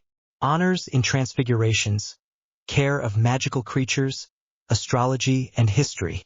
4th in my year. Oh, Mata and Papa are going to be so proud. This is wonderful. I did better than Padma. I did better than Padma and her perfect memory. Pavarti sniffed. For the first time in her life she had beat Padma academically. She had no idea what she should be feeling because she was feeling about 10 different things all at once right now and none of it made sense. Neville reached over and put an arm around her shoulder and said, "You worked very hard for those grades. You should be proud of yourself." "I sure am. I know your parents will be as well. Honors in 4 subjects, that is amazing. On top of all O's. It may not be death by chocolate ice cream, but hey, it's nothing to sneeze at either." He joked with her, getting her to smile. "What is death by chocolate ice cream?" Pavarti asked. "It's Luna's favorite treat. She can only have it when she has done something really, really good. Since she goes a little, well, bonkers after she eats it. It is chocolate ice cream with chocolate chips and chocolate chunks in it with chocolate fudge syrup and little bits of chocolate brownies in there too. Hence the name Death by Chocolate. Then you get it covered in hot fudge with a dollop of whipped cream and chocolate shavings and voila, instant cardiac arrest or instant hyper Luna. Either way, same thing." Alice explained with a smile. "Oh, and just for you guys' information, here is the first year's top 10. And she passes Neville a card that had 10 names listed on it, who read it and handed the list to Pavarti. Top 10 slots at Hogwarts first years. Harry James Potter Black, Neville Franklin Longbottom, Luna Selene Lovego, Pavarti Patil, Susan Amelia Bones, Hannah Rachel Abbott, Hermione Jean Granger, Padma Patil, Draco Lucian Malfoy, Justin Finch Fletchley. Padma is after Hermione. Oh boy, that has got to hurt. Her ego must be bruised over that one. She can handle not getting a better slot to you guys. But losing it to me or Hermione will be a shot to her ego. I hope she is doing okay. I mean, at least she beat Malfoy. I think I am going to go find her and see how she is doing." And with that she headed out to find Padma, Neville joining her just to make sure nothing happens to her. Lavender sat over by herself looking at her grades, and blinking as her eyes teared up. She couldn't believe it. She had gotten all A's, but what she couldn't believe was she had gotten an EE in History of Magic. She had studied so hard for that test. She had even done the extra credit work for that class trying to bring her grade up because she was worried it was going to be too low. And here she got an E for the class. She must have made an EE or maybe even an O for the final to bring her grade up that high. She was smiling so hard her cheeks were hurting, and she could only imagine what her father would say when she saw him. He would be so proud of her. "Miss Brown." The headmistress walked up to her without her noticing her. But Lavender looked up from her card when her name was called. "I want you to know that I am very proud of your results this year. I knew you had it in you, and I know that you can do anything when you set your mind to it. Oh, by the way, you have guests." And with that she pointed towards the door to the dining room. Lavender looked over to the door and there stood her parents, both her mother and her father. "Daddy! Mummy!" she called out, and she got up and raced over to where they stood and gave both of them a huge hug. "Did you see? Did you see?" she shouted. "We most certainly did. That is why we are here today. We are so proud of you." Her father hugged her and said, "I knew you could do it if you just put your heart into it. You can do anything if you really want to. Your daddy's right, my brilliant baby. You are so smart, you can do anything if you set your mind to it. We came by today, we are going to take you to Madame Leclerc's and let you pick out one thing for that E you got. Next year we will do the same thing for each E you get. Soon you will have a whole closet full of designer clothes if you keep this up, baby." Madame Leclerc's? Really? You mean it? You're serious? Oh, Mummy. Lavender wrapped her arms around her mother and held on tight.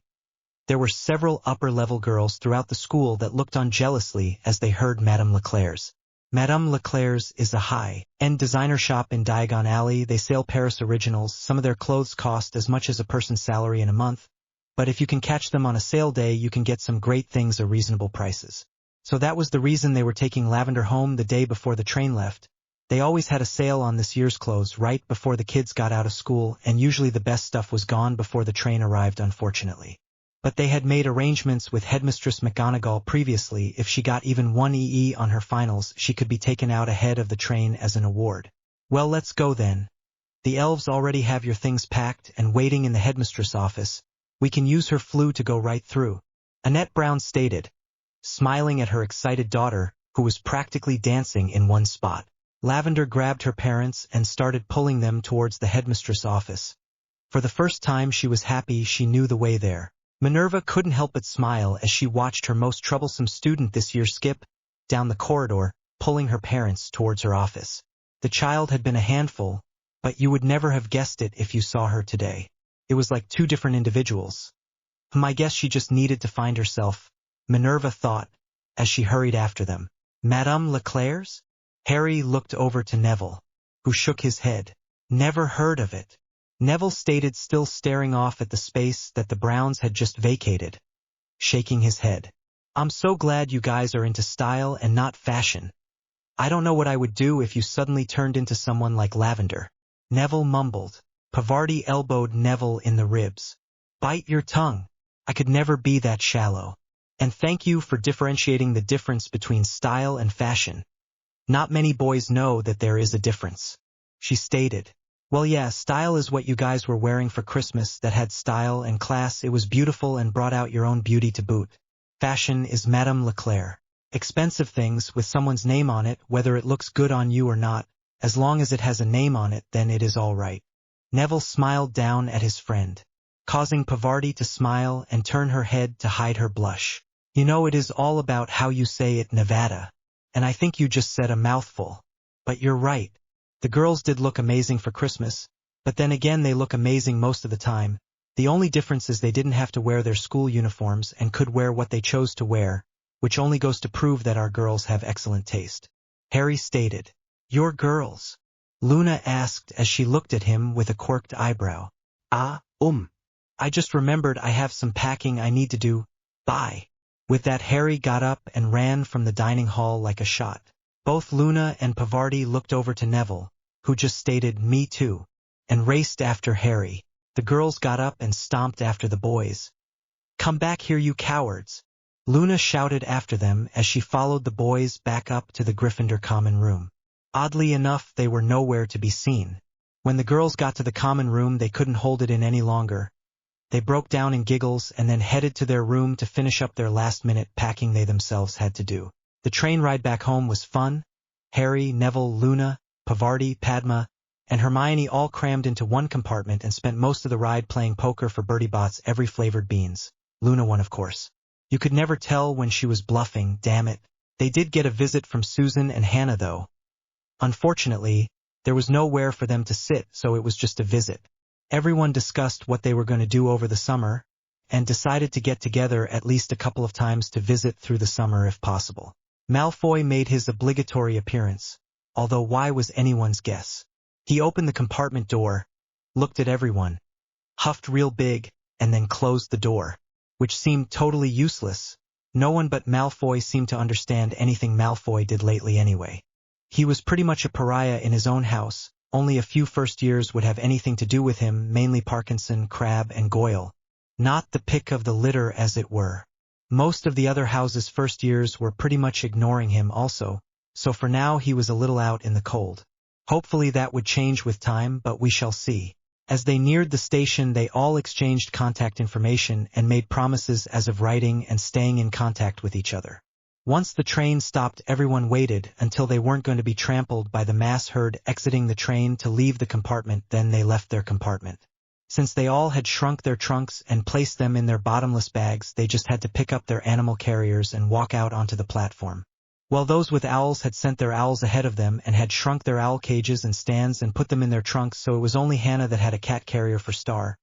But then again, she didn't have a 7-compartment trunk or a bottomless bag either. Yet, Hermione was talking about getting a familiar over the summer, but she wasn't sure her parents would allow her to have one. With Proc Ella and all, they might consider her to be more than enough responsibility for now, and they would be right if they did. Dad! Harry spotted Sirius and rushed over to his side as soon as they exited the train. Kinda hard to miss the man when he was standing there waving his arms about like that. Neville followed, knowing that Frank and Alice had to be nearby, or had sent Sirius there to pick them both up.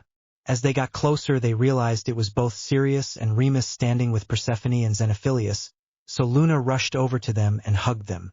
You would think we hadn't seen each other in days, if not weeks. Persephone smiled. Hush you, it's been hours and hours. Missed you. Luna smiled at her mummy. Well, can't have that now. We have Misty watching Sebastian and Astrea, so we need to get home soon, Persephone stated, encouraging Luna to say her goodbyes to everyone else. Which Luna did, and then Xenophilius sighed alone, Auror her home, and Persephone followed. Which reminds me, we left Lillian at home with Jeeves, so we need to head out at well. Alice stated, and so Neville and Harry said their goodbyes to Pavarti, Padma and Hermione, and then they all headed home. Padma and Pavarti found their own parents and then walked the platform 9 3/4 to make sure the Grangers were waiting on the other side, which they were before they left.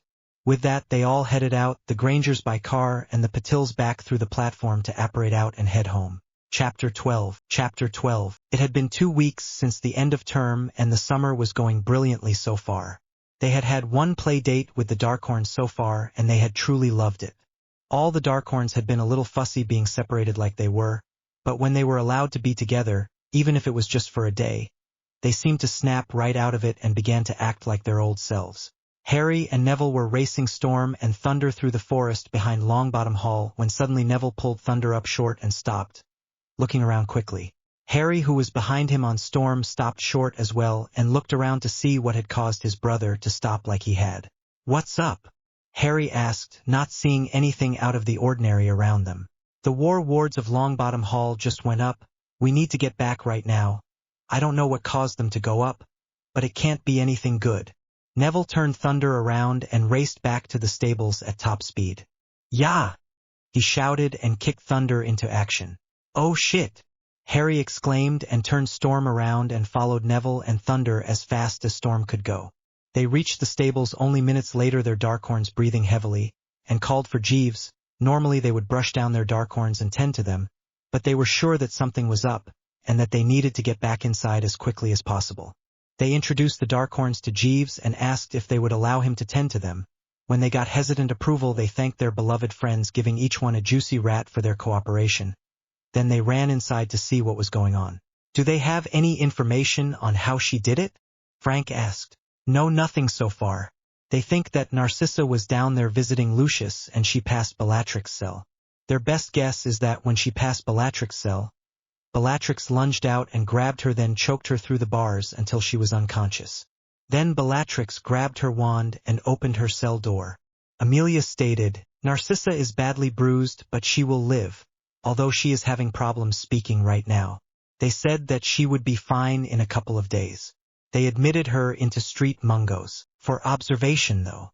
Amelia continued, "They think that Bellatrix swam out until she was past the wards and then operated away.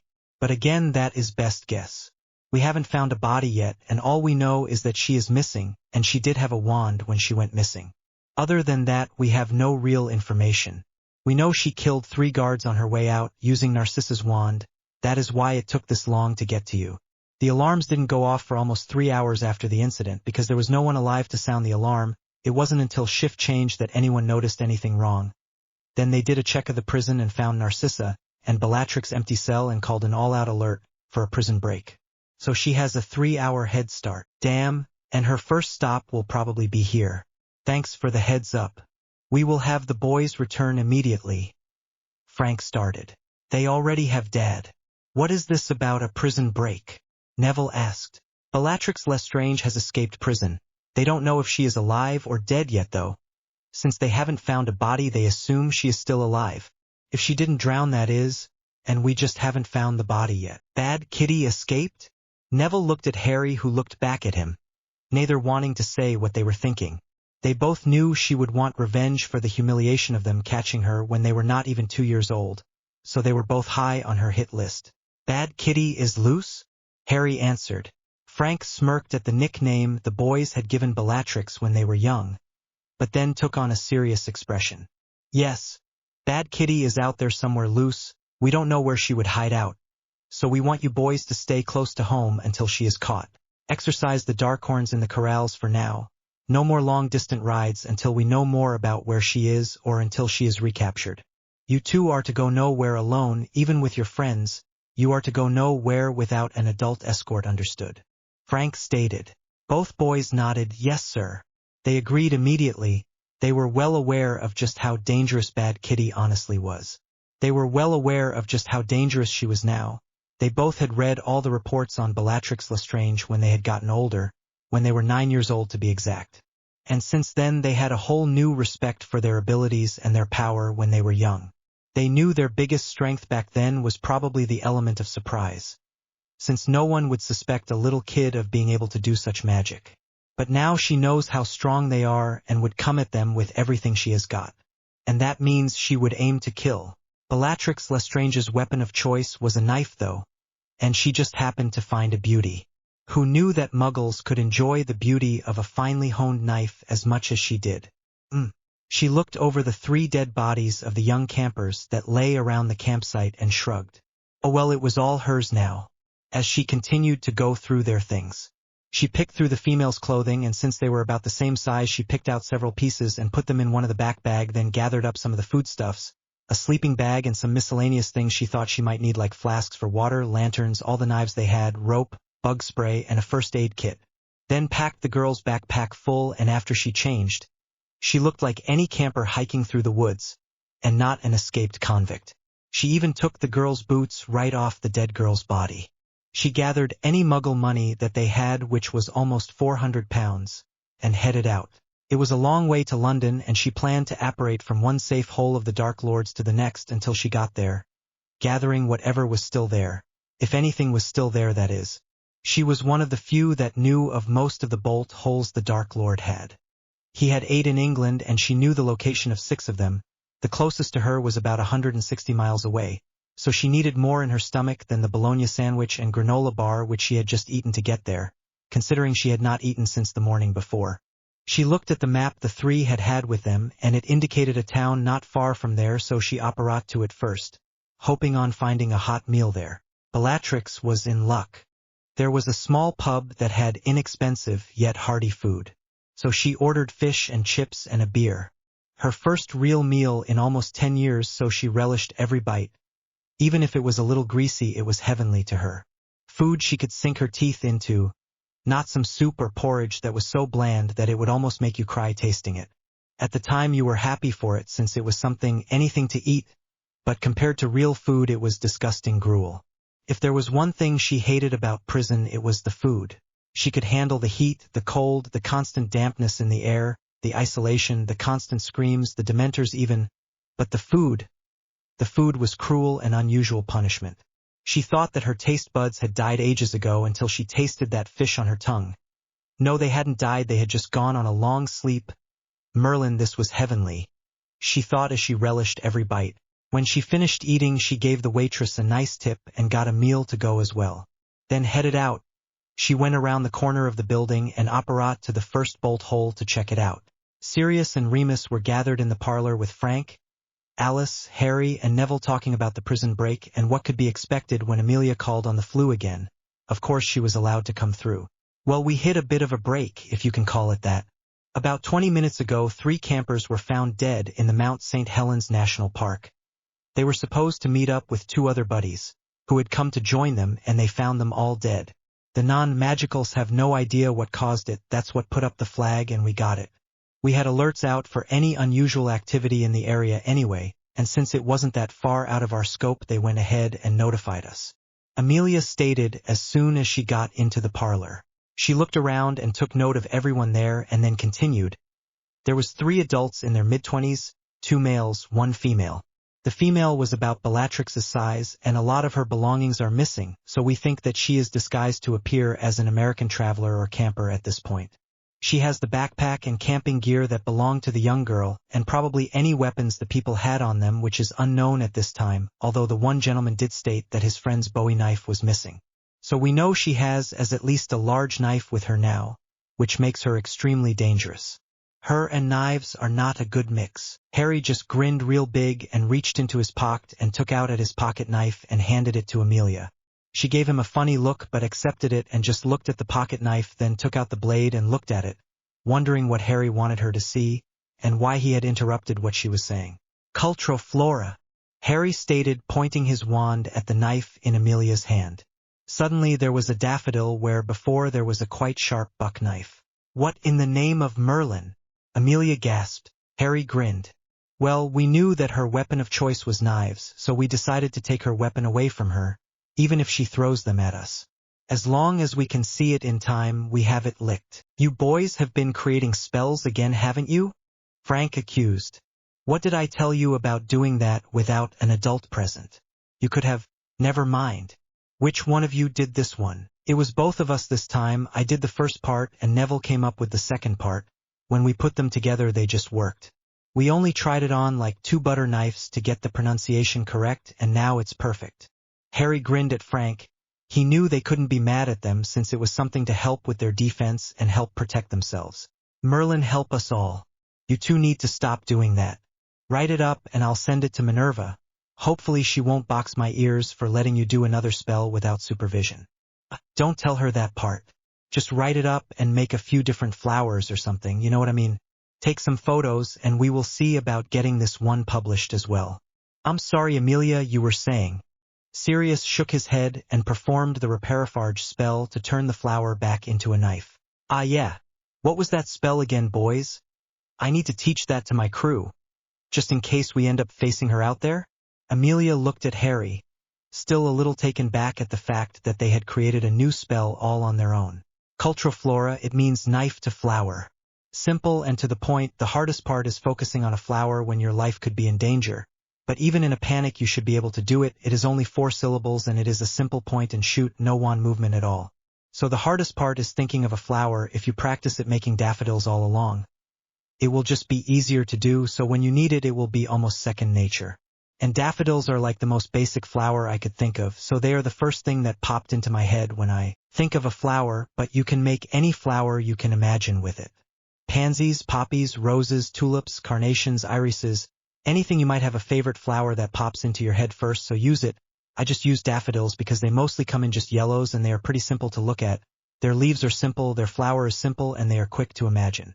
Harry explained as he called Jeeves for a few butter knives and proceeded to show them what it would look like as other flowers. Cultural flora. Amelia tried it on one knife and produced a nice daffodil of her own, then smiled. It really was that simple. All right, she was going to teach that to all her crew. Nice to know. Back to what I was saying though. Bellatrix is out there looking like an American tourist. She is armed with both wand and at least one large knife that we know of. And she did take all of the individual's non-magical money so she could have purchased more knives as well. So don't underestimate her in any way. She has the ability to change her appearance through glamour, so trust no one. And there is also polyjuice potion if she can get her hands on the ingredients or a potion master who is willing to make it for her. From what I recall, she was pretty talented in potions herself, so be aware of that as well. Take every precaution. Trust no one. At this point, don't even trust me. If anyone wants to come through, ask them a question, only they would know before you let them into your house. Like what? Neville asked. Like what was the first spell I saw you cast? Amelia stated. Bad kitty play night-night? Exactly. I didn't truly see you do the first spell when you stuck her to the wall, so the first spell I actually saw you do was play night-night, and that goes for both of you since you both really did it. Anything like that, something simple that can be quick but no one else will know. Nothing too complicated though. Make it simple. Amelia explained. Everyone nodded and began to think of different questions to ask different people. Some people would be easy, other people harder. But they would make it work somehow. I've got to get back to headquarters. If I hear anything else I will let you know. Cultura Flora. Got to remember that. And with that she threw the flue powder into the fire and called out her destination. The next moment she was gone. Amelia stepped out of the flue into her office and found Kingsley Shacklebolt, Alastair Moody and Nymphadora Tonks waiting on her. All right folks, what's the word? Moody spoke up. We found a pub not far from the campsite where the murder victims were found that stated a young waitress served a woman matching Lestrange's description, said she came in and ordered a meal, fish and chips to be exact. then ordered the same to go. She remembered her because the woman left her a 20-pound tip, which shocked the waitress when the cost of both meals was barely half that amount. She just gave her 30 pounds and told her to keep the change. The waitress was thrilled, but evidently it was someone who had no clue about Muggle money. Said she left about an hour and a half ago. Oh, and Amelia, this is Cadet in training, Tonks. She is assigned to me for the time being. Part of her talent is that she is a metamorphmagus. Yes, I know. I met Cadet Tonks when she was quite young, and am familiar with her talents. Welcome to the Force, Cadet.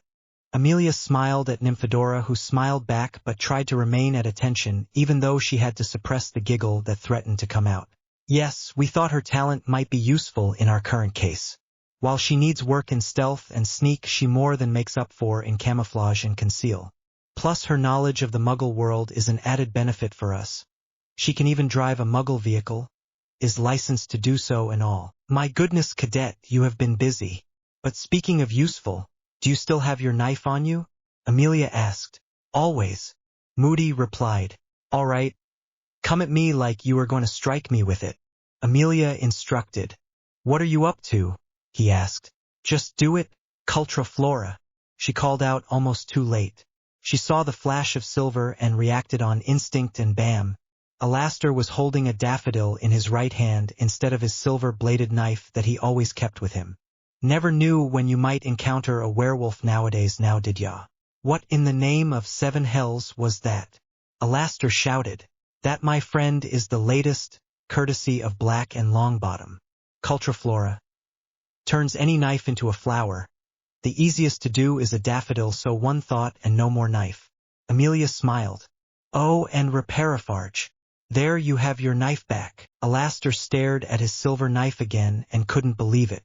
So Sirius and Frank are still working for us on the sidelines, huh? Looking up to Amelia. Not Sirius and Frank, this was a creation of Harry and Neville. Those two are Auror material if I ever saw it. Taking out Lestrange, Dumbledore, a basilisk, and creating their own spells at only 11 years old. I want those two on my payroll when they get old enough. Before the Department of Mysteries has a chance to land them, that is. I will even partner them together if they want. Amelia stated. I don't think they would have it any other way, ma'am. Tonks interjected. You are probably right about that. Those two can do just about anything if they work together. They knew that Lestrange's weapon of choice was a knife, and so they created a spell to render her harmless. Between that and Bad Kitty Play Night-Night, I think they are pretty well protected against her at this point. Amelia couldn't help but smile. Alastor chuckled. He still found that funny. Bad Kitty Play Night-Night and then Bad Kitty Up. Put the worst of the Voldemort's minions behind bars. How did you say that one again? Alastor asked. Cultraflora? Cultraflorae. You can think of any flower, but they recommended a daffodil because it is so basic and no frills. And easy to remember. Just focus on a daffodil and don't think of any other flower. Amelia explained. Cultraflora. Alastor called out. And sure enough, the silver-bladed knife in his hand turned into a daffodil quick as a wink. Reparafarge. He called out, and his knife was back. Damn. We definitely have to talk to those two before the Dom gets a shot at them. That's my thoughts exactly. Amelia stated. Bellatrix had almost 700 in gold on her now and not quite 300 in Muggle money left. She had been eating at Muggle pubs or takeaway whenever she got a chance, and that money was going fast. She had bought a couple of new knives along the way as well. Didn't help the money stretch any further though, but she had fallen in love with this one boot knife, and the other one had matched it so beautifully, she just had to get them both. She had hit 4 of the 6 bolt holes that she knew of. She had gotten another wand, several potions, some proper wizard's robes, and about 700 galleons and a little over 200 in Muggle money. There were also some knives and a couple of whips there that she grabbed as well. She normally didn't like whips, but she grabbed them just in case. It was now time for her to head for London. She knew where the Longbottom mansion was from her last visit. But this time she was going to do it smart. No mistakes this time around. She was sure they would be under a Fidelius charm again since her breakout, so she had to work around that, but she had patience. An abundance of patience. If she had to, she would wait to grab the 2 menaces until they went back to Hogwarts and just grab them there. What she needed was to be close enough to their mansion that if they took their wards down for even a minute that she could slip in and grab the little snots and get out, or just kill them there and be done with it. So she came up with a plan.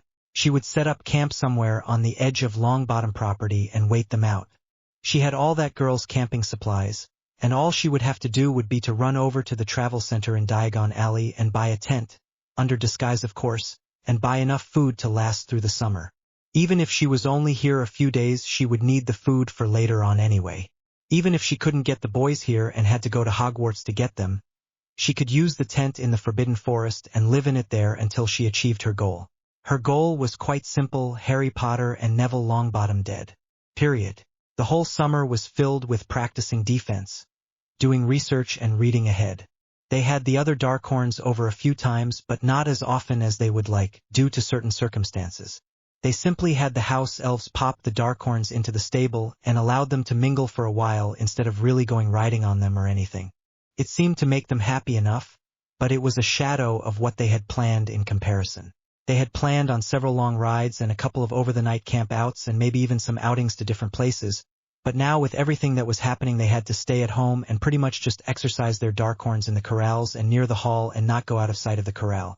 Frank had ordered several nice juicy rats and a few fresh ferrets to make up for the inconvenience to the Darkhorns, so they didn't seem to mind it too much. Hermione, who was watching the news closely, the Daily Prophet that is, so she knew all about the breakout and the current search for Bellatrix Lestrange. But she still caught up on the newest information whenever she came over to the Longbottoms to exercise Procella. Hermione even helped Harry and Neville on their defense practices. She bought several advanced books on defense at the bookstore and began going through them and looking up possibly useful spells. So far they had learned Stupefy, Bombarda, Ascendio, Cave Inimicum, Confringo, Reducto, Depulso, Confundus, Revelio, Expulso, Flipendo, Fumos, Incarcerus, Incendio, Petrificus Totalis, and a few others as well. They did their best to have these little cram sessions when they were all together so that they could all benefit from the knowledge and no one would be left behind. They worked hard with Pavarti to get her up to their level and she was doing remarkably well. Of course everything that they showed her she went and immediately showed to her sister, which Padma ate up the knowledge like she was born to it. They all worked on their taekwondo and karate. Luna finally got her brown belt in taekwondo, which was a cause for a huge celebration. They had it along with Harry and Neville's 12th birthday on the same day. So it ended up being a huge party for everyone. It was held at Longbottom Hall, of course, and it was invitation only. It was smaller than it would normally have been due to the threat of Bellatrix, but they had hired security through Amelia and were using off-duty Aurors that needed a little extra gold. Sirius had wanted to pay for everything but Frank wouldn't hear about it. So the cost was split evenly. Since Frank and Alice were providing the location of the celebration, Sirius insisted on providing the refreshments. And boy did he buy a lot of refreshments, all kinds of meats, cheeses, veggie trays, fruits trays, dessert trays with all kinds of goodies on them, and 3 big huge cakes, one for each kid. Luna's was strawberry swirl, Neville's was chocolate swirl, and Harry's was treacle tart swirl. That last one was the hardest to make, but the house elves somehow managed it and it was delicious. Harry had never even thought of having a treacle tart cake until he bit into his birthday cake, but now he found a brand new flavor of cake. Because when he did, his bright emerald eyes just lit up and he began to practically purr. After he finished his cake, he had to call Jeeves and Misty and give them both a big hug and tell them how brilliant he thought his cake was. They were both practically in tears by the time they popped out of there. They were so thrilled that their little master was happy with their work, and on his birthday no less. By the time it got to be time for presents to be opened, everyone was stuffed and anxiously waiting to see what was in the huge pile of presents that was waiting over by the fireplace in the front parlor. Luna opened her presents first, and she loved most of her presents. Many of her presents were books and stuffed animals. She did get a new writing set, with calligraphy quill and multiple inks from Alice. Persephone and Xenophilius bought her a brand new riding outfit complete with new bridle and saddle blanket. Sirius bought her a gazing ball and stand. The ball was made out of selenite crystal, so it was a true gazing stone, one of the old ones like the gypsies used to use. The stand was set up so that she could set a candle underneath and gaze into the ball and see the fire of the candle burning through the ball and hopefully get a vision in the reflection of the fire.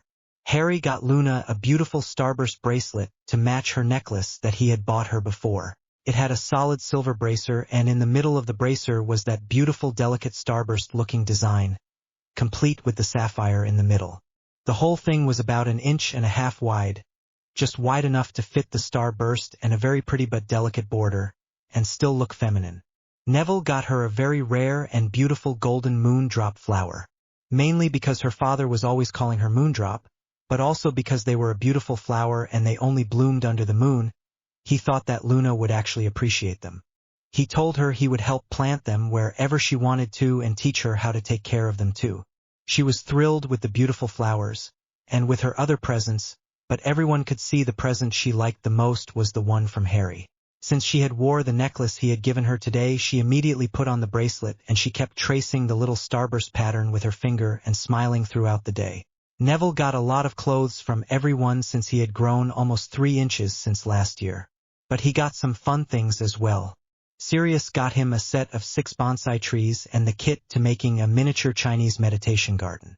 He loved the idea and began planning how he wanted it to look immediately, but was interrupted with having to open the rest of his presents. Remus got him a sheath for his sword that he had been practicing with, that would strap to his back rather than to his leg. That way he could have other knives strapped to his leg if he wanted to. His parents got him several seedlings that he had been drooling over from that new catalog he had just gotten in, as well as a new wardrobe. Persephone and Xenophilius bought him several packs of seeds of rare and unusual plants and a new pocket watch that had a bonsai tree on it. Apparently they had heard of what Sirius was going to get him and thought it would make a good present as well, and he loved it. Harry got him a new knife set. One was a knife that was meant to go on your belt that was about 12 inches long from the tip of the blade to the tip of the handle. One that was a boot knife that was about 6 inches long that would attach to your boot and could be hidden away. And one that was a multi-purpose pocket knife with several functions to it, kind of like a Swiss Army knife, only it matched the set that he had gotten Neville. Pavarti got him a series of miniature seedling plants to go in his bonsai garden, and a miniature water fountain and pond setup, complete with tiny koi fish and plants they would like. Susan and Hannah had bought him goodies from Honeydukes. The rest of their friends from school either sent something from Honeydukes or packets of seeds of some rare or unusual plant and books to go with it. Hermione got him a leather-bound study planner that was really gorgeous. And even Professor Sprout got him something. She got him a miniature set of gardening tools to use in his bonsai garden, and they were not flimsy little tools either, they were the real deal working tools. Neville was so excited about getting to work on his new bonsai project he could hardly wait. All throughout the day he kept going back over to the things that went with the bonsai set and checking them and working with them a little. That is until Alice forced him to pay attention to his guests. Harry had grown over 4 inches during the year, so he got a lot of clothes too. But he didn't argue with that at all. Sirius even got him some new dragon hide boots since his old ones were getting to be too small now. Frank and Alice got Harry some clothes, but they also got him some books on defense against the dark arts. Frank even gave him a set of Auror training manuals, first level of course. Hermione got him a matching study planner like she got for Neville. Persephone and Xenophilius got him a new saddle blanket and set of saddle bags that he could use on Storm. They were endless bags, so he could put all of his camping gear in the 2 bags and not have to worry about big and bulky bags or anything. Everything he would need would fit nicely into the 2 bags and weigh almost nothing. He could put his tent and trunk in one side and his food, water, and whatever else he wanted to take along in the other side. He was thrilled with that present. Remus got him the same sheath that he had gotten Neville so that he could put other knives on his belt as well. Neville got him a pair of matching daggers with sheaths that would go on his belt. Luna got him a new trench coat that had dozens of pockets inside it, that he could put almost anything in.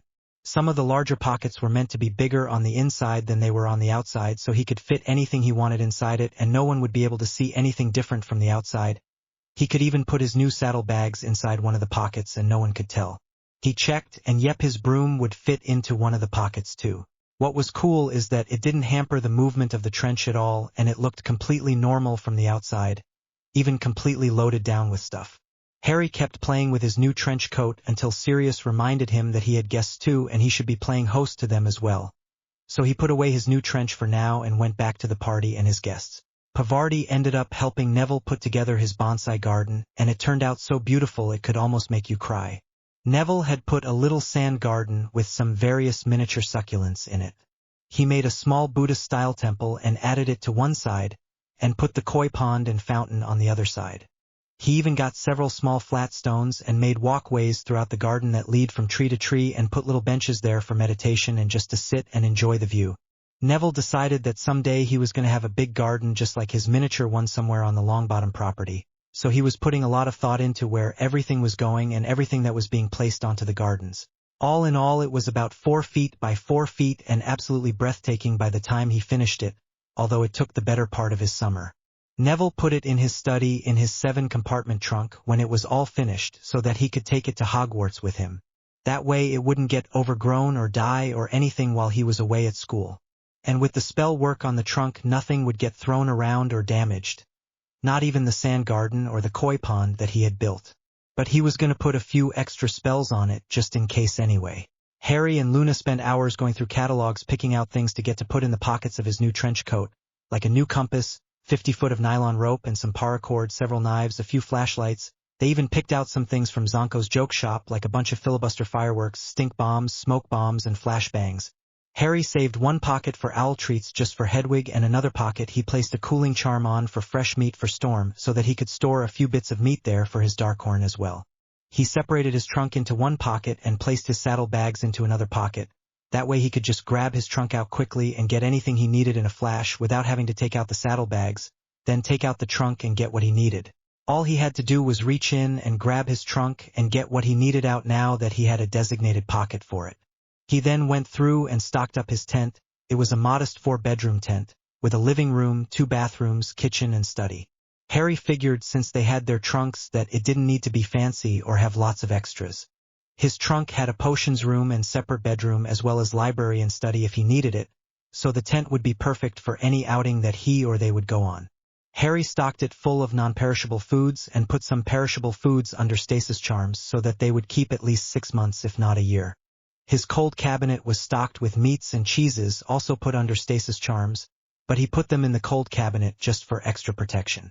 He made sure there were plenty of towels, linens and blankets or quilts for each bed, and then put the whole thing into his saddlebags when he finished stocking it full. Then stored the saddlebags in one of the bigger pockets in his trench coat and hung his new trench on the back of his door for easy access. The summer seemed to end far too quickly for everyone at Longbottom Hall. The kids had finished their homework the first week they had been home, and then had focused on mainly taekwondo or karate, gymnastics, or basic defense. They did take breaks to play music and dance though, and enjoyed that a great deal as well. They worked with their Darkhorns as much as possible with their limited mobility, and had the other Darkhorns over a few times, although not as many times as either they or the others would have liked. When they finally got their list of books from Hogwarts, it was decided that everyone would go as a huge group and pick up their things. It was either that or just a couple of the adults go, and none of the kids liked that idea. So all the kids and all the parents decided to go to Diagon Alley the Monday before September 1st, which would have been August 30th. The alley was packed with last-minute shoppers and those that were hoping to catch some great sales that were going on right now. Let's hit Madame Malkin's clothing first and work our way up the alley, Sirius suggested. Frank nodded, since most of the crowd seemed to be around the Flourish and Blots right now anyway. It seemed like the logical thing to do. All right, people in formation, Munchkins in the middle, Frank called out as they all headed up the alley to the designated shop. Alice, Persephone, Ananya, Jean, and Sirius went into the store with the kids. The rest of the guys stayed outside to guard the door. Sirius felt a little conspicuous being there with Neville's mom, Luna's mom, the twins' mom, and Hermione's mom, but he was there for Harry, and he had to remember he was doing this to keep the boys safe. So into the depths go he. First, he started with the things Harry hadn't gotten for his birthday, which was new Hogwarts uniforms. Again, Sirius suggested the brushed cotton and silk blend, instead of the run-of-the-mill plain black uniforms. They got them for Gryffindor this time though, so it would have the proper piping and lining as well as badge on the lapel. They also got 2 sets of gloves, scarves and hats, just in case. Sirius also had Harry measured for a new winter cloak while he was at it, and he got him some new dragon hide gloves since his were getting a little worn in places. Harry and Neville were lucky. They had gotten most of their new wardrobe for their birthday, and so they just had to look around for statement pieces, as Sirius liked to call them. Neville found a rather fetching burgundy cloak with gold satin lining that was quite reasonably priced, while Harry found the same exact cloak in black with a forest green satin lining, again marked down for the end of the summer sales. They even had matching handkerchiefs that went with each one at no additional cost. Harry and Neville could hear the girls all giggling over on the other side of the store and wisely averted their eyes and pretended not to hear a thing. Nope, they didn't want to know. It would only lead you to trouble, so nope. Not looking over there. Not even curious. They knew that if they looked over there that they would get pulled into one of those girl things, like, what do you think of this outfit? Which outfit do you like better? Do you think this color looks better on me or that color? Does this dress make my butt look big, bad? Things happen when you get pulled into those types of questions. It is best to stay as far away from them as possible. So the guys just finished what they had to purchase and made their way to the door. Quietly. Boys, could you come here? We want your opinion on a couple of things. Persephone called out, just as the boys were about to reach the doors. Run! Harry shouted to Neville, and they both darted for the door, leaving Sirius and Alice with their packages and wondering what was going on. At first they thought the boys had spotted Bellatrix and had taken out their wands just in case. But then they saw Luna standing in the middle of the aisle with her hands on her hips, shouting cowards. To the two boys, they realized what was going on. Then Sirius turned back to the cashier and continued to pay for Harry's things, while Alice waited with Neville's pile, trying hard not to laugh as she watched Luna stomp back to the dressing rooms, grumbling about cowardly boys the whole way. It took another 30 minutes for the girls to finish in the store, but that was all right. Sirius had shrunk down all their purchases and placed them in their bottomless bags, ready for the next stop. So they just waited not so patiently outside.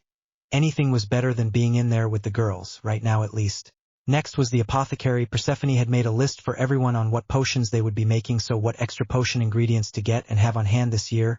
They also picked up more crystal containers and a few paste tubs. Harry of course checked out their books and bought any new releases that he didn't have as well. They each bought a couple of new cauldrons for their trunks and some new supplies for their potions room there as well, making sure that it was fully stocked and had fresh ingredients too. Harry got 2 new burners and a case of oil to use in the burners, so did Neville, Pavarti and Luna. Then came the stationery shop, Scrivenshaft's quill shop. Everyone needed new quills and more parchment and maybe a few new journals or 3. Luna stocked up on the rainbow ink that had just came out. It was really interesting. The ink would change colors as you wrote and remained permanent once it dried. They all got a few ever-ready quills as well, and some standard inks to go with them. The magical menagerie was next. Harry got Hedwig a variety of owl treats and a new perch to put in the tent. Everyone else got their own owl's treats as well. Neville got Hades some of the apple and bacon treats he loved so well and a new perch for his room in the tent as well. Luna wanted to try the new chicken and smoked salmon treats with Rowena, so she got those. It wasn't until Harry mentioned that she had a room reserved in his tent that she even considered buying a second perch for Rowena, but in the end she bought a duplicate of the delicate perch she had purchased before, crystal food and water dish and all. Pavarti had finally decided to get herself an owl, so she and her sister got themselves a pair of barred owls that were in the menagerie. The male Padma took and named it Hermes, and the female Pavarti took and named it Aphrodite. Good thing those 2 owls were not related. The twins were even thinking of breeding them and having little ones. They were that beautiful. They of course got all the perches and treats for them, and at Harry's insistence the twins got extra purchases for the tent as well. Then everyone went over to Johnston and Phibbs' cobbler shop. Harry and Neville both needed new shoes. Their old ones were getting too small and wouldn't make it another year. So they both got 2 new pair of black shoes, one for casual and one for dress. The girls all decided to buy their shoes in the Muggle store Harrods, since they had a better selection of styles. Finally, the only place they hadn't hit was Flourish and Blots, so they faced the rampaging herds and headed inside. Well, rampaging herds wasn't exactly accurate, it was more like overstuffed store. But to say the least, there were a lot of last-minute shoppers there trying to get a good bargain. The kids quickly gathered what they needed.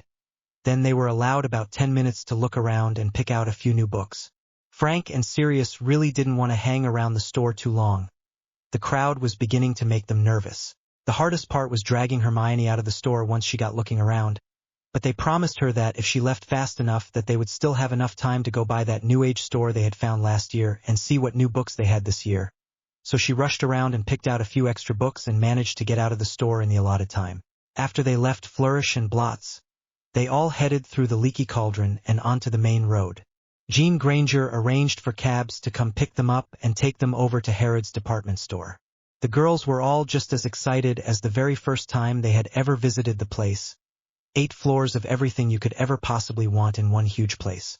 Unfortunately, since they had all agreed to stick together while they shopped, that meant that the guys had to hang around while the girls shopped for unmentionables, and they stood around giggling as they did the same. Thankfully, they were able to do so a lot quicker than the girls did, and they didn't have to try on anything like the girls did. Who knew that hitting puberty could be such a hassle? After that mental torture, the girls ended up going over to the shoes department and spending 30 minutes picking out shoes. Just shoes, good grief. Harry and Neville both picked up a pair of trainers and a pair of hiking boots, thinking they should put the hiking boots in the tent for possible future use. Each girl, on the other hand, picked out at least 4 pairs of shoes, per pair. Each one black but just slightly different from the next pair. Some were flats and some had slight heels. Each girl picked out 1 pair of real heels though, ones that were about 4 inches tall. Why they would ever need that, the boys had no clue. But then again, the girls thought the boys were clueless anyway, so it made no difference. Then the girls had to pick up handbags or purses to go with the shoes, which again Harry and Neville didn't understand.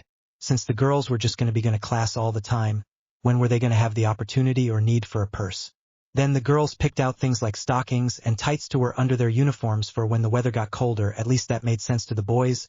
That castle could get very drafty in the winter, let alone the classes they had outside, like herbology and care of magical creatures. Neville and Harry picked out several pairs of socks, both trouser socks and sports socks. The sports socks were for the colder days since they were quite a bit thicker than the trouser socks. Then they headed over to the camping section where Harry picked out a few more things for his tent, like 6 backpacks, 1 for everyone, 6 sets of hiking poles, 6 fishing poles, a huge first aid kit, a solar-powered radio, a hatchet and axe set, several freeze-dried meals of all kinds, although Sirius was most curious about the freeze-dried ice cream, 6 sets of snake leg guards, a water filtration system, a knife sharpening set, a slingshot and the little steel pellets that went with it, and several small things that just caught his eye. He even got a full set of cast iron cookware, mainly because it wasn't available in the magical world yet. Oh, you could find a frying pan, a cauldron, and the occasional pot here or there, but a 12-piece cookware set, nope, not gonna find it on Diagon Alley. He also picked up a set of 6 outdoorsmen's folding camp chairs, and they even had a padded love seat that folded up that he had to get to. Then he got 6 hammocks just for the fun of it as well. He got 6 of most of the big things just in case Hermione and Padma got to go along with them as well. He was hoping that they could all go camping next summer and really do some outdoor fun things, especially with the Darkhorns. Hopefully the issue with Bad Kitty will have resolved itself by then. He had everything he purchased shipped to one of Sirius' friends that lived here in London, the same one that Sirius had shipped the parts to his motorbike to, of course at a substantial fee, but Harry didn't care. He couldn't exactly carry it outside and call Jeeves to come get it all now, could he? Next, Harry and the gang headed over to the blue jeans section and began to look around. They were mainly looking around for work clothes to wear when they were working with the Darkhorns, so they needed jeans, shirts, jackets, gloves, and boots. They all wanted to get something that they could muck out the stalls and not worry about getting too dirty, and so they bought several pairs of jeans and work shirts and each bought a new pair of workbooks, not wanting to mess up their riding boots too much, if at all possible. With all their shopping finally finished, they headed back out to the parking lot and took cabs back over to the Leaky Cauldron and used the flue to Longbottom Hall where they divided up their purchases and then went about their merry way. Sirius and Remus made sure the Grangers made it home just fine and then went about unpacking all their purchases and helping Harry pack away all his new things for his next semester that he had yet to pack, that was to begin in just 2 days. Alice did the same for Neville, while Neville made sure his new bonsai garden was secure for travel. After everyone had finished their last-minute packing, they headed down to the dining hall to talk over a few things that Frank and Sirius thought they needed to talk out with the boys. Frank started since this was primarily his idea. I know you two love to ride the train with your friends and all, but I think it would put too many of the kids on the train in danger to allow you to ride the train this year. If Bellatrix saw you get on board the train, she would see it as the perfect opportunity to take hostages or just to go on a killing spree to have some fun, just to get back at you two and see how bad she could hurt you before she actually killed you or maybe made you give yourself up. There are going to be Aurors on the train anyway, but that doesn't guarantee anything, except maybe their own death as far as she is concerned. If she doesn't even see you get on the train, then she may leave the train completely alone and come directly to Hogwarts where we are better able to fight her. Sirius nodded. There will be a few undercover officers in disguise on board the train as well, just in case Bella sneaks on board as a kid and tries to hide as a kid and wait it out and see if you show up or thinks that you got on early or something. So we are taking no chances at all. She had access to polyjuice, remember, so she could be anyone. I trust no one at all. until they have sat down and eaten at the tables in the Great Hall, and neither should you. Even then, never go anywhere alone. Never go with less than the 4 you normally are seen with. You have all your classes together again this year, and no one is expecting anything different from any of you. If anything, they expect you guys to be even closer this year than the last. Harry finally spoke up. I think you are right. As much as I hate it, it is too much of a risk to the others to be on the train. We will go with you guys when you head up to Hogwarts tonight. Yeah, I don't want anyone to get hurt on our account, and like you said, she could polyjuice as practically any first year and no one would know it. So we go with you guys. Just have Jeeves take Thunder, Storm, and Procella to the stables, and we will set the owls loose to head up on their own and be ready to go when you are. Neville agreed. With that, they all made ready and got what they needed and gathered in the front parlor to leave for Hogwarts at 9 o'clock that night. Sirius went first, followed by Frank, then Harry and Neville, Alice, and finally Remus. Each individual had their 7-compartment trunk shrunk and carrying it with them with all their things inside it. Well, all except Harry, of course. He was just wearing his new trench coat, with his trunk safely hidden away in one of its many pockets. A moment later, they were all standing in Sirius' suite at Hogwarts. After a moment or two, the Longbottoms headed out to their suite, and Remus headed over to his suite while Harry went into his room in Sirius' suite and put his things away. He had 2 days to wait for the train to get there, and they each had things to do before the kids showed up for the new year at Hogwarts. There was a professors' meeting at 9 tonight. Sirius put up the last of his graded papers and sorted through his new listing of assignments, getting them ready for the new school year. Both Neville and Harry had given him some great ideas over the summer, and so it looked as if would be another exciting year. Padma, Pavarti, Hermione, Susan, Hannah, and Luna were all packed into the last compartment of the train. As it swayed smoothly going down the tracks, they all were thinking the same thing. Where were Harry and Neville? It was probably 5 minutes into the ride that Hermione finally spoke up and mentioned that Harry had flooded her and notified her that they were going up to Hogwarts with their families. Not wanting to risk the other students' safety with Bellatrix on the loose and her having access to polyjuice, she could disguise herself as anyone and attack people on the train, or worse, take hostages. And so to avoid all that, they had Auror on the train itself, and they had gone with their parents up to Hogwarts early, hoping to avoid endangering others. Yeah, Harry had told me about the possibility of them having to go up early yesterday, but I didn't think they had made up their minds yet at that time. I guess it was a last-minute decision, Luna stated with her normal dreamy look. She then smiled and said, "That old kitty doesn't know what she has gotten herself into if she thinks she can just attack our boys and get away with it." Everyone knew she was talking about Bellatrix Lestrange, but no one said her name out loud. For some reason, calling her Kitty just seemed more appropriate somehow. "Tell me about it." Neville and Harry have been practicing practically non-stop all summer, and not just magic either. They have been doing karate and taekwondo, gymnastics, pole arm, swordsmanship, throwing weapons of all kinds, and even getting a head start on animagus training. Pavarti smiled. They were working on using wands in one hand and their orbs in another last Thursday, and it was amazing how far they have gotten on that. Harry is so fast now he can practically create one right on top of the other now. Padma nodded. The other day Neville was doing spell chains and throwing light balls one right after the other so fast that no one could dodge or shield fast enough. It was amazing. Truth be told, actually, Harry is even faster, Luna chimed in. Harry made 3 light balls of different colors and then threw a spell chain at Professor Lupin. The poor werewolf didn't know which way to dodge or which way to shield. It was so funny. It took Harry all of 30 seconds to put him down. It was funny in a way, but it was truly amazing to watch.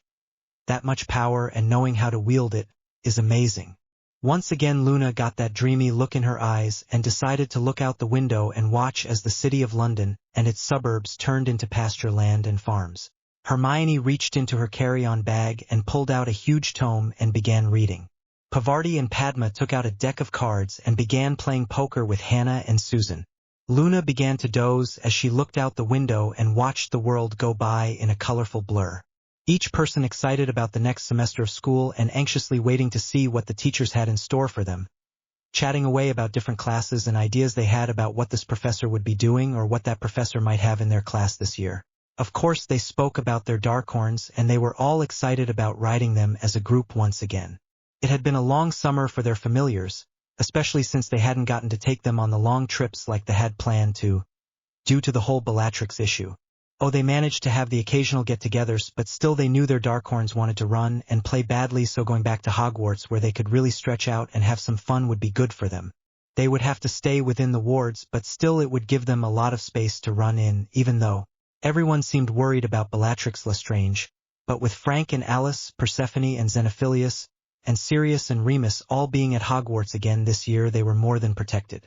Plus Madame Bones had mentioned that there would be Aurors patrolling the grounds and inside of Hogwarts just to make sure that she didn't get in under a glamour or by polyjuice or something. They even mentioned something about testing all returning and incoming students to check and make sure they were who they said they were, just in case. If they had to go through all that before the banquet, it might take a little while longer to get to eat, but at least they would be sure they were safe. Ron had finally finished his end-of-year tests he had to take at the ministry, and passed with acceptable this time, his second time around that is. His first time taking the tests he got 2 acceptables and 5 poors, and they had wanted to take his wand right then, but Mr. Weasley had spoke to Madame Marchbanks and she agreed to allow him to retake his tests as long as he retook them before the 1st of September. He wouldn't lose his wand and all wand privileges. So both Molly and Arthur had been working with Ron since then, and he had finally managed to pass his tests. Just barely. But he did indeed pass. When he found out that he was going to have to start studying for second year, immediately Ron threw his normal temper tantrum. No way! I just finished a whole year of nothing but studying. I am not going to start studying again. Not for a long time. Ron shouted. Don't you take that tone with me, young man. And you most certainly will. Molly snipped. You hem-hawed around here while the rest of the kids finished their summer homework and refused to study and do your homework for half the summer, so you failed your first round of tests. Thankfully your father was able to get Madame Marchbanks to allow you a second shot at the tests, and you at least passed them.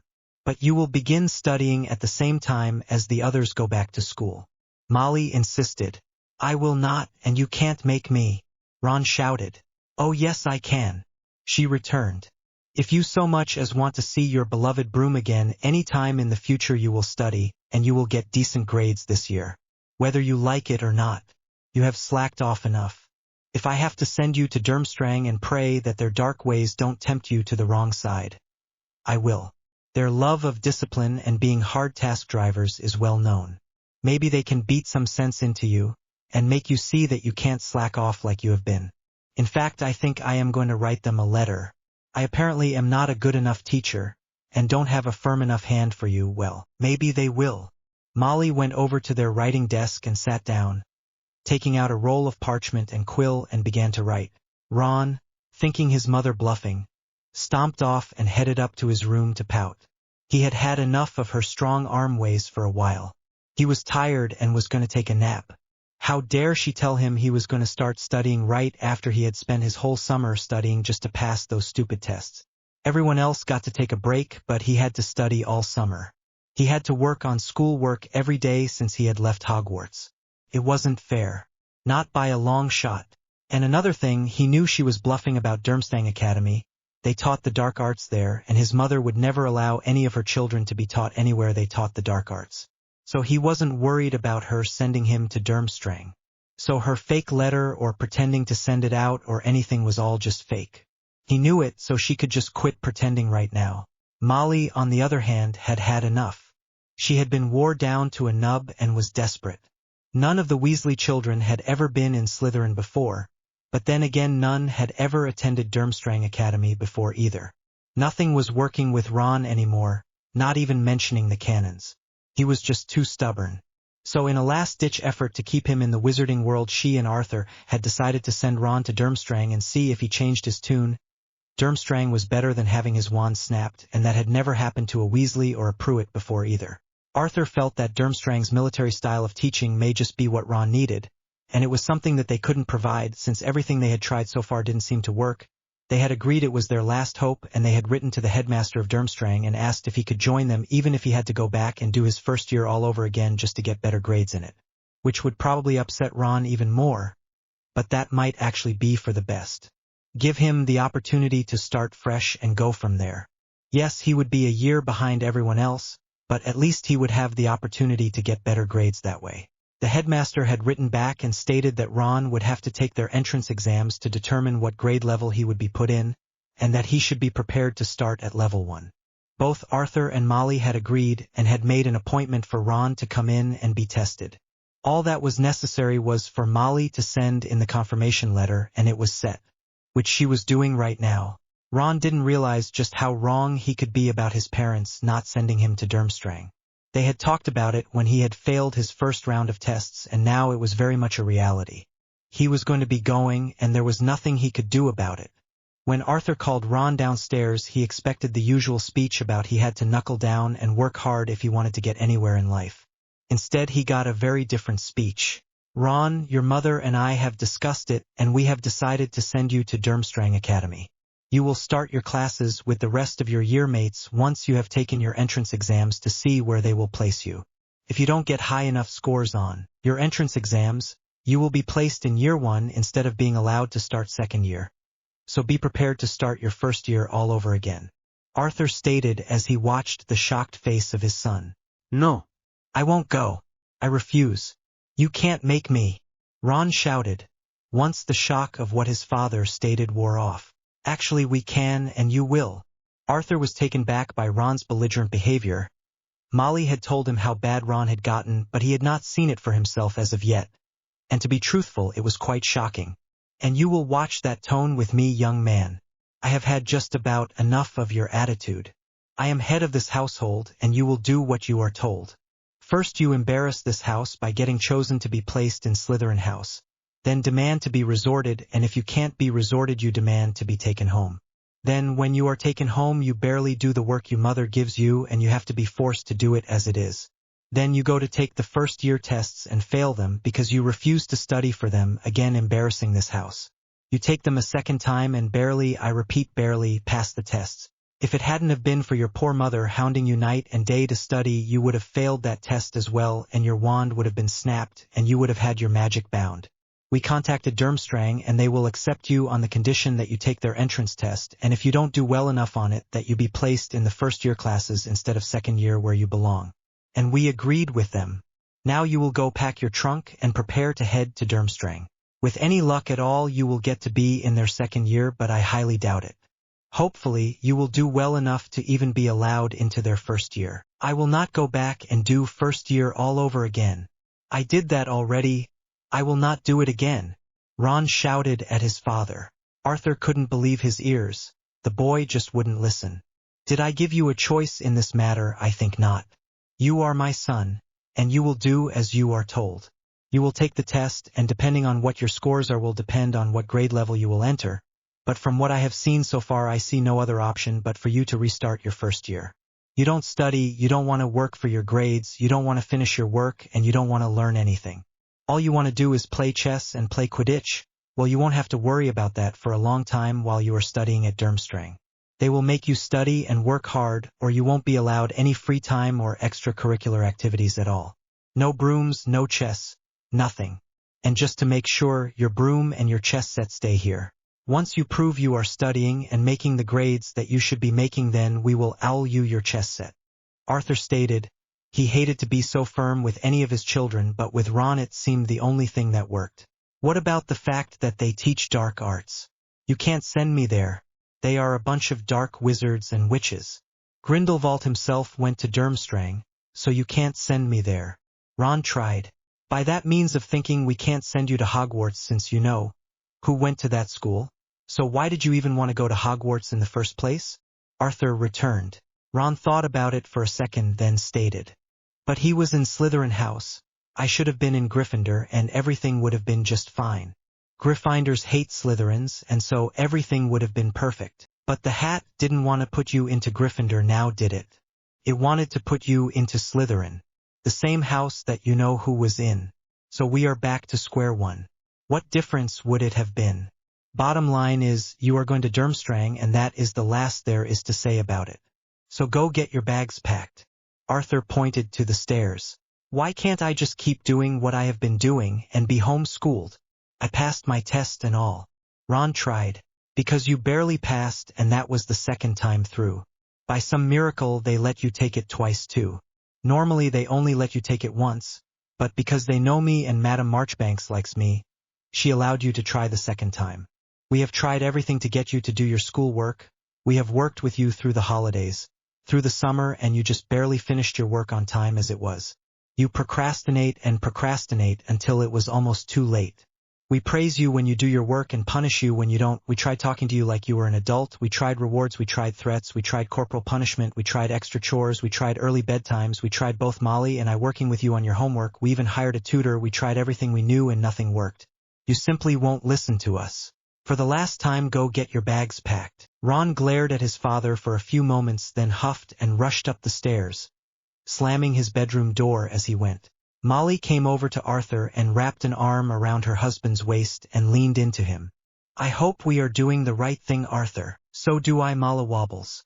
But I don't see that we have any other choice.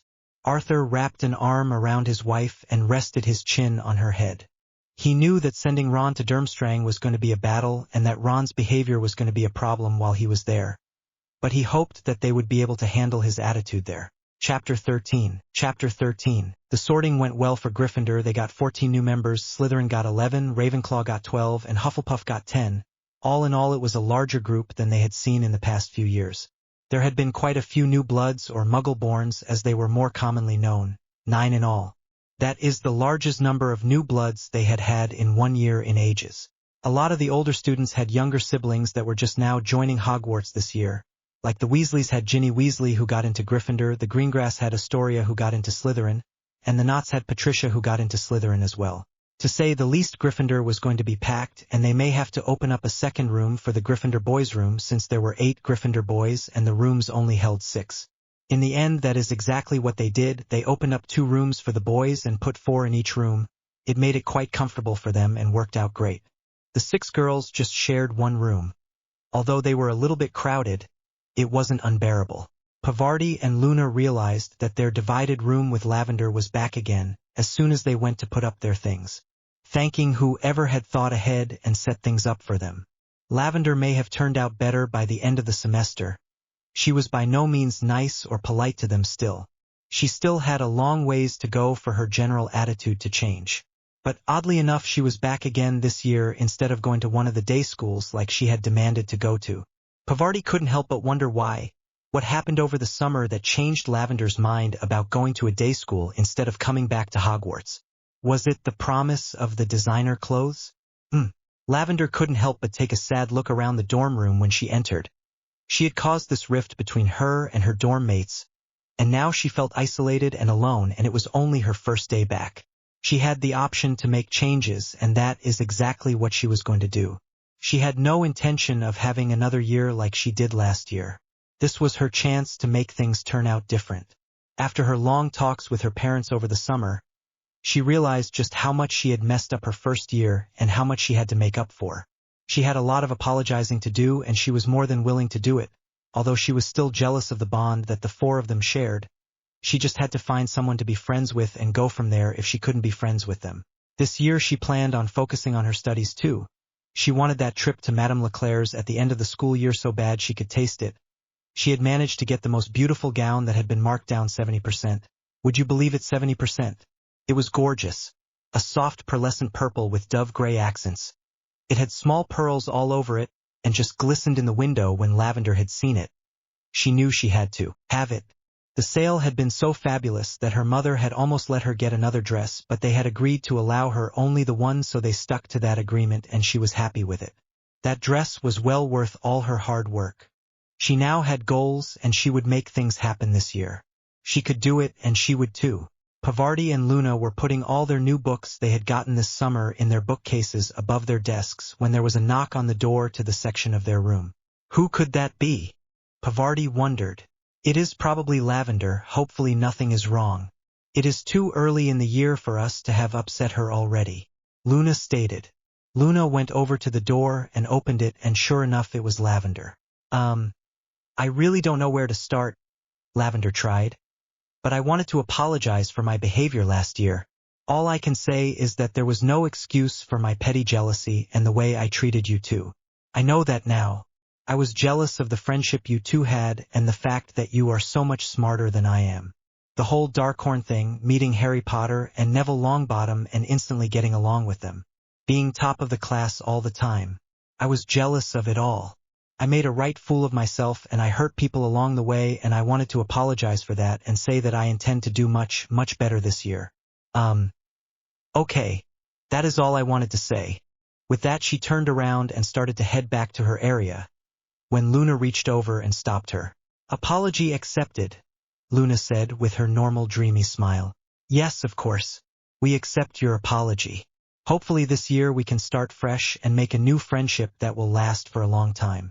I know one thing that will help. Jeeves? Pavarti called out. With a small pop, Jeeves was standing there in front of Pavarti in his normal Potter uniform. Young mistress wished to see Jeeves? Yes, please. Do you think you could find another desk and set of bookshelves just like the ones you found for us to use for Lavender and place it in her section? Oh, course, Mississippi. It will be done. Jeeves popped away, and moments later a desk and bookshelf appeared in Lavender's section right next to her wardrobe. One that matched theirs perfectly. Now you have one that is exactly like ours. It really helps with our schoolwork. Hopefully it will help you with yours as well, Pavarti stated. Lavender couldn't help but smile and giggle just a little bit. She had been a little bit jealous when she had looked into their room and saw their desks and bookshelves. But she had reminded herself that she had done all this to herself and that she had no room to argue with anything that had happened. Now she had one of her own. Thank you so much. That is going to make things so much easier. Now I can put all my stuff up and have it organized where I can see it instead of crammed into my trunk or my book bag. Lavender rushed over to her new desk and immediately began to place her things in her desk drawers and on her shelves, getting things organized for the new school year. That was very nice of you, Luna stated. I know. But she does seem genuine about wanting to turn over a new leaf, and so we can at least meet her halfway, Pavarti said. Luna nodded. That desk will definitely help her with her studies too. They sure did with ours. Oh, by the way, can I borrow your book, The Galaxy Before Us by Edmund Alexander? I have a couple of things I need to look up for my paper in astrology. Sure. With that, Pavarti went over to her shelf that held her astrology books and picked up her copy of The Galaxy Before Us, and handed it over to Luna, and then proceeded to pull out more books from her trunk and put them on her shelf, sorting them as she went. Maybe this year would be different. Lavender certainly appeared to have made some major changes during the summer and was willing to make some more changes during the year. Maybe they could have a happy year after all. Who knows? Neville was inside his trunk making sure everything was okay with his bonsai garden while Harry was talking with Dean and Seamus. They wanted to know all about his summer, especially with Lestrange out on the loose. According to the prophet, she has already killed the 3 guards at Azkaban and those 3 campers. Who knows who else she killed out there that they haven't found out about yet. It must be really scary having someone so crazy out to get you. I bet your godfather has been going nuts all summer. I don't even have her out to get me, and my mum has been driving me up the wall. She almost didn't want to go to Diagon Alley when our school list came in. But she decided that Lestrange would be a fool to show her face in a crowded place like that. Seamus said, You forget she is good with potions and could polyjuice into just about anyone. That is one reason we didn't take the train to get here. She could have hidden away as any new first year and attacked at any point, or taken hostages, or worse, just went on a killing spree. So we both decided to skip the train and came to Hogwarts with our folks. Harry explained as he began to pull out his trunk and place it at the foot of his bed and enlarge it. He pulled out a tall coat rack that Alice had bought him and placed it beside his wardrobe to put his trench coat on. Took off his trench coat and hung it up. About that time, a grinning Neville peeked up from his trunk and began to climb out of his trunk. Everything okay in there? Harry asked. Perfect. The bonsai garden didn't get jostled around a bit. It stayed exactly as I had placed it. Even the koi fish are doing fine. I just made sure they were fed and the temperature of the water was right and came right on back out. It looks like my idea of taking my bonsai garden with me wherever I want to go is a success. I love that little thing, and I am so glad Sirius and the rest gave it to me. I think working on it is almost as relaxing as working with the Darkhorns, Neville stated as he climbed out of his trunk and shut the lid. Bonsai garden? Dean asked. Yeah, Sirius got me a bonsai garden for my birthday, and everyone got me a little something to add to it. So it looks really cool now. It even has a koi pond and a waterfall. I have 6 different bonsai trees in the garden right now. Maybe someday I will get others, but that is something to think about for the future. I have to show it to you guys sometime. It is really cool. Or at least I think it is. Neville smiled real big and his eyes sparkled as he spoke about his little garden. I have only seen a bonsai garden once, and that was when I went to the Royal Gardens in London. They had an exhibit that had one there. It was so cool, it was almost 12 feet across, it had little fountains and streams and waterfalls in it. There were all these miniature plants in it, and they had tiny statues and benches everywhere. It was just amazing. I couldn't even begin to think of how someone could make something that tiny. It looked so beautiful, but it was all shrunk down and so small. The little trees were just blooming away and everything. They had trees that had little pink and white flowers on them. It made the garden seem so peaceful. You could almost put yourself in the little garden and just lose yourself in its beauty. When I told the man tending it how it made me feel, he just smiled and said that is what it was supposed to do. Dean said he really wanted to see what Neville's garden looked like. If you want to see what my garden looks like, I don't mind. It isn't anywhere near that size, but I may make it bigger one day. Neville was interested in hearing more about the garden that Dean has seen was like and comparing it to his. The idea of little statues sounded interesting. He had not thought about that yet. Well, not really, he had one or two, but they were merely Buddhas to go along with his temple. Dean nodded at once. I would love to see it, if you don't mind, that is. The whole thing reminds me of the miniature train scenes that people spend so much time building and make into intricate scenes. I love model trains. I have one at home, and my mum got me the Hogwarts Express this year for Christmas. I want to make up a whole scene out of it at some point, with platform 9 3/4 and all. But it will take me a long time to learn how to make all the little buildings, but you can buy the little figurines and whatnot from the stores that make the trains. I wonder if they would have some of the things that you could use in your garden. Dean went over to Neville's trunk and followed him down to look at his bonsai garden. It was about 20 minutes before the two of them came back up. I have got that catalog in my trunk. Let me get it. I ordered it just before the start of the semester, hoping I could get a few things during the school year and start collecting what I needed to start my scene of platform 9 3/4. Just a second. Dean climbed out of Neville's trunk grinning, and went over to his own trunk and was tearing through things until he found the catalog in question, then rushed back over to where Neville was now sitting at his desk. This catalog has hundreds of miniatures that you can get that would work with what you have started down there. Animals, people, statues, buildings, more trees. Although they wouldn't be alive like the ones you have in there now. They even have a special section on Asian artwork and items. Like people in old-time Asian clothing, Buddhas, gongs, statues, bells, prayer scrolls, all kinds of things. See. Dean flipped through the catalog to the pages mentioned and pointed out some of the things he had just described. Neville was in heaven. Oh wow, this stuff would look great in my garden. Look, this gong would look fabulous by my temple, and these statues would look marvelous on the walkway to the koi pond. Okay, I am going to have to make an order for some stuff. Do you want to help me? Neville asked. Wow, yeah, of course, if you don't mind, that is. Maybe I'll learn how to do my train station from something you do and can get started on my own setup. This is so cool. Dean grinned. The two of them flipped through the catalog, writing down several things on the order form. Harry was so glad that Neville had found someone just as wrapped up in his bonsai garden as he was. Oh, he thought it was beautiful, that was unquestionable, but he wasn't as into it as either Neville or apparently Dean were. Seamus was sitting on his bed reading a magazine this whole time, not saying much. So Harry asked, "What are you reading about, Seamus?" "It is an article about brooms. They are coming out with a new one this year. It is supposed to be the best on the market, called the Firebolt. From what I can see, it absolutely squashes the Nimbus 2000. Its braking system alone would put that broom to shame. It is supposedly the perfect broom for seekers. According to this article, it can practically turn on a sickle and has the power to accelerate that no broom has ever seen. It can go from 0 to 110 miles a minute in under 3 minutes. Wow, 110 miles in under 3 minutes. The old Nimbus only goes 80 miles an hour at top speed according to this. This Firebolt must be the fastest broom on the market," Seamus stated, not looking up from his reading. 110 miles an hour? I can't even imagine going that fast. How on earth do they manage to keep people from falling off at that speed? It must have a killer steering system to be able to control it at that speed. Harry looked glassy-eyed as he thought about such a broom. Then he shook his head. He didn't need such a fancy broom. He had his trusty Nimbus, and he was quite happy with it. He and Neville were going to try out for the Quidditch team this year. but they both agreed the only way they would play is if they both got on together. It just wasn't fun without both of them playing.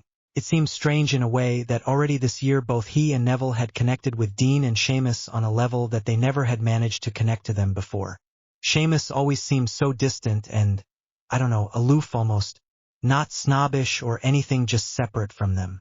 But one thing they did have in common was brooms and the love of Quidditch. When Harry mentioned that he and Neville intended to try out for Relief Chasers for the team, Seamus got all excited. He had always wanted to play himself. Seeker, mind you, but he didn't think he was good enough, not yet anyway. Harry and Seamus were talking non-stop about Quidditch. When they realized it was almost time for dinner, they called over to Neville and Dean, who were still going through that catalog and picking out things to put into the bonsai garden, and told them what time it was. Together the four headed down to the Great Hall and sat down just as the first of the rest of the school started milling in. Y Luna, Pavarti. Haven't seen you since we got here. Are you guys already unpacked yet?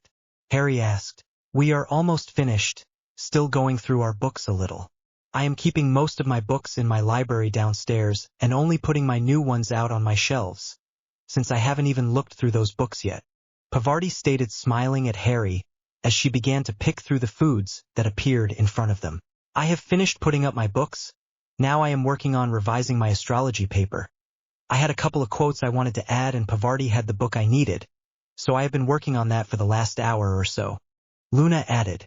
She reached over and began to pick her favorites from the foods offered for the meal. She so loved pudding, but she knew that her mummy would not be happy unless she ate a well-balanced meal before she got to her delicious puddings. Pudding.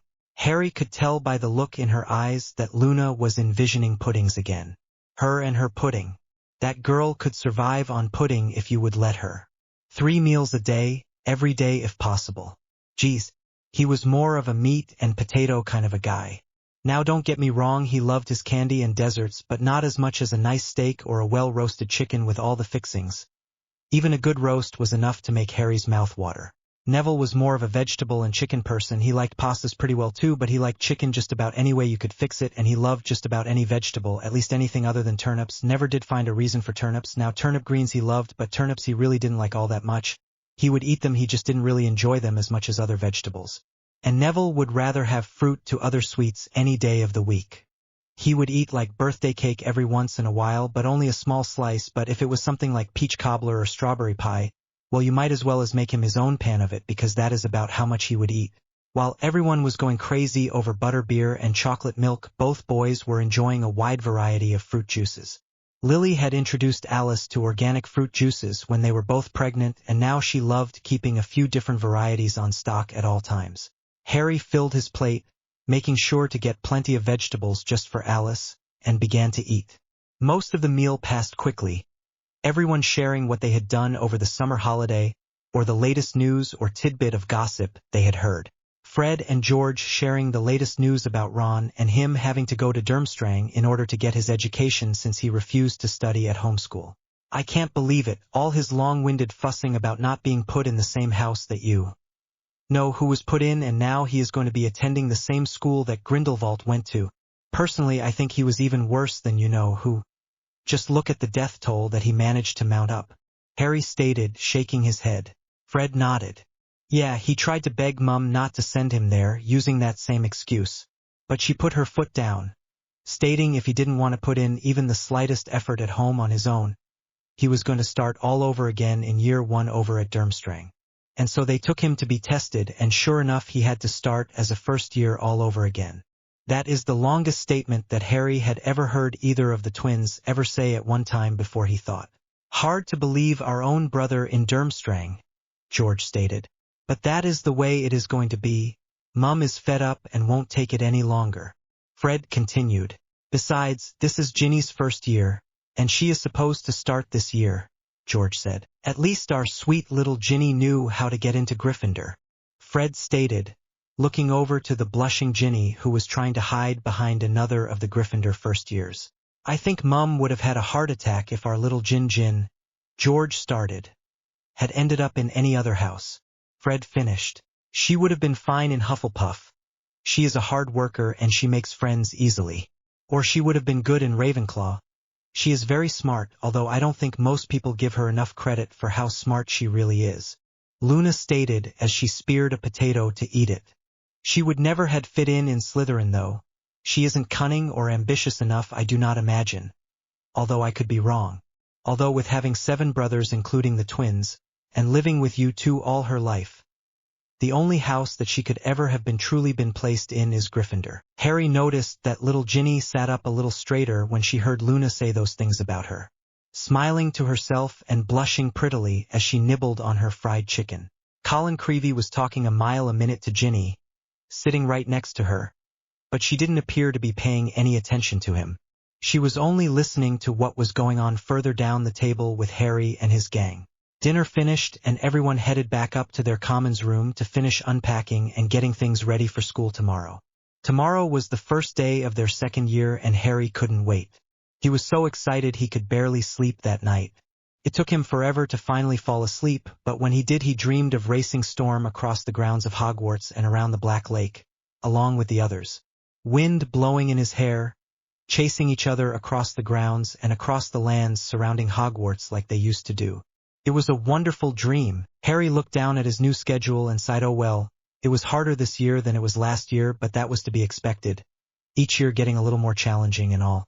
MW 9A, 11A charms are MW 11A, 12P study hall, MW 12A, 2P lunch, MW 2P, 4P potions, TTH 9A, 11A transfigurations, TWTH 11A, 12P history of magic, TTH 12A, 2P lunch, TTH 2P, 4P defense against the dark arts, Thursday 10P, 12A astrology, Friday 10A, 12P herbology, Friday 12P, 2P lunch, Friday 2P, 4P care of magical creatures, 3 classes with the Slytherins again this year, Harry thought.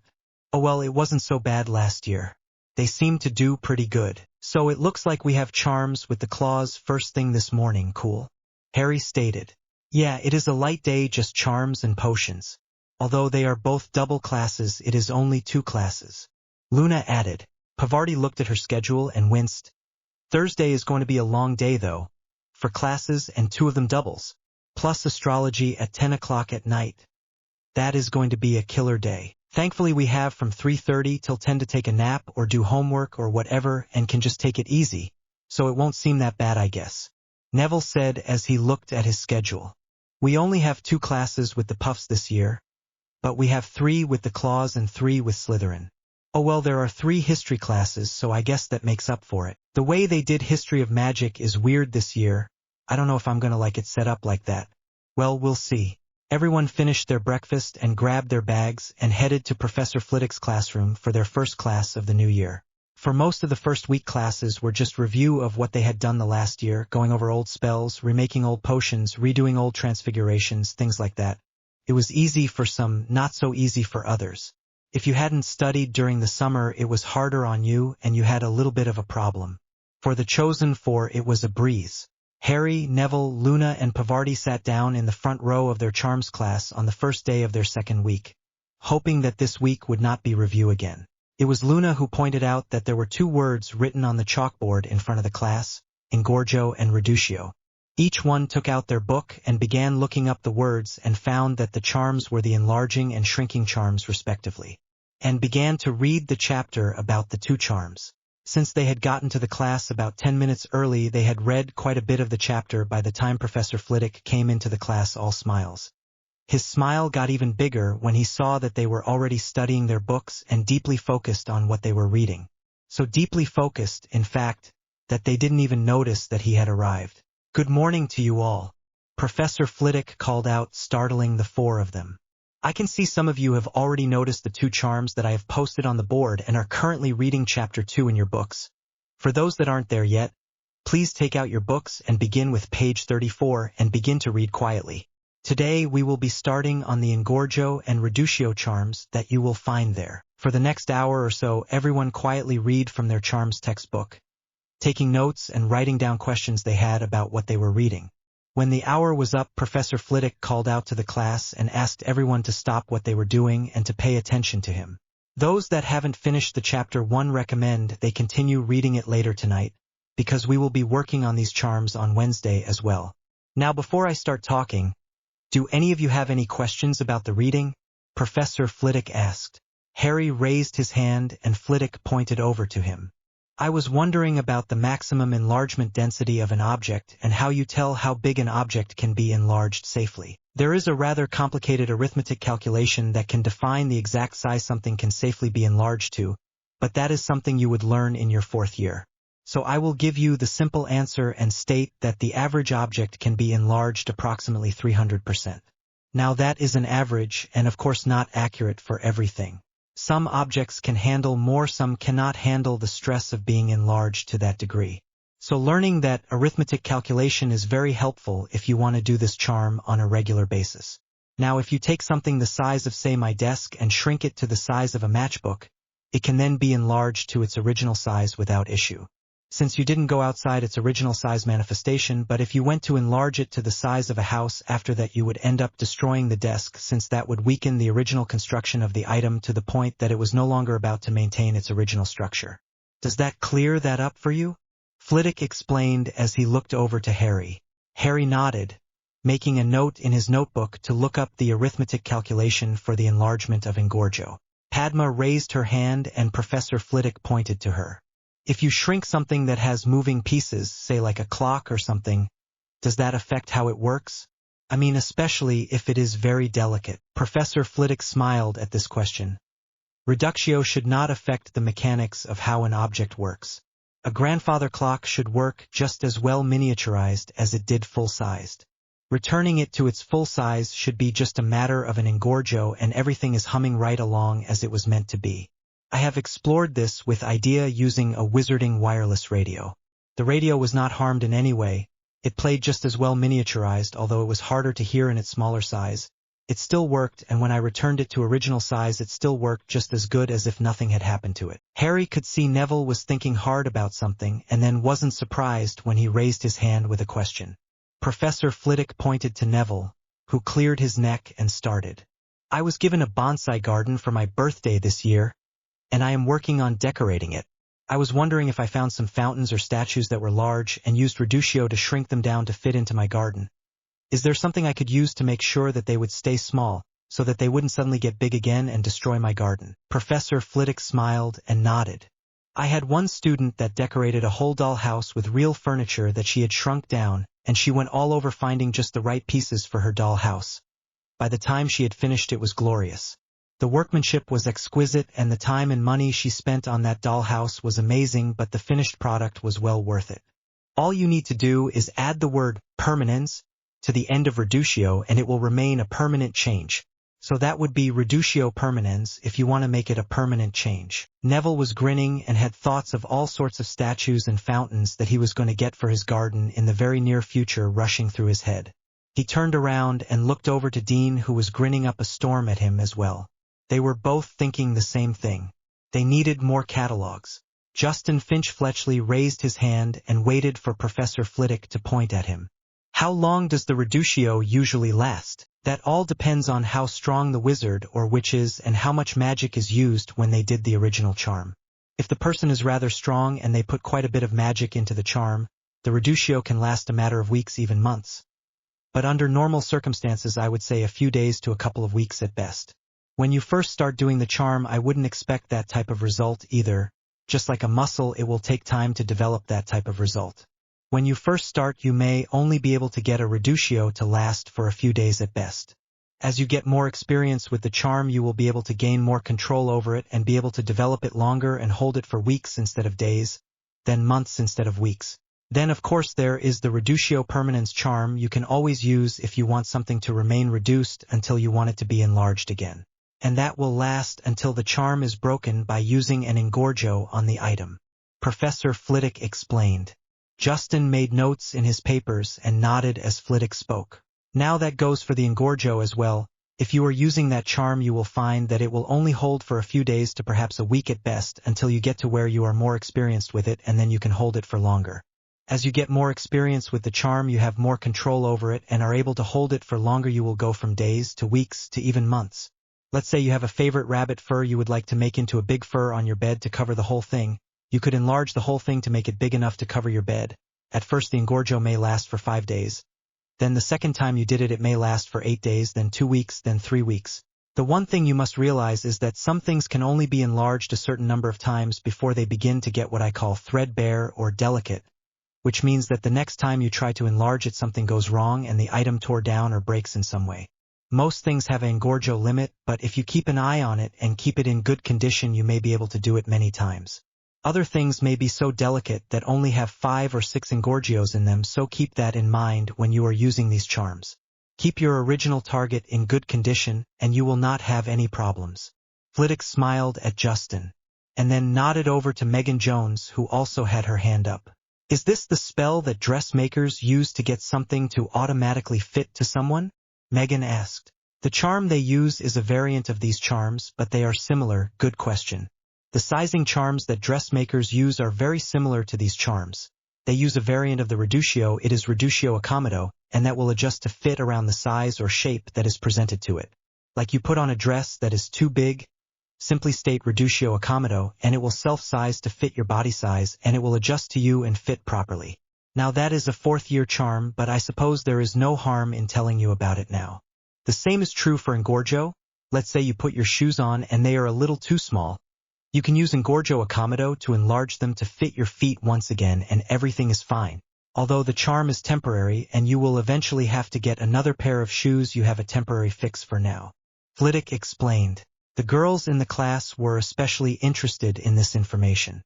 Lavender Brown was excitedly writing everything Flitwick had said. For the first time in 2 years, there was something she could use in her desire to be a fashion designer, and she was so excited. Engorgio accommodo and reductio accommodo. She had to remember those two. She could do so much with them. The ideas she had were racing through her head faster than she could put them down on parchment.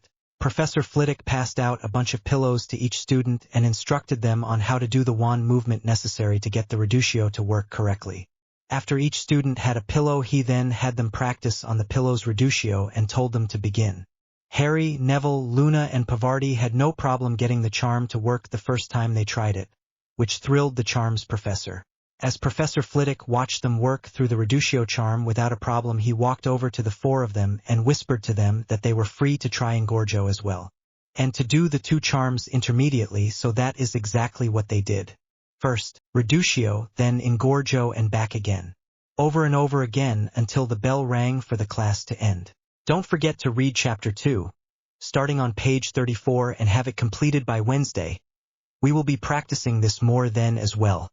Professor Flitwick announced as everyone gathered up their books and notes. They all headed over to the Great Hall to study. While they only had 1 class so far, they could always finish the reading for charms and read a little ahead on potions at least. Which is exactly what they did. It was Professor Burbage's turn to watch over the study hall. She was the professor of Muggle studies and didn't have a class right now, so she was one of the few individuals available to watch over the students. Lunchtime came around and they simply put away their books and parchments and waited for the food to be served. Neville was excitedly talking about some of the gardening catalogs that he had seen that had fancy statues he was going to order and shrink down to fit them into his bonsai garden. He had some major plans for his garden now.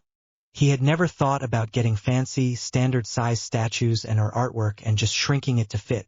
But now he was having a real hard time just sitting there eating and not heading up to his dorm room and getting his gardening catalogs and picking out all kinds of things. Bells, gongs, statues, seats, fountains, gazebos, anything and everything was rushing through Neville's head, and he was talking excitedly to Dean, who was sharing his ideas with Neville, and between the 2 of them, they seemed to have a pretty cool garden set up in mind. Nothing too crowded, mind you, but quite a bit more than what he currently had in his bonsai garden. He may even have to enlarge it before he was done, but that was something to think about in the future. Harry spent much of his lunch talking to Luna about potions and what she thought the first potion of the year might be. Although they knew that it would probably be something they had worked on before, they were both excited to see which one it was. Luna was hoping for the antidote potion, which was a basic potion for most poisons that you could encounter in a standard potions lab. Harry was betting it was going to be the fire protection potion, then move on to the antidote potion. Although with the new herbology this year, it could be the herbicide potion that they had worked on over the summer as well. So they were both at a loss as to what it could be. Pavarti chimed in and bet that it would be the herbicide, stating that it was probably the reason Professor Lovegood had making the potion that summer. So they would be prepared. Although logically she should do the antidote potion first, then the herbicide, since the herbicide potion and in fact several of the potions they are supposed to be working with this year could be considered toxic if used incorrectly. So it was one for the antidote potion, one for the fire protection potion, and one for the herbicide potion. Well, we shall see. Everyone went to their standard seat and began to get their things ready. Neville noted how this year Pavarti had a scale that matched theirs, one with all the delicate dials and measurements on it. It was harder to calibrate, but it gave more accurate measurements as well. Neville couldn't help but notice that Pavarti and Luna both wore the necklaces that he and Harry bought for them last Christmas, everywhere. For some reason it brought a warm feeling in the pit of his stomach, and he couldn't quite understand it. Neville was going to get Pavarti the wrist cuff just like Harry bought for Luna as soon as Pavarti had her birthday. He would have to wait until February 5th to get it for her though. No, he would get it for her for Christmas. That was sooner. Maybe see about a set of earrings for her birthday. Yeah, that would work. While Neville was focused on Pavarti and the presents he wanted to get her, Professor Lovegood came into the room and began to set up her station in the middle of the room like always. Then she turned around and wrote on the board, "Antidote Potion, page 92. All right, everyone, I want you to turn to page 92 in your books and read the information starting on that page about the antidote potion. When you have finished that, you may gather up your ingredients and begin brewing. If you do not finish with the reading and do not start on the brewing today, don't worry, we will be working on this potion on Wednesday as well." Professor Lovegood reached over and began to calibrate her scales and wipe down her instruments before she began to brew, just like always. Harry looked over to Luna, who stuck her tongue out at him and smiled. Harry shook his head and took out his book and began to read the assigned reading. Sassy little witch. About 40 minutes after they were assigned the reading, Harry put his book down and got up to go get his ingredients. Neville soon followed, as did Pavarti and Luna, each one finishing their reading about the same time. Harry sat his ingredients down at his station and took out a clean cloth and began to wipe all his instruments down, making sure that there was no dust or particles on the surfaces of his instruments. Then he got his cauldron on the fire and placed his base in the cauldron and waited until it got to a slow boil. While he was waiting for it to get to that slow boil, he was chopping, grinding, and broke the ingredients necessary for his potion. When the base got to the slow boil it was supposed to be at, he lowered the temp on his fire and put in the first ingredient, stirring the potion the required number of times clockwise, followed by 3 counterclockwise stirs. Then when the potion turned to a light blue, he added the second ingredient and did 6 clockwise stirs and 1 counterclockwise stir. He did this process 3 times. When this brought the potion to a bright aqua color, he raised the temperature back up to the slow boil and added the next ingredient. Once it was boiling at a gentle boil, he stirred it 5 times counterclockwise, which turned the potion almost a turquoise color. The final step was to add the last ingredient and stir 7 times clockwise, followed by 3 times counterclockwise, repeating this process 3 times. Then remove the potion from the heat and let it cool. The end result should be a cobalt blue color with an almost syrupy consistency. Harry's potion came out perfect, consistency and all. Luna's was slightly too thin, but other than that it was perfect. Neville's was perfect, a brilliant shade of cobalt and the perfect, syrupy thickness. Pavarti's was just slightly lighter than perfect, but not so much that you would notice it really. But her consistency was perfect. Professor Lovegood came by and checked each one of their potions and nodded in approval, then headed over to the Slytherin side and checked on some of the others who had just started brewing. The 4 of them bottled up and labeled their potions, and then bottled up the remaining portions for their trunks. Never can have too much antidote potion just laying around now, could you? They already had the stuff they had made over the summer. Now they had some they made in class as well. For those that have finished the potion, Wednesday we will be making the potion again, and if you do good enough on it, your potion will be used in the medical ward. For those that have not finished the potion, you will have a chance to finish the potion, and if there is enough in your batch, You can also send some to the medical ward for student use. For those that have not finished the assigned reading, please finish reading, read, or reread the information on the antidote potion starting on page 92 of your books. After they had gathered up all their equipment and cleaned up their station, each of them handed in their work and headed back to their common room to put their books up and wait for dinner. It was while he was waiting for dinner that Harry had an epiphany, if you can call it that. Perhaps it was just a really good idea. He was watching Pavarti braid a small strand of Luna's hair and put it back out of her eyes and clip it there, when he realized that the next starburst gift he needed to get her were starburst hair ties or hair clips. She uses them all the time in one fashion or the other, might as well be a starburst decoration and match her other jewelry, right? Yup, he had to see about getting her some hair decorations in starburst patterns next. Beautiful and functional, how could he lose on that one? It's perfect. Dinner went smoothly. Everyone was talking about their darkhorns and getting to see them soon, hoping they would get to ride them and where they would get to play with them. They knew they would have to go down and muck out their stalls soon anyway, so they made plans to go seam them in the morning before classes. Besides, they needed to get back into routine of getting up at 5 o'clock and starting their day with running and exercising, then taekwondo and karate, finishing up with swordsmanship and light hand-to-hand, like they did last year. They didn't do it yesterday, due to the fact that they had just got there and they needed to get things set up first. So they waited a day to start, but tomorrow they needed to start. And then they could put exercising their darkhorns between the end of classes and dinner on 3 nights a week as well, and they would be set. Setting up a new schedule was always the hardest thing to do come the start of the new school year. They wanted to make sure that they had Saturday to set aside like they did last year for music and dancing and practicing with their friends. Then Sunday was all family time. A time to finish up your homework and spend with your family. Now if both Harry and Neville got on the Quidditch team, they would have to work around that schedule as well, so that had to be taken into consideration, but they would work around that if they had to. Just like next year they would be allowed to go to Hogsmeade. And that would have to be figured into the schedule then. They spent most of the evening trying to organize their schedule into something that would work. Finally, just before bedtime, they had something that they were all happy with. It included all their academic and extracurricular studies, as well as hobbies including the Darkhorns. Then they made several copies of their schedule and gave one to Alice and one to Sirius, Remus, and Persephone. Then they made sure that Hermione, Susan, Hannah, and Padma had a copy of it as well. With that, they thought everyone they were thinking of had a copy, although they would have to talk to the people in the band later about their practice times that could wait a day or so. Tuesday started off with Transfigurations with the Slytherins. When they entered into the Transfigurations classroom, no one had a clue as to what the first project would be. Sirius had talked about so many different ones that he had planned that it could have been any one of a number of them. All right, folks, settle down. We are going to be working on a new branch of Transfiguration this semester. Last semester we did non-living to non-living. This semester we will be doing non-living to living. So it will be a little bit more complicated and require a lot more focus. We will be taking at least 2 classes per project, so don't worry if you don't get it the first time around. There is also quite a bit of theory reading in this section, so be prepared to bring your book with you each class. Professor Black announced.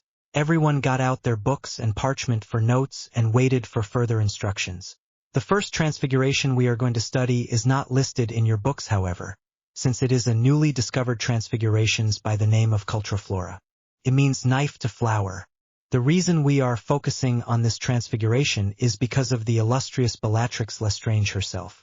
As you all should be aware, she broke out of Azkaban prison this past summer and is currently wandering around somewhere. Well, fact is she could be anywhere, and with polyjuice and charms, she could be anyone.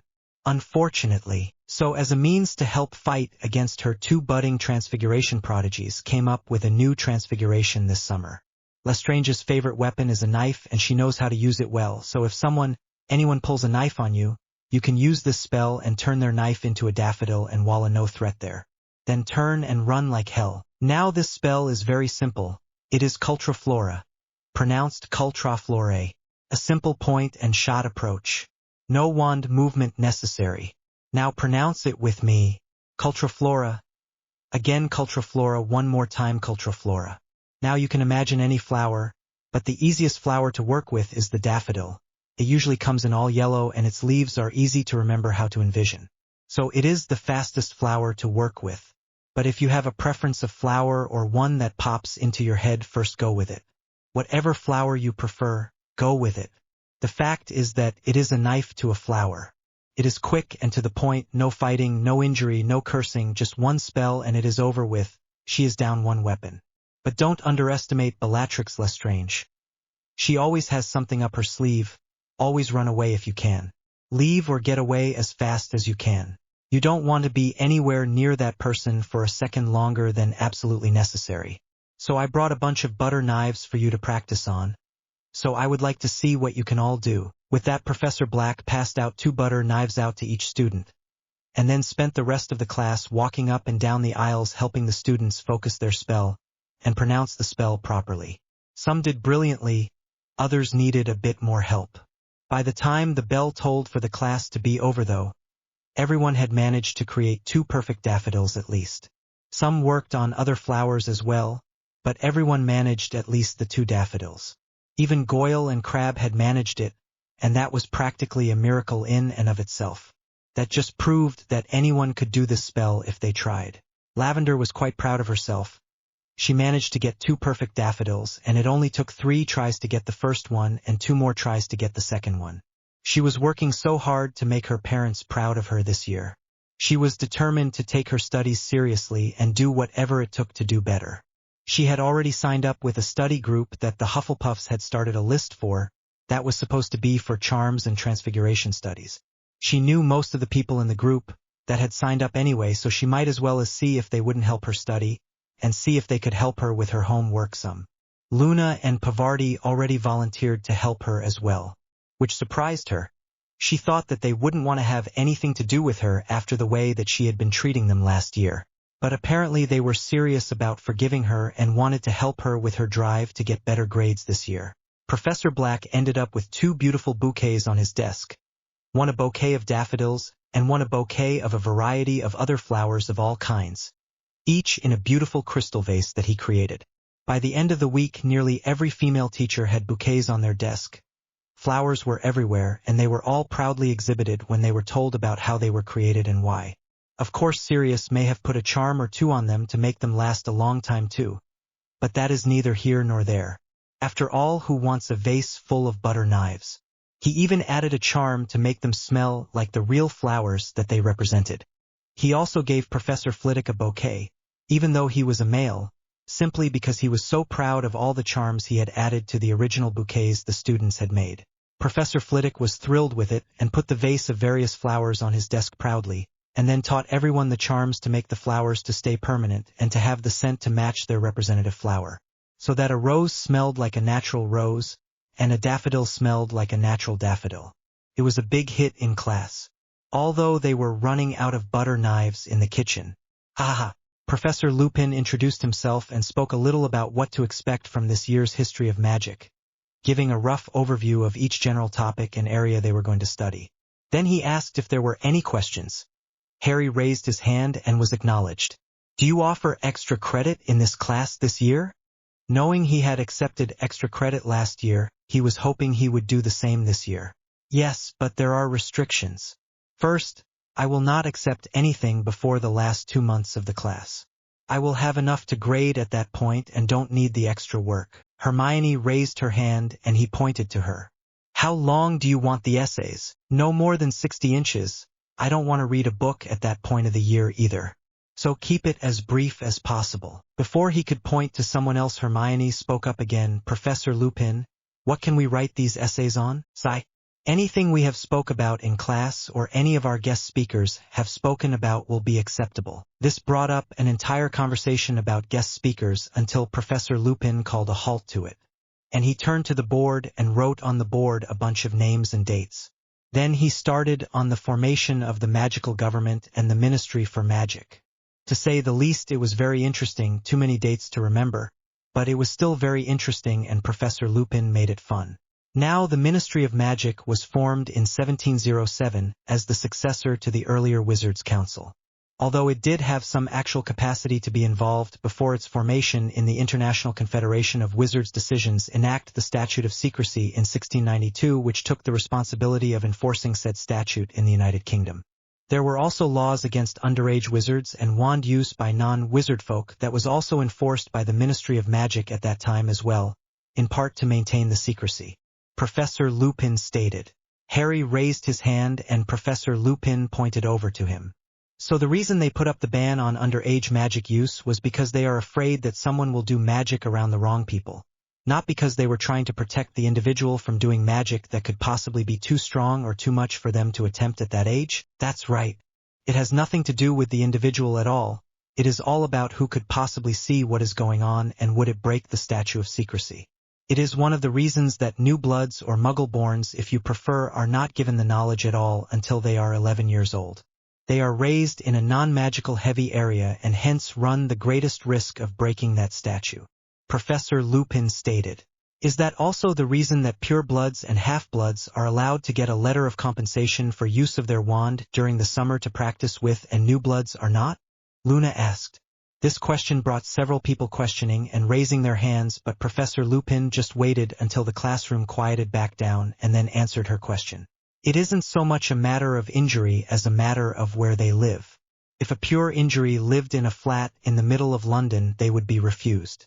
If a new injury lived in a well-warded mansion somewhere in the hills of Wales, they would be accepted. It is merely location that is the primary governing obstacle. But yes, most new bloods don't live in mansions in the middle of nowhere in Wales and hence they have neighbors close by and are subject to the possibility of breaking the statute of secrecy. So they are restricted from the possibility of compensation for the use of a wand during the summer to practice with. Professor Lupin explained. Hannah Abbott raised her hand, and Professor Lupin pointed to her. What if you have neighbors but they are all magicals like yourself? Even if it isn't out in the middle of nowhere. What if you live in a magical neighborhood or magical village? At that point, it would be up to the department handling the compensations. They would have to look at your location and see how likely you would be to run into a non-magical in your area, and how likely it would be that you might accidentally break that statue even if you are being very careful. You have to remember that a lot of people break the statue by doing something foolish on accident and don't even think about it until it is too late. That is what they have to look out for, kids more than adults, because by the time you are an adult you have had the same lecture 1,000 times and are sick of it. But somehow it starts to sink in and the danger of our exposure starts to sink in. Last year we spent a great deal of time studying the witch trials. Think of that in modern-day times and what could happen if the current government realized that witches and wizards were an active part of their everyday existence. It would make Salem or the European witch trials look like a holiday. It would be World War III, concentration camps for all those thought to be magicals, bombing of wizarding cities completely. Hogwarts, Hogsmeade and Durmstrang, Bobbitons and Salem's Academy, they would all be bombed out of existence. Everyone there would be taken to a concentration camp as prisoner of war or just killed outright. The statute of secrecy is serious business, people, and the sooner you begin to realize it, the better off you will be. Professor Lupin stressed. Susan Bones raised her hand and he nodded in her direction. Do you really think that it could get that bad? I would hate to think so, but I have to compare it to what happened in World War II.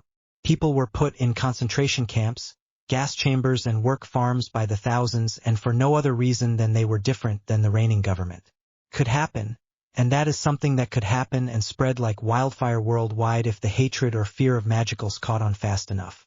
Yes, there are some that would want to work with us and collaborate with us to try and live together in peace. But the vast majority would either be jealous of our abilities or fear us and want to hunt us down like wild animals in the night. Which hunts would be the smallest of our problems. And yes, we could avoid the small mobs or the occasional insane fanatic. But what happens when the mobs are no longer small or they no longer use a mob and they decide to use one of their bombs instead? What if they manage to find a virus that only affects magicals, and they spread it across the globe? They could wipe out our existence in a matter of months and no one would be left to argue about a statute of secrecy anymore. I am not saying it would happen, I am only saying that it could happen. I say this so each and every one of you take this statute seriously and obey it. It is not there just to be an inconvenience in your life and make things harder for you. It is there to save not only your life but the lives of those you love. Professor Lupin sighed as he finished. Then he got into the three major branches of the government. The Wiesengamat, the Department of Magical Law Enforcement, and the Office of the Ministry. He reminded them that as time went on they would be having special guests from each branch come in and talk about that specific branch. It sounded fascinating and the students were really taking a lot of notes, whispering back and forth, wondering who he would have come in and speak about the different branches. They didn't know he planned on having Madame Marchbanks, the oldest member of the Wisengamot, come speak about the Wisengamot. For the Department of Magical Law Enforcement, Susan Bones, Aunt Amelia Bones had already agreed to come and speak. And for the office of the ministry, none other than the Minister of Magic himself, Cornelius Fudge, had offered to come and speak to the class about the duties of the office of minister. It was going to be an exciting semester, that was for sure. Defense against the dark arts this year was about creatures, and how to defend yourself against magical creatures. Harry found it interesting, although he doubted he would ever meet half of the list that Professor Longbottom passed out. He still wanted to know how to do the spells that they would have to learn, or to learn how to defend himself against them. When he walked into the defense classroom, there were all kinds of things in cages and crates sitting around the room. Apparently they were filled with some of the creatures that they were supposed to learn how to defend themselves against. The first on the list that Professor Longbottom had passed around were redcaps and hinkypunks. Since those were the first two creatures mentioned in the Defense Against the Dark Arts book level 2, and Harry had already devoured the whole book already, he was pretty sure he could answer the questions on how to defend himself against a redcap or a hinkapunk. Redcaps are level XXX creatures according by classification. They are about 3 to 4 feet tall, and live in burrows wherever human injury has been spilled. They will try to bludgeon any unweary traveler to death with their club, and use their injury to dye their cap red with it. Hence their name. They are common in northern Europe and are dwarf-like in appearance, with red eyes and long, sharp claw-like nails. They are vulnerable to a wide variety of spells and hexes that can repel them, or you can just throw a beautification potion on them and distract them long enough to get away. Harry was pretty sure a simple stupefy would work against a redcap, so that is what he marked down on the sheet that was handed out. Hinkypunks are little one-legged creatures that can be white, gray, or blue. While they are not given a specific creature classification by the Ministry for Magic, they are considered dangerous and warned against approach. They make a habit out of luring a traveler off their desired paths in the night into treacherous bogs or wetlands under the guise of being helpful, lamp-bearing beings. They appear to magical and non-magical beings alike and can lead both to their death as they wander aimlessly into harm's way. They can also propel fireballs from their lamps that can do serious damage. Their only means of communication is a series of hollering or grunting noises that are sporadically emitted by them. To defend against a hinkapunk, you must first get the creature into a corner or tight space if possible. Next, perform the Lumos Duo Charm on the hinkapunk until it solidifies. While the hinkapunk is still solid and dazed, blinded by the wandlight, attack it with the knockback jinx 3 to 5 times, thereby causing it to disappear into a puff of white smoke. Harry read the paragraph in the book one more time, then put the Lumos Duo Charm and knockback jinx on the line next to the place that said hinkypunks. This year was going to be great. They were going to learn about all these creatures and get some real-life experience with dealing with them, or at least he hoped so. He looked over to the crate that was across the room and under the window and realized it had 3 redcaps in it. They really were ugly and looked a lot like little troll-like men, all green and dirty. Each one proudly wearing a bright red cap that showed off their prowess in battle against their interfering humans. They hissed and growled from inside their cage and reached between the bars of the cage to try and scratch at anyone who got too close to the cage by accident. Harry spotted the glass box that Luna was pointing to in a darkened corner of the room that held 3 hinkypunks in it, although she was calling them will-o-wisps instead, and said they are very naughty little demons that can lead you far away and you are never heard from again. She also mentioned that if you manage to steal their lantern, it is said to be able to lead you to safety again and the light will never go out. Although how much of that is truth and how much of that is Luna is unknown. But Harry could see the little blue-gray flames inside the glass box with their lanterns and wondered how hard it would be to steal one of their lanterns from them now. Harry listened to Professor Longbottom lecture about the redcaps, and as he told about the increase of the population of redcaps wherever there were major battles and the redcap population boomed, and eventually had to be culled, due to their risk to the non-magicals in the near vicinity. They would try to remove their dead and give them a proper burial, only to disappear into the night.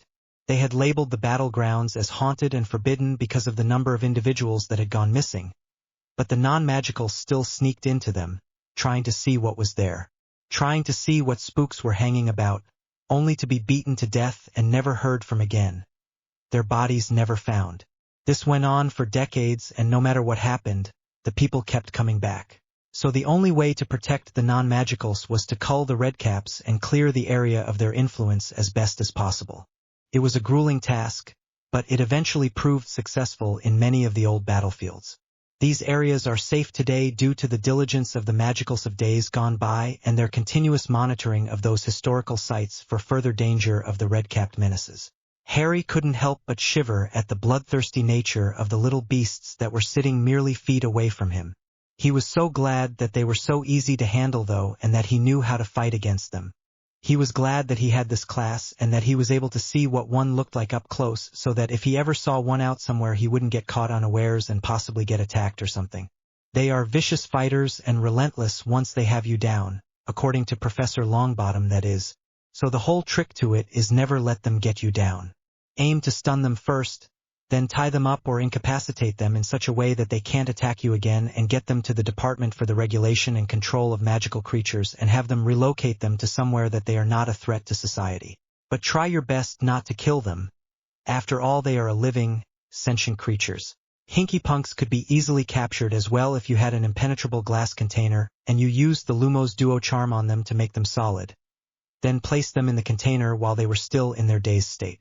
Again, it is recommended relocation through the Department for the Regulation and Control of Magical Creatures instead of simply disposing of them yourself. Avoidance is always the first line of defense when it comes to hinkypunks. Simply note their location and report it to the proper authorities, then let them deal with them. Don't even try and deal with them yourself at all, unless absolutely necessary. Harry raised his hand, and Professor Longbottom pointed over to him. What if you are already lost and you have no clue how to get back to where you should be going? Didn't you say that their lantern could show the way out? Professor Longbottom nodded. It can, in theory. The lantern will always lead the bearer to safety. However, getting the lantern from the hinkapunk isn't as easy as you think. And it might not be worth the time and energy that it takes to get it away from the little menaces. I highly suggest just to avoid them at all cost. They will lead you to nothing but trouble. If you are lost and don't know your way out, do a simple point me spell with your wand. If you don't have your wand, look for your compass points, like simply head north or east, whichever direction you think is closest to your safe zone. If you can't tell direction, stay put, build a bonfire if you can, and wait until someone finds you. But don't under any circumstances follow the hinkypunks. They will lead you nowhere that is safe or secure. In fact, if they are trying to get you to go left, I would head right. And quickly too. Millicent Bulstrode raised her hand and Professor Longbottom pointed to her. Is there such a thing as a female redcap, or are they all males? The book only mentioned males. Good question, Miss Bulstrode. Redcaps are an all-male race. They are born by battles and injury and not through procreation. Hence there is no need for dual genders. Seamus Finnegan raised his hand and was acknowledged by Professor Lovegood. How long does a redcap usually live? That depends on their supply of fresh injury, actually. It can be a few years to a few hundred years, although those redcaps that have been relocated by the Department for the Regulation and Control of Magical Creatures have been tagged and found to live about 20 years, give or take a few years. Theodore Knott raised his hand and Professor Lovegood nodded his way. I read somewhere that if you salt the ground where you find the redcap that they can't return there. Is that true? Professor Longbottom nodded. That is very true. Salt is deadly to a redcap, so something as simple as throwing salt on one could end up killing it, or salting the ground that they come from could end up keeping them from ever allowing them to step foot back on the land again. Good question. It used to be common practice for wizards, warriors, or priests to carry pouches of salt with them when they went to collect their dead from the battlefield, just in case they ran into a redcap. It not only killed the redcap but prevented others from showing up while you were working as well. Harry quickly added salt to the space next to redcaps on the worksheet and made a few notes on his class notes about it as well. Pavarti raised her hand and the professor nodded at her. Does anyone know the origin story for redcaps? Or did they just appear one day and no one truly knows? The earliest writings found about redcaps were back in the 1300s, 1367 to be exact. And while that may not be the first sighting of the creatures, it is the first recorded sighting. It does state that the place that they were found in was a deathly stretch of land between two castles and was always plagued with bizarre happening and disappearances. Many a wayward traveler lost their life to that dark and mysterious 12-mile stretch of land. Professor Longbottom explained. The bell rang and Professor Longbottom smiled out at everyone. Alright folks, that's it. Read chapters 2 and 6 on Redcaps and Hinkypunks and fill out the questions next to their names on your questionnaire. I will see you again on Wednesday. With that, everyone gathered up their books and writing supplies and put them back into their bags and headed back to their dorm room. They had an hour and a half until dinner so they could get some work done before then, and maybe they could do some of their reading for one of their classes they had today. Bellatrix found a small clearing about 100 yards into the Forbidden Forest, just the other side of the Black Lake. It gave plenty of coverage so that no one could see her camp. It was far enough away from the centaurs so that they wouldn't come upon her camp when out patrolling their areas, and it allowed her to be close enough to Hogwarts to observe the grounds at will. She had purchased a moderate 3-bedroom tent from the tourist center, although she had gotten one with all the possible accoutrements one could get, like a full potions room, a chef's kitchen, a parlor, a full library, and a 2-cell dungeon, just for fun mind you. A nice little home away from home, and quite an improvement from Azkaban at any rate. It took her all of 10 minutes to have a site picked out and her tent set up. Then it took her 2 hours to set up all the wards and alarms she wanted to set up around her area. She wanted to make sure that no one and nothing could get near her camp without her knowing about it. She started with basic notice-me-not wards and muggle-repelling wards just in case. Then she moved up from there. She did ones that people would be repelled by, people would get stuck in, people would lose their memory if they touched, animagus wards, wards against Death Eaters even. She didn't want Severus Snape accidentally wandering into her encampment when he was out and about in the Forbidden Forest gathering potion ingredients, now did she? Little did she know he was no longer at Hogwarts. She then started on ones to repel creatures like the blasted centaurs that were nearby, wards to hide the smoke from her chimney, wards to hide any sound from her camp, wards to hide any magic from her camp. She even did wards that would hide her camp against scrying. She had big plans, and she wasn't going to have anyone messing with her plans at this point. In the end, no one and nothing could even come close to her encampment without her knowing about it. Then she set up a lookout station where she could watch the kids on the grounds of Hogwarts. There was a large boulder just to the west of the Black Lake, between Hagrid's hut and the greenhouses, that was well hidden by shrubbery. Bellatrix could either sit on it or lay down on the boulder and watch the students for hours and get a pretty good idea of their basic routines from that vantage point. It took Bellatrix nearly a month to get their routines down and to find her targets, but she did find them and she began to make her plans. She could see the greenhouses from where she sat on her rock, and she used the binoculars she stole from the female camper she killed to get a close-up look at the kids that came and went from classes. Longbottom and Potter had herbology on Friday mornings at 10 o'clock until noon. That was her time to strike. It was a narrow window, but she knew she could pull it off. She would grab them when they exited the greenhouses, and then the fun would start. Every time she thought about it, her mouth would water, and she would giggle like a little schoolgirl. This was her shot at revenge, and she wasn't going to miss it. Those fucking brats were going down. She could just see her pathetic cousin, Sirius, kneeling over the broken and battered body of his godson, and weeping at what was left of him, and couldn't help but smile at the thought. The thought of that long-bottom bitch holding the body of her son, screaming out her sorrow to the sky above her, was practically orgasmic to Bellatrix. She also had an escape plan in place so that she could dump the bodies, where they could be found in a matter of a couple of days, and she could be long gone by then. She would then head back to the bolt hold that the Dark Lord had set up near Manchester, and wait until things calmed down, then head to Paris. It would take a lot of planning and multiple apparition jumps, but she could do it if she planned it out right.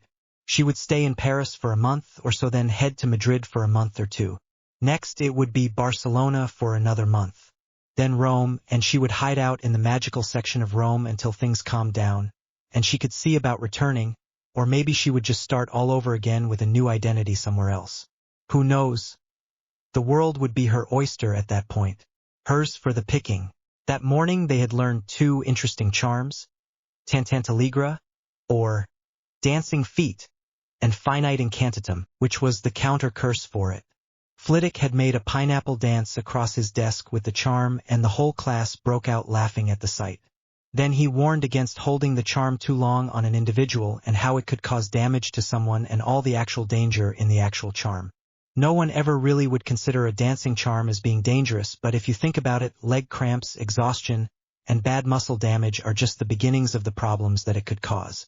In a duel, it could easily distract your opponent, which is one of the reasons that the charm was invented in the first place. But finite incantum would counter it, if you could aim it at yourself long enough to actually do the counter course, with all of the dancing and flailing about going on. As they walked to potions, Harry and Pavarti talked about different dances they knew that would make it very unpleasant for individuals to have to try and perform the counter on themselves. The cha-cha would be rough, Harry said. Yes, so would the tango. Pavarti agreed. True, I think the tango would be worse. It has more flamboyant movement. Harry had to agree with Pavarti on that one. He could just imagine someone like Ronald Weasley doing the tango across the room, trying to do the counter curse on himself and not being able to aim his wand at his own feet because he couldn't get his feet to stay still long enough to get a clear shot at them. What about the river dance? Neville suggested. I could just see Seamus being forced to do the river dance. And your feet are moving so fast that getting a clear shot off with that counter curse would be just sheer dumb luck, to tell you the truth. Totally. Harry nodded as he thought about it. Luna nodded as well. I am just glad that they don't allow anyone to use those spells against us. I would hate to have that one aimed at me. I can only imagine how much my legs would hurt after being forced to move about so much and me fighting the charm. No thanks. Besides, I will stick with my waltzes and free dancing, thank you very much. Free dancing is more your style anyway, Luna. While I love to waltz with you, you always seem happier when you are free dancing than anything else, Harry said. Free dancing, what is this? Pavarti asked. Free dancing is when you allow the music to guide your movement. You simply move to the rhythm of the song. If you listen to the song and it has lots of bass and you want to shake your hips or your shoulders, then that is what you do. If the song has a lot of violins and you feel like spinning and twirling about, then that is what you do. If the song has a lot of drums and you want to stomp your feet and bang your head about to the music, then that is what you do. You let the music guide your movement and allow your body to follow. Luna smiled as she explained. Free dance, interesting. Pavarti replied. She was going to have to try that sometime. Oh well, it was time for potions, so dancing would have to wait. The door to the potions classroom opened and everyone who had been waiting in the hallway filed into the room and took their seats and started setting up their stations as quickly as possible. Professor Lovegood began to set up her station at the center of the room and began to calibrate her scales as the students muddled their way through getting their things set up. Neville smiled as he watched Pavarti set her scales up, never missing a beat. She set hers up like a pro now, no longer needing his help at all. When she finished setting up her scales, she began wiping all her equipment down with a clean cloth just to make sure that nothing had any dust or dirt on it. Another thing that Neville had taught her. A small bit of dust, a human hair, a bit of water that hadn't dried up from when you last washed your cauldron, or some cleaning agent that hadn't rinsed off completely, could destroy your potion completely or turn a healing potion into poison in the blink of an eye. As everyone got settled and quiet, Professor Lovegood wrote on the board herbicide potions pages 41 through page 45, on the board behind her. Then she turned and began. Okay class, as you can see, the potion we will be working on today is the herbicide potion. It is considered toxic, and we will be taking extra precautions with this potion today. Anyone not taking these precautions will find themselves in the Medi-ward for a few days, to say the least, dead to say the worst. So let's not make any mistakes today. First, everyone will be wearing the safety goggles while brewing today. The fumes from this potion are corrosive and hence can lead to eye damage and quite a bit of pain if they get in your eyes. Next, once your potion is complete, you will put your dragon hide gloves on so that you can safely pour your potion into its container and clean up your station and equipment. Failure to use the gloves will leave large red, painful welts on your skin, and that is if you are not allergic to the potion. If you are allergic to the potion, you will find that you will have problems breathing and your air will be shut off. It takes only a matter of minutes for your lungs to be completely cut off from any air getting to them if this happens. I have plenty of bezoars if an accident does happen. But let's make sure that stupidity isn't that accident, shall we? Professor Lovegood then turned the blackboard over and the potion recipe was demonstrated on the other side. Just like always, the safety measures were written in bright red. And with this recipe there were a lot of notes on the board. Now you will notice that with several of the ingredients you must use your gloves to prepare the ingredient, like with the first one, dead nettles. This ingredient has tiny bristles that will get under your skin and are the devil to get out, so use your gloves, people. Do not handle the nettles at any time without your gloves. Professor Lovegood stated. You will notice that your base today is white vinegar. Vinegar itself will kill several common mundane plants and is excellent as a natural weed killer. In fact, the non-magicals use just white vinegar and salt as a natural weed killer all the time. But with magical plants you must disrupt the magic within the plants as well to actually kill the plants, so we have to take a slightly different approach. Hence this recipe. So I want everyone to start your white vinegar to a low boil and gather your ingredients. Luna poured her white vinegar into her cauldron and checked the heat on it before she headed into the ingredient closet to get the 4 ingredients she would need to have for the potion. She got enough for the others while she was at it, since she was the first to get up. Thanks, Harry stated as he was just about to get up and go get his ingredients, taking the offered packets from Luna.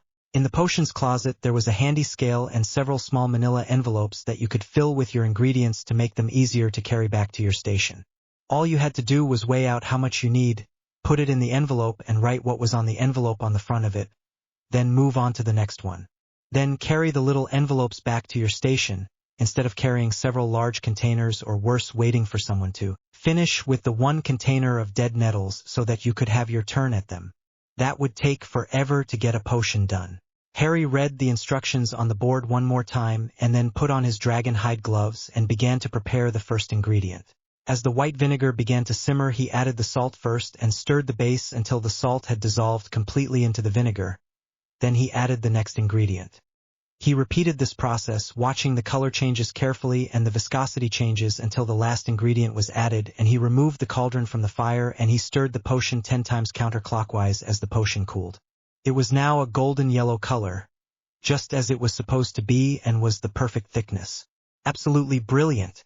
Harry smiled real big, thrilled with his success, and began to bottle his potion into his prepared bottles that he had labeled earlier. Then he cleaned and put away his equipment and cleared away his area. Then he noticed that Neville, Luna, and Pavarti were doing the same. Each one had a couple of labeled bottles of herbicidal potion sitting on their station waiting for Professor Lovegood to look them over and judge their quality. Harry couldn't help but compare his potion with those of the others and noticed that each of theirs were almost a mirror image of his own, with maybe only a fraction of a difference in color, maybe. He didn't know whose was the best, but it would be a hard contest to tell, that would be sure. Professor Lovegood had been helping Goyle work on his potion.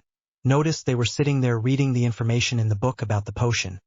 Realizing that they were finished with their potion, she walked down the aisle and picked up their potions and began to inspect them, each one in turn.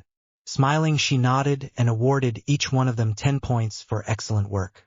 Then she picked up Neville's and held it up for the rest of the class to see.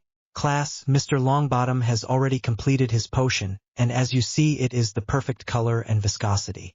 This is what you should be aiming for. You will notice the amber golden color. Not too yellow, not too dark, this is what you want to see.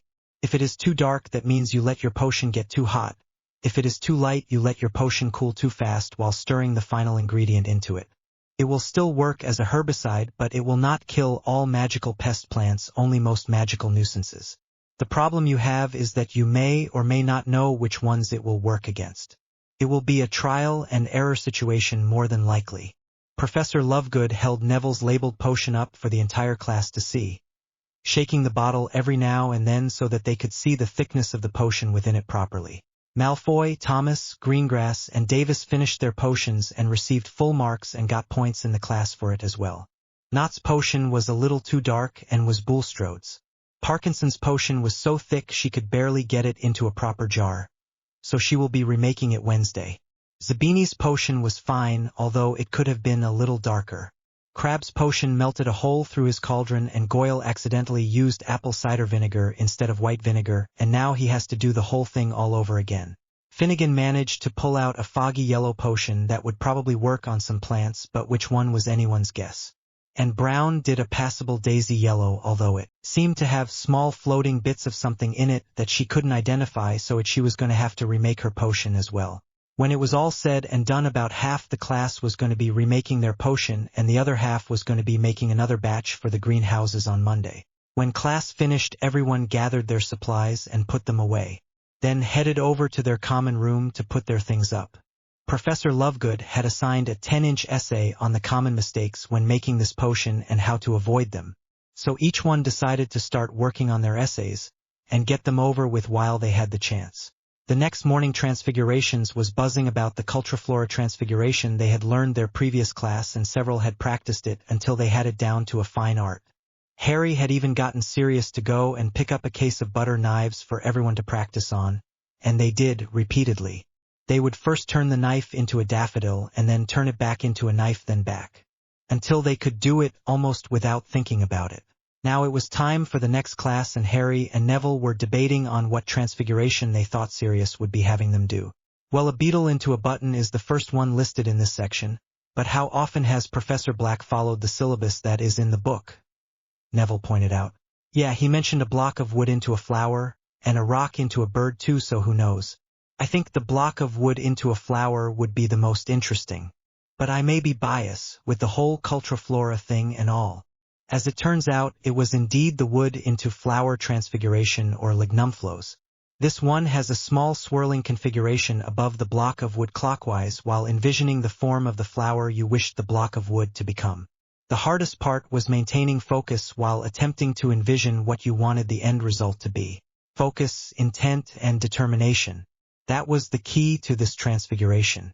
Without all three you couldn't get very far, and unfortunately some people in the class were having problems with one or more parts of this particular transfiguration.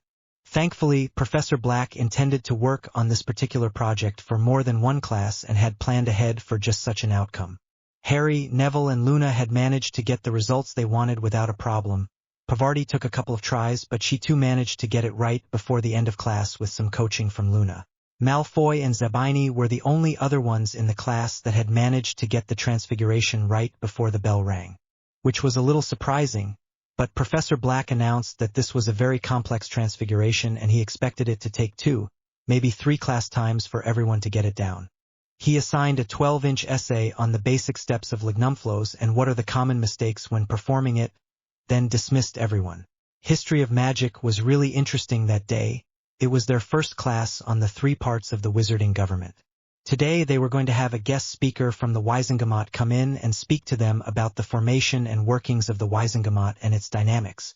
Harry could hardly wait. He knew the basics from reading ahead in his book and doing some research in the library on it since Professor Lupin had announced what they would be studying this semester, but he still has so many questions he could hardly wait to actually get to ask someone that was a member of the Wizengamot and knew what they were talking about. The opportunity to ask questions was the biggest help, he felt. The books he had found so far were kind of dry and really just facts with little to no emotion or commentary behind them. Just dates, names, and events, nothing more. There are a total of 53 seats on the Wizengamot. The headmaster or headmistress of Hogwarts has 4 hereditary seats held in proxy that he or she has control of. The Minister of Magic has 7 that he hold proxy over, 1 for each of the major departments in the ministry. The Office of the Ministry hold proxy for the Magical Law Enforcement, the Department of Magical Accidents and Catastrophes, the Department of Magical Transportation, the Department of Magical Games and Sports, the Department for the Regulation and Control of Magical Creatures, and the Department for the International Magical Cooperation and the Department of Mysteries. Professor Lupin explained. Neville raised his hand and Professor Lupin nodded to him. What about, say, like the Department of Misuse of Muggle Artifacts? Don't they get a vote in the Wizengamot? The Department of Misuse of Muggle Artifacts is a sub-branch of the Department of Magical Law Enforcement, and they report directly to that department, so their vote goes in with that department. Good question. A lot of the smaller departments that were not mentioned are actually sub-branches of the larger divisions of the ministry, and while they do get a vote, it is combined in with the vote of the larger branch altogether. However, the minister holds the proxy for all of those votes at this time. If at any time a vote of no confidence was placed against the minister, each individual branch could place their vote individually, and their vote would be counted separately, the head of that department casting 1 vote at that time. Lupin explained. We have a special guest today who has been the longest-standing member on the Wizengamot for the last 67 years, and I would like to introduce you all to Madame Griselda Marchbanks, or Professor Marchbanks if you prefer. She is the governor of the Wizarding Examinations Authority and a Wizengamot elder, so please show her the respect that she is due. With that he stood to the side and clapped as the elderly which walked down the center aisle of the classroom. No one had noticed her sitting at the rear of the classroom when the class had started, but it was hard to miss her strong yet ancient presence now. Galip, step, galip, step, galip, step. Her cane tapped as she made her way up the aisle. The four in the front stood up and began to clap as they watched her walk to the front of the class. The rest of the class followed suit, and by the time she reached the seat that Professor Lupin had conjured for her, she had a standing ovation. Sit, sit, you young things, you. I'll not have any of that nonsense in here. She chuckled. The students chuckled along with her but took their seats obediently, with barely a sound. Now, as Professor Lupin pointed out, I am Madame Marchbanks. Since we are here to talk about the Waisengamot today, I should point out that I have been on that distinguished body for 67 years, following my husband Reginald's death in 1957. He died of dragon pox, and it took our 2 sons as well. It left me to take the seat on the Waisengamot as the last Marchbanks to the line. Since that date, I have represented the Marchbanks line and family in the Waisengamot and will continue to do so until my death, which will hopefully be many, many years from now. Madame Marchbanks stated. Pavarti raised her hand and Griselda pointed over to her. I thought dragon pox was extremely rare, or that there was an inoculation to prevent you from getting it. Madame Marchbanks nodded her head. There is indeed an inoculation invented by Gunhilda of Gorsmore back in 1721. But it is a series of inoculations that you get over a 3-year span when you are very young, and if you miss one or miss time on even one shot, you are left susceptible to the disease. My sons apparently got a weak dose of the inoculation, as did over 40 other children in our area. It was a horrible epidemic at the time, almost as horrible as the Muggle smallpox. People were dropping like flies.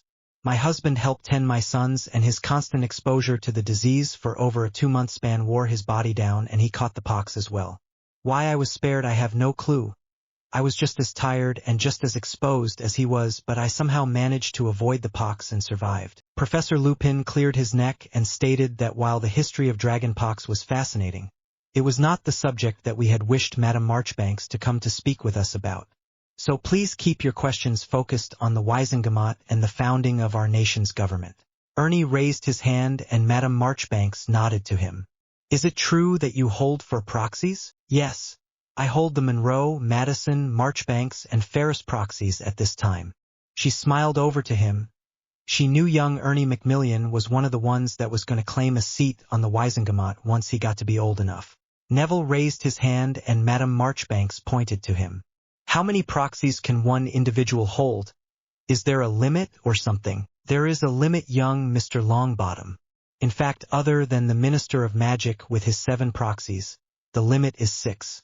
Even the headmistress of Hogwarts has 5 proxies at this time, 1 each for Gryffindor, Hufflepuff, Ravenclaw, and Slytherin, and 1 for the McGonagall seat. After 6 proxies, you must pass the seats on to another individual or assign a secondary proxy to maintain your seats. If you are found to have more than 6 seats on the Waisengamot, they can be taken from you by petition, and you will be fined quite heavily. Lavender raised her hand and Madame Marchbanks pointed to her. What is the primary duties of the Waisengamot? The Waisengamot is primarily there to approve or remove bills or laws as they see fit, and pass judgment over said laws. Review court cases based on the transgressions of said laws and protect and serve the magical society of our people. We vote into office representatives to serve our society based on the popular votes of our people. We collect and distribute taxes based on the bills that have been called to order, and we vote on the governing of the offices of our standing government based on the laws and bylaws that are standing for their functioning.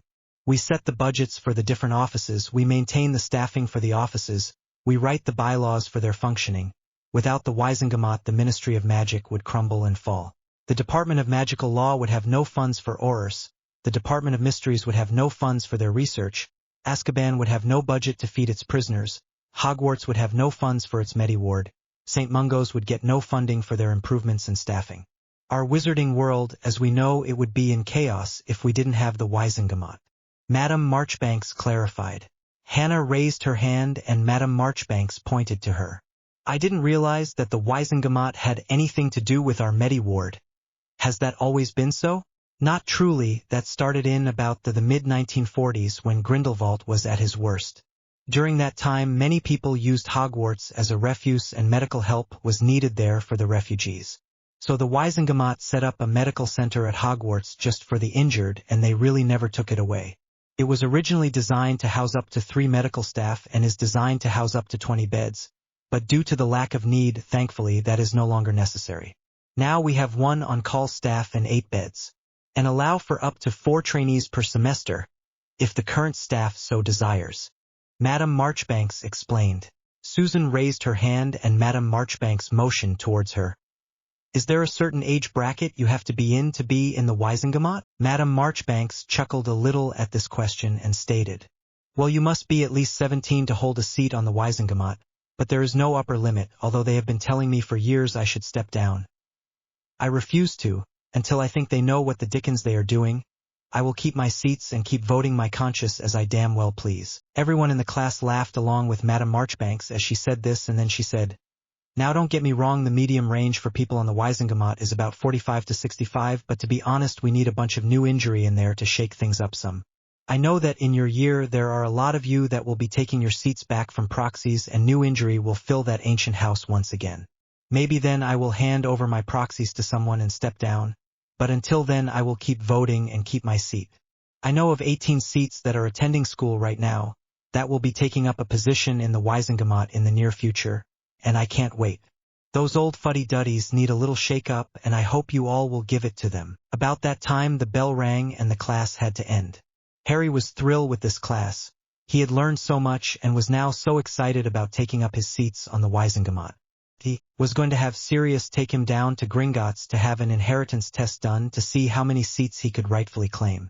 He knew he had the Potter and Peveril seats, but he wasn't sure about any others.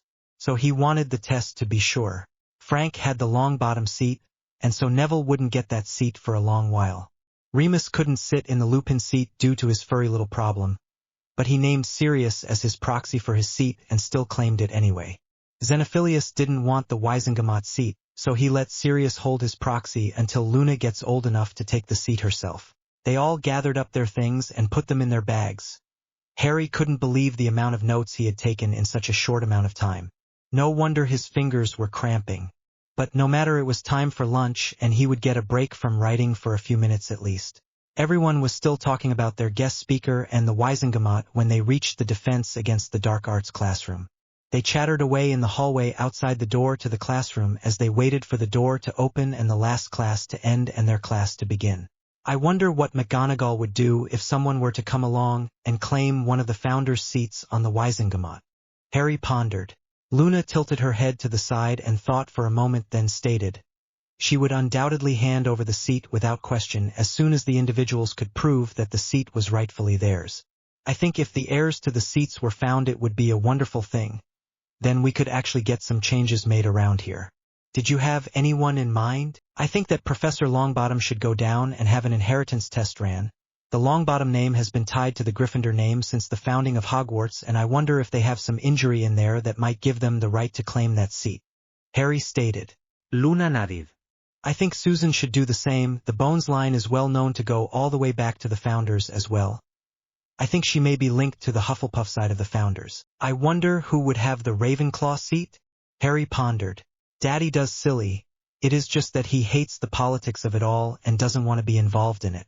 Right now he doesn't want to claim that seat, but when I reach my maturity I am going to claim it, and I intend to make some changes around here, hopefully.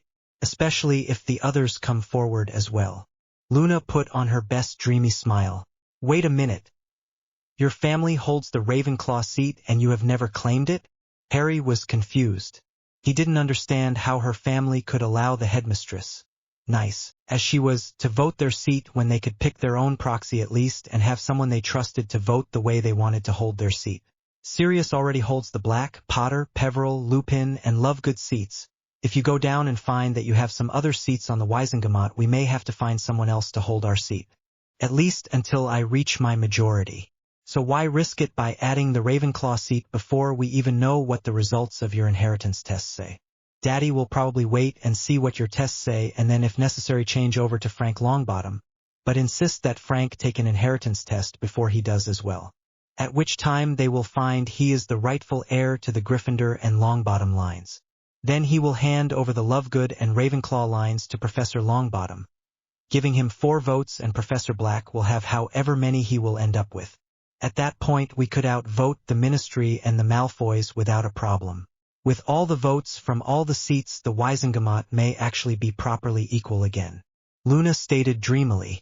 Just when Harry was going to comment, the door to the classroom opened up and the third-year defense against the dark arts class left the room, allowing their class to enter and take their seats.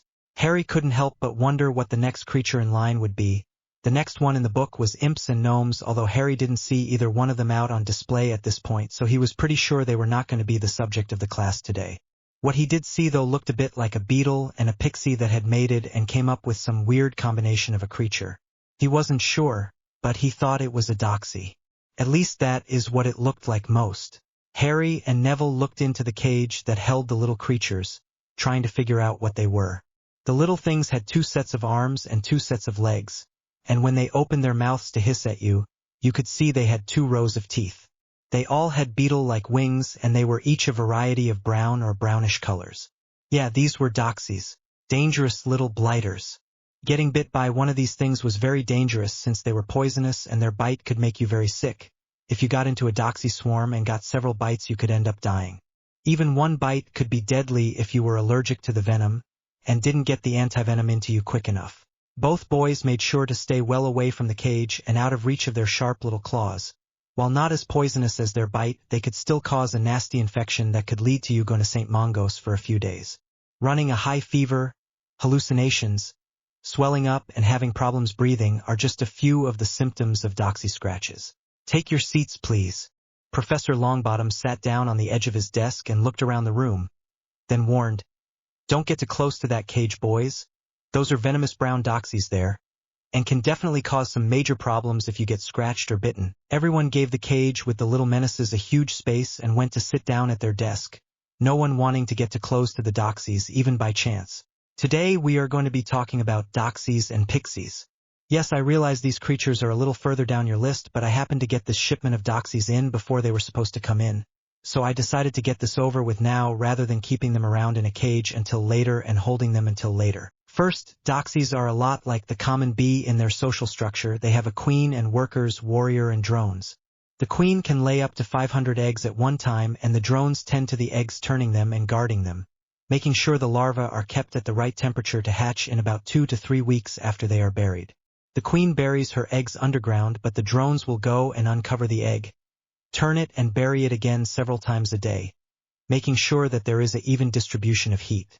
The worker Doxies gather food for the drones, warriors, and the queen and deliver it to them throughout the day, making sure everyone is fed and does not have to leave their post. Their favorite food is billywigs, although they will eat various larvae of other forms as well. Professor Longbottom started. Professor Longbottom placed a blown-up picture of a Doxy on a stand so that everyone could see what one looked like up close, and continued with what he was saying. The common brown Doxy that we have here in the classroom today is found mostly in North America. The purple Doxy is more common in Northern Europe. These are the 2 regions that you can normally find Doxies, as they are their natural habitats. Doxies are a class XXX creature as classified by the Ministry of Magic and are very venomous. A Doxy bite is very painful and can make you very sick if you don't get the antivenom quickly. If you are allergic to Doxy venom, you can actually die from a single bite. Even if you are not allergic to them, if you get into a swarm of Doxies and get bit multiple times, you may still die. Their venom is that potent. Professor Longbottom then walked over to the cage and waved his wand in front of the cage. The Doxies went crazy trying to grab the wand. As you can see, they go after wands. It has something to do with the magic they can feel within the wand, although I am not sure what the specifics of it is.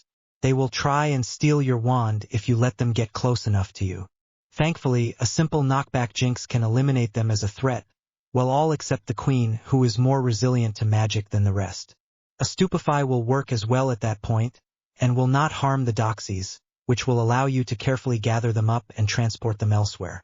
You will find them hiding in curtains a lot here in older homes or abandoned homes. They seem to take great pleasure at swarming in the curtains and waiting for the poor unexpecting victim to come along to attack. So be aware of that fact if you are doing some cleaning, and always be prepared. I suggest that if you must handle these creatures that you use dragon hide gloves, due to their claws being toxic as well as their bite, and you don't want to accidentally get scratched, even if you do have them sedated for transport. Remember, it is safer just to contact the ministry and have them come and remove the infestation professionally than for you to risk getting bitten or scratched. But if you have no other option, use precautions at all times. Professor Longbottom held up a pair of dragon hide gloves just to make a point to the class. Even I don't handle these little menaces without the proper gear on, folks. And I have been doing this for a long time. I always have Doxy antivenom handy just in case, and I always wear my dragon hide gloves. I have been bitten by accident on a few times, and it is a very unpleasant experience, I can tell you, and I am not even allergic to it. It takes all of a few minutes for the antivenom to take effect, but while it does, it is a painful experience and you just have to suffer through it. It takes about 3 to 5 minutes for the Doxy antivenom to take full effect, so you feel like your muscles are burning and your joints have a heartbeat of their own. Your heart is racing and you are getting sweaty, getting dizzy or lightheaded. You try to ignore the feeling of being disoriented and confused, but it seems like that is all you can focus on. Your mouth is dry and you want something to drink, but for the life of you, you can't remember how to take a drink of water. Then the antivenom begins to set in and things begin to become more clear and you are able to focus better and make sense out of what is going on. It is the strangest 5 minutes of your life, I can tell you that. Professor Longbottom explained. The students around the room were captured in his explanation of what he depicted as a doxy bite. Everyone was so focused on what he was saying they forgot to take notes, so once he stopped speaking they all grabbed their quills and quickly wrote down notes on everything he had said. Then Professor Longbottom picked up another picture and placed it on his easel. This one was of a pixie. Pixies are similar to doxies in some ways but very different in others. First, they are a Class 3 dangerous creature as classified by the Ministry of Magic, just like the doxy. But unlike the doxy, they are not venomous. They are considered a nuisance or pest creature more than anything else, quite frankly.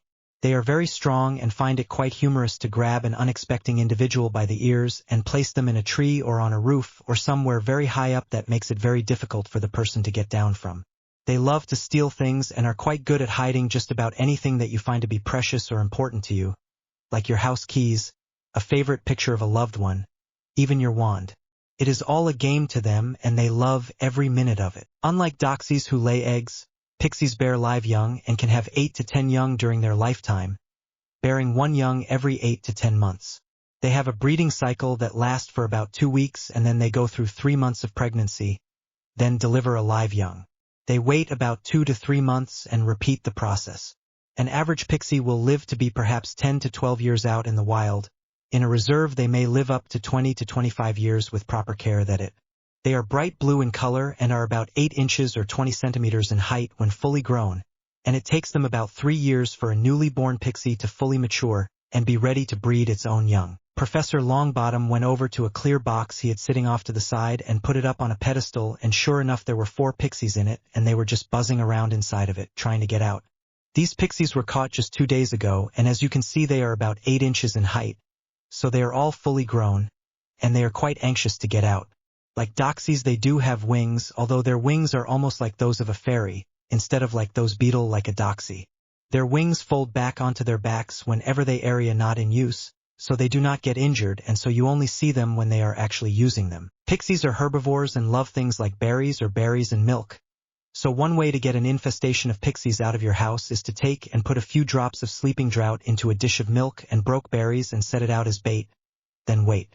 The following morning you should find several rather disoriented, knocked out pixies present, waiting for you to hand over to the ministry for relocation.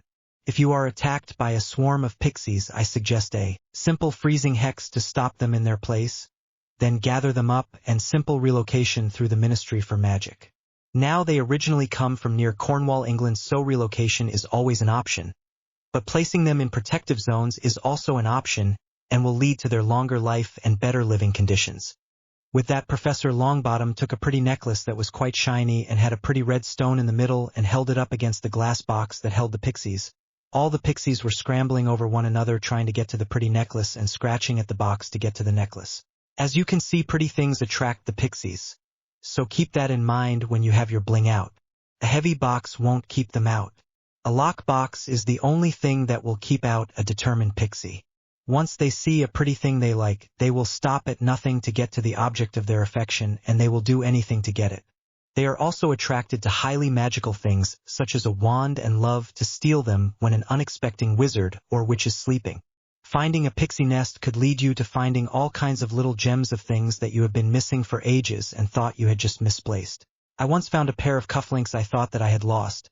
Some earrings that had ended up missing one earring out of the set for a long time, a couple of necklaces, some keys of all kinds that I still don't know what they go to, a picture frame and picture of my great-great-grandmother, and a watch that had been in the family for generations that I didn't even realize had gone missing. It was quite the haul, to tell you the truth. Thankfully, we managed to relocate the whole little hive of them, and while they were not happy they lost all their bling, we got them several pieces of non-essential jewelry and things that they could take with them, and they were quite happy with the results. Professor Longbottom held up a little red dish and showed the class, then placed it on top of the glass box. The little pixies were looking at the bowl and trying to see what was in it, but were more interested in the necklace still. If you want to make peace with the pixies and work out a fair trade with them, you can get a brightly colored bowl and put 1 or 2 baubles in it. Let them pick what they want, maybe a button with a bright gem in the middle, a broken earring, a watch that doesn't work anymore, a trinket or 2 that you found in a second-hand shop somewhere. Any little doodad that you think will catch their eye and put it in the bowl. Every few days trade out what's in there, maybe a quartz stone that had some magical property to it, a hair tie, a pair of old eyeglasses you found somewhere. Anything will do, just give them a choice of bangles and keep the bowl in the same place. Soon you will notice they will always go to that bowl and stop bothering other things in your house. They will even start returning other things they have taken in exchange for the new things you are putting out for them. It becomes an almost bartering system, your bauble for theirs. If you want something magical given back, you have to give them something magical first, so like a crystal or old wand that no one is using, in exchange for your wand that they just stole and you have no idea where they hid it. A wand for a wand is always a fair trade in their eyes. If you want to become friends with them, simply put your plate of berries and milk out for them next to your bowl of baubles, and voila, you have a new best friend. Professor Longbottom opened up a small door on top of the glass cage and poured a dish of red ripe strawberries into the cage. Then he lowered the necklace into the cage. The little beasts didn't know what to go for first, the berries or the necklace. So they ended up going for both, grabbing a berry and trying to grab for the necklace. Then Professor Longbottom lowered 3 other pretty necklaces down into the box, 1 for each of the pixies, and the little creatures fought over who got which one until each one had a necklace and each one was munching down on strawberries, happily chirping away at their success in battle over their prizes. And that is how you keep a pixie happy. Professor Longbottom smiled and noticed there were hands raised, so he pointed to Blaze Zabini, who raised his hand first. Does it matter what the bauble is made out of? I mean, does it have to be like gold or silver, or can it be bronze or copper? Or whatever, as long as it is shiny. I haven't found that it makes a difference, as long as it is shiny or pretty.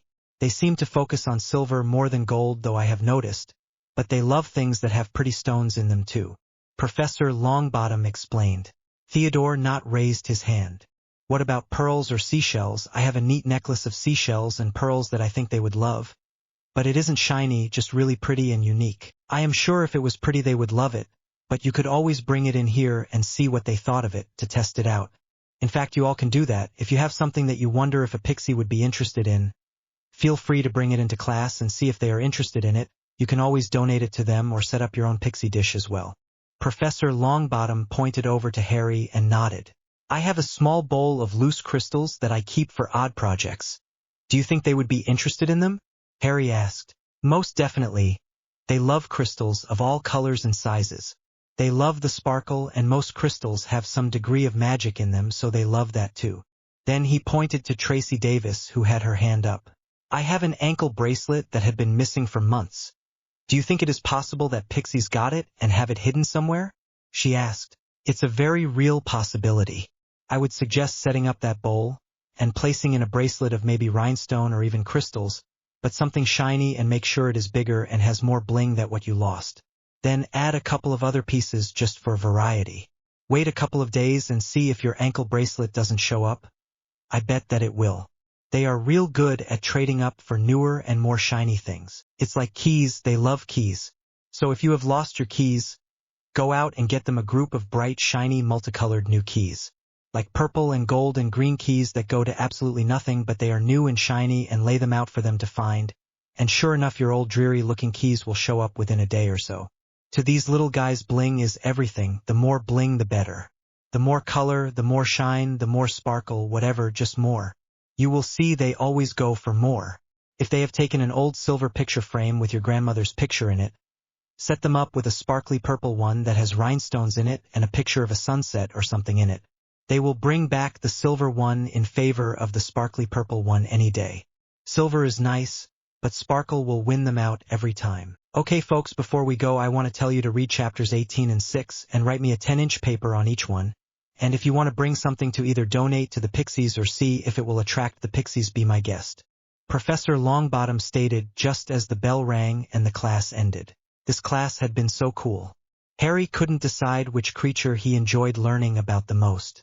Both were interesting. Doxies were dangerous, and he put down Knockback Jinx and Stupefy on the blank next to the Doxy entry. And next to Pixie he put Knockout Drops and Freezing Hex. Then he gathered his books up and made his way out of the class, taking one last look at the Pixies as he left. They were still eating their strawberries and holding on to their necklaces for dear life, chattering away, sounding like a herd of budgies arguing in there. It was kind of cute, actually. Chapter 14. Chapter 14. Cornelius Fudge was in a quandary of what to do. If he did nothing, then he looked like a weak leader, but if he followed Dolores' suggestion and released the Dementors on Hogwarts, he looked like he was panicking. This whole business of Bellatrix Lestrange was bad business indeed, and this was an election year to boot. Fudge paced his office and thought about what to do for several long minutes before he decided that he couldn't contact Lucius Malfoy like he normally would. Due to their family ties with Lestrange and his unfortunate incarceration, anything that Lucius suggested would be scrutinized, to be sure. That left only 3 choices. So he had Amelia Bones from the Department of Magical Law Enforcement, Unspeakable Croaker from the Department of Mysteries, and Minerva McGonagall from Hogwarts called to his office. Then he took a seat and waited. It didn't take that long really, but it felt like forever.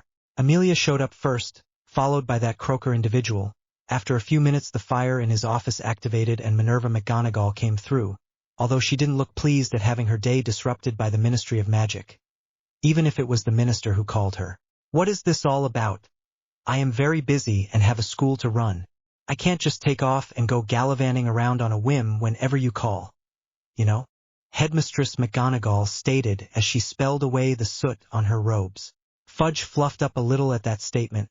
He was the Minister of Magic after all, and she was merely an overtrained professor at that blasted school.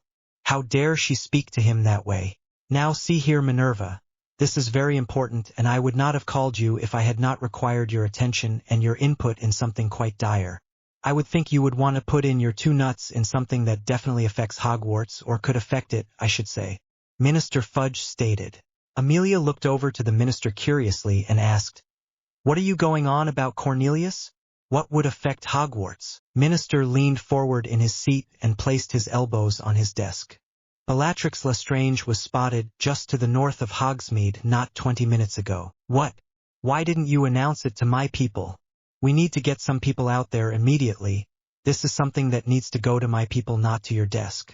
Amelia grabbed her badge that was on her robe and began speaking to her second in command, Shacklebolt, who was on the other end of the line. In moments she had a team headed out to the site where Lestrange was last spotted and another team on standby just in case. Why didn't you call me immediately with this information? Amelia asked. It was only brought to my attention a few minutes ago. Dolores only told me about the sighting moments before I called you. Then I contacted you and brought you to my office. Fudge stated as if it was the most natural course of things, not realizing he had wasted precious minutes pacing his office and worrying about appearances when they could have captured the fugitive, and this all would have been for naught. What does Dolores have to do with anything? Why did she get the information instead of the Department of Magical Law Enforcement? That can be considered as interfering with the due process of the law. Amelia glared at the minister and left no doubt that she was not pleased with his handling of this situation. Dolores has people everywhere, and one of them lives in Hogsmeade. They spotted Lestrange and contacted her immediately. She then told me and I contacted you. It was only a few minutes delay, if that. Your people will be able to be out there and search for her in plenty of time, if she is still there. Fudge sat back a little, feeling slightly uncomfortable under Amelia Bones' glare.